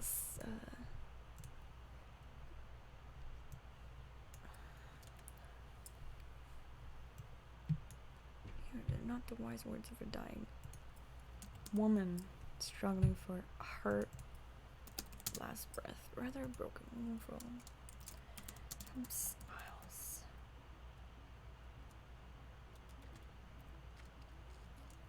You manage.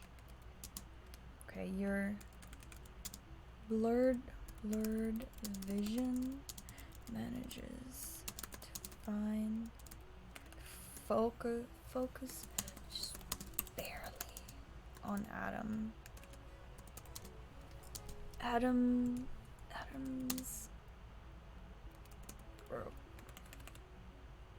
broken face.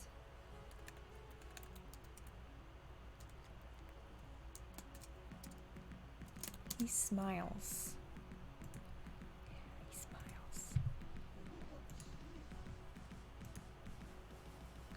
It's not loving time yet, son. Calm down. You're rushing. You're being like the AI. No, it's not a good. No, not so good. No, I want.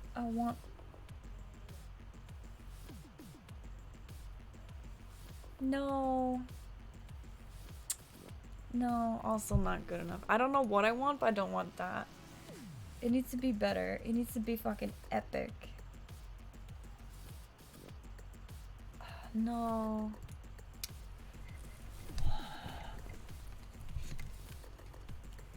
You being like the AI is like the best insult you've ever heard. Why?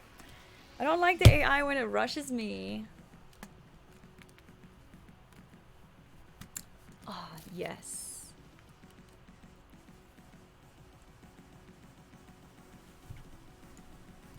Fuck yes, AI dungeon.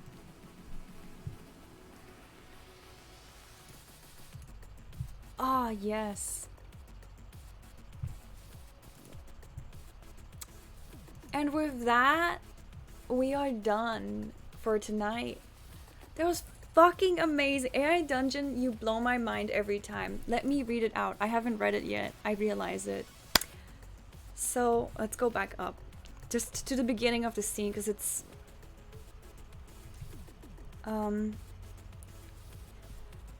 You try to crawl away, but everything is fuzzy and your arm burns. Your ribs hurt and you struggle to breathe. You close your eyes and give in to the blackness. This feels very familiar. You open your eyes and the blurry wooden floor greets your sight. The shade of the large tree gives the platform beneath you a cool, comfortable shade. A cool, comfortable shade. The smell of trees, grass, and nature fills your nostrils, and the sound of insects and small animals chittering all around you. Then you start taking note of the voices around you. It was pretty impressive, wasn't it? I didn't think the gods could do that. I wonder what else they can do.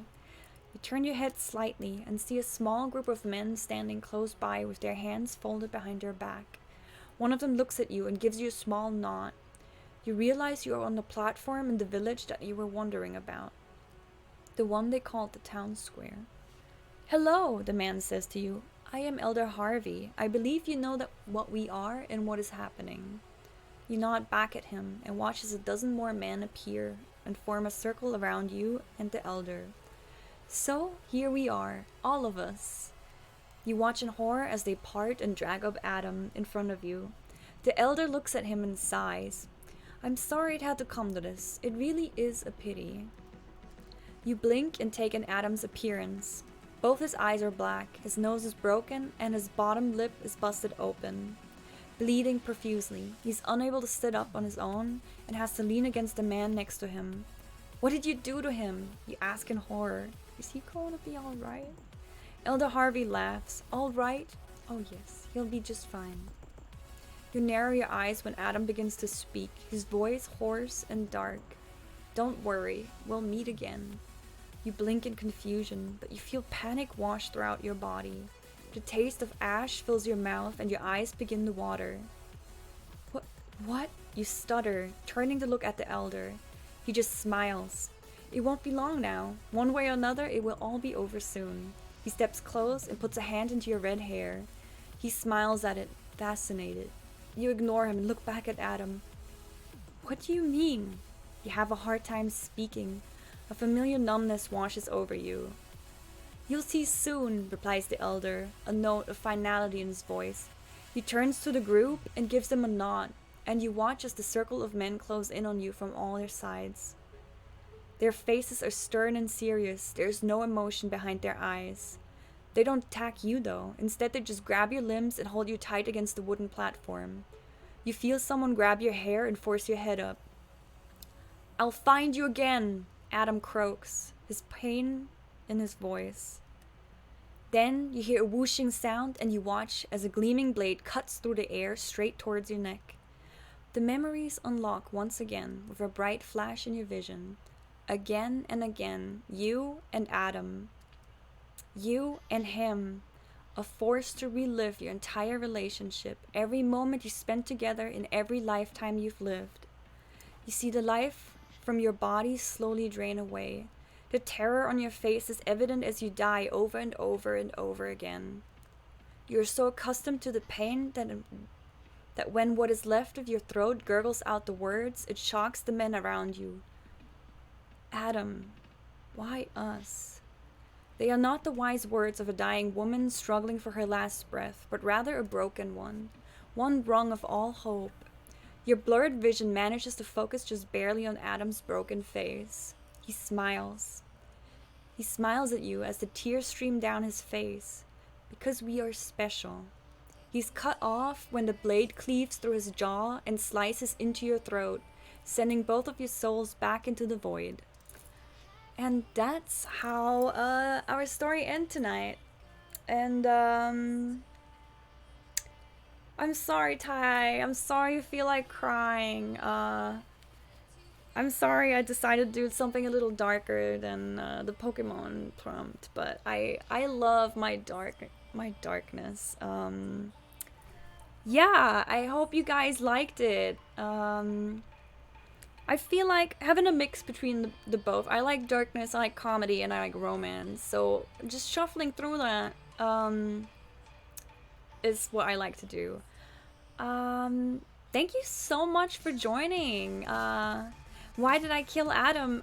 Because that was the whole point of the story. You die over and over and over and over and over again. My darkness is quite bright, quite honest. I like it. And yeah, I killed you for your lewds. Exactly. They were like, you know, I know that Adam dude, his namesake, that guy draws nudes and he has to die. She has to die because she's with him. No, initially I had planned for her to die because she's Flower Girl, she heals. She has red hair, but the AI wasn't really, I don't know, I didn't really bring the healing part in when they came to the village, and I didn't want to spend time like somebody having an emergency and bringing it out. So I just, you know, I figured we can just wrap it up by foreshadowing darkness.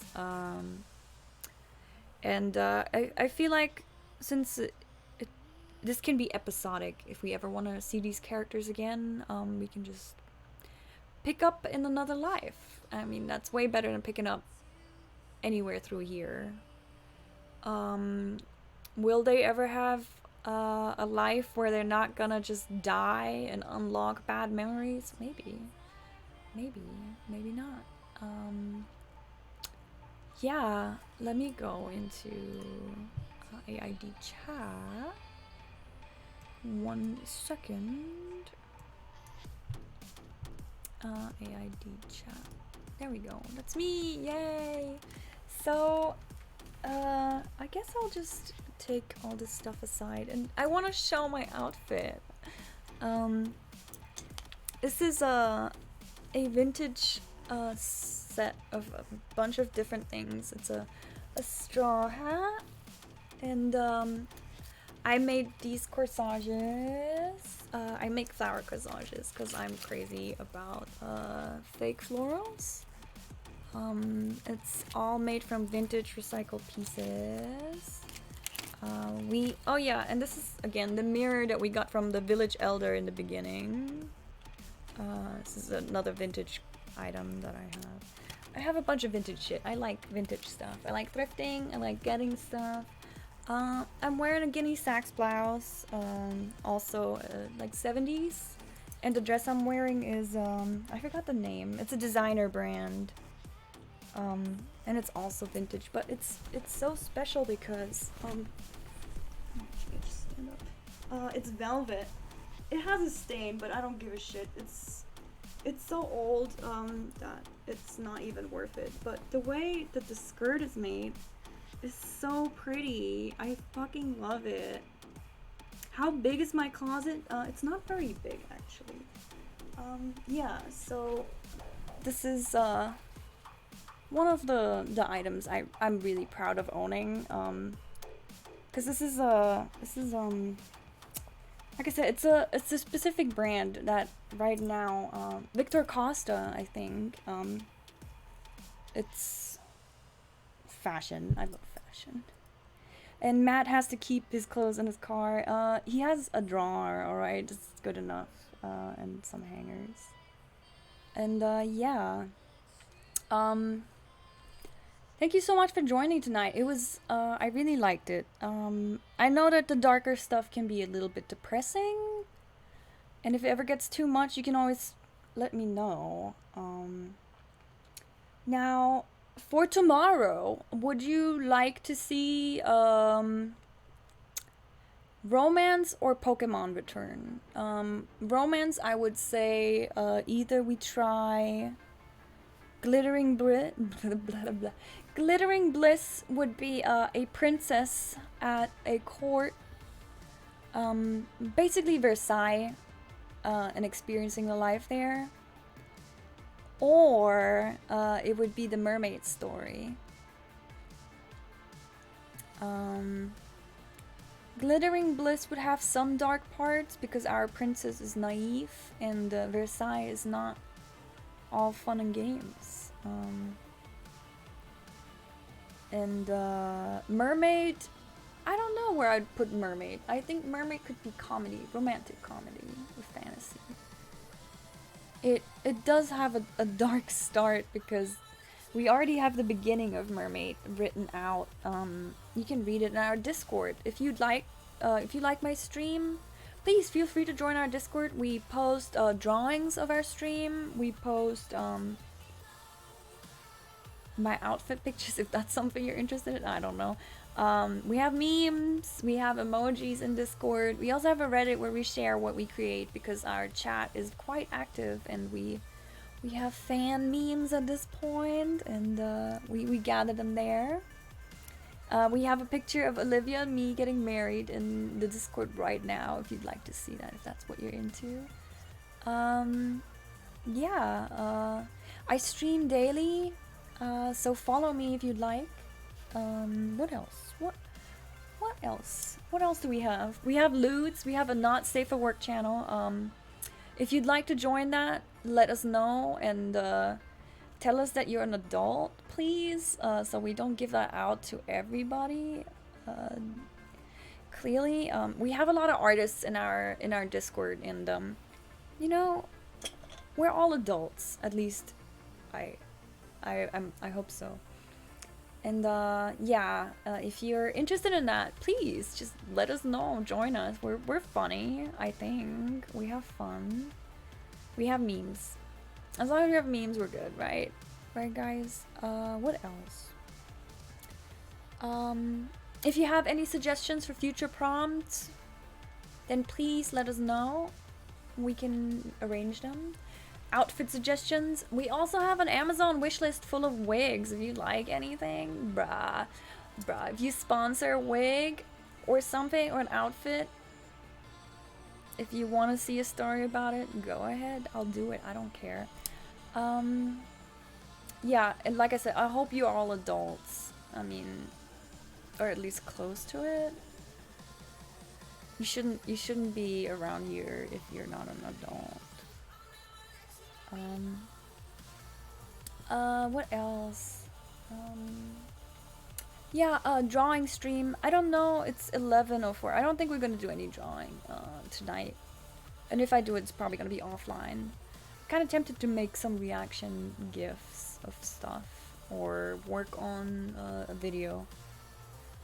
Keek needs to draw Cyrus, one of our Pokemon characters, from our Pokemon prompt. If you would like to hear about our Pokemon story, I really recommend looking at the previous streams. In the beginning and at the end, there's recaps of what is happening. It's a wild story, and I love it. It brings a smile to my face. I just needed a break from it for today, to be honest. Best story. Well, I mean, the Pokemon story is amazing because everybody's having their own character appear. People that are in the chat partake, and they use their stream currency, the kittens, to for actions, for stuff to happen. And the things that happen are amazing. I love them. I love the chat interacting. I kind of ignored today's kittens interactions with the naming because I had a clear goal in mind for my story, so I'm not gonna name a character Kitten or Rain when I want to have a serious story. But usually we don't give a shit and we'll do whatever, unless it's not safe for work. Then we're like, no, because you're being doofs. I love my doofs. Yeah, dumb, exactly. What else? I can't think of anything else, I think. I'm trying to get out of this vintage bracelet, and every time I have to go to my husband and be like, please help me. This house is locked. I can't get open. Yeah, so yeah, that's it.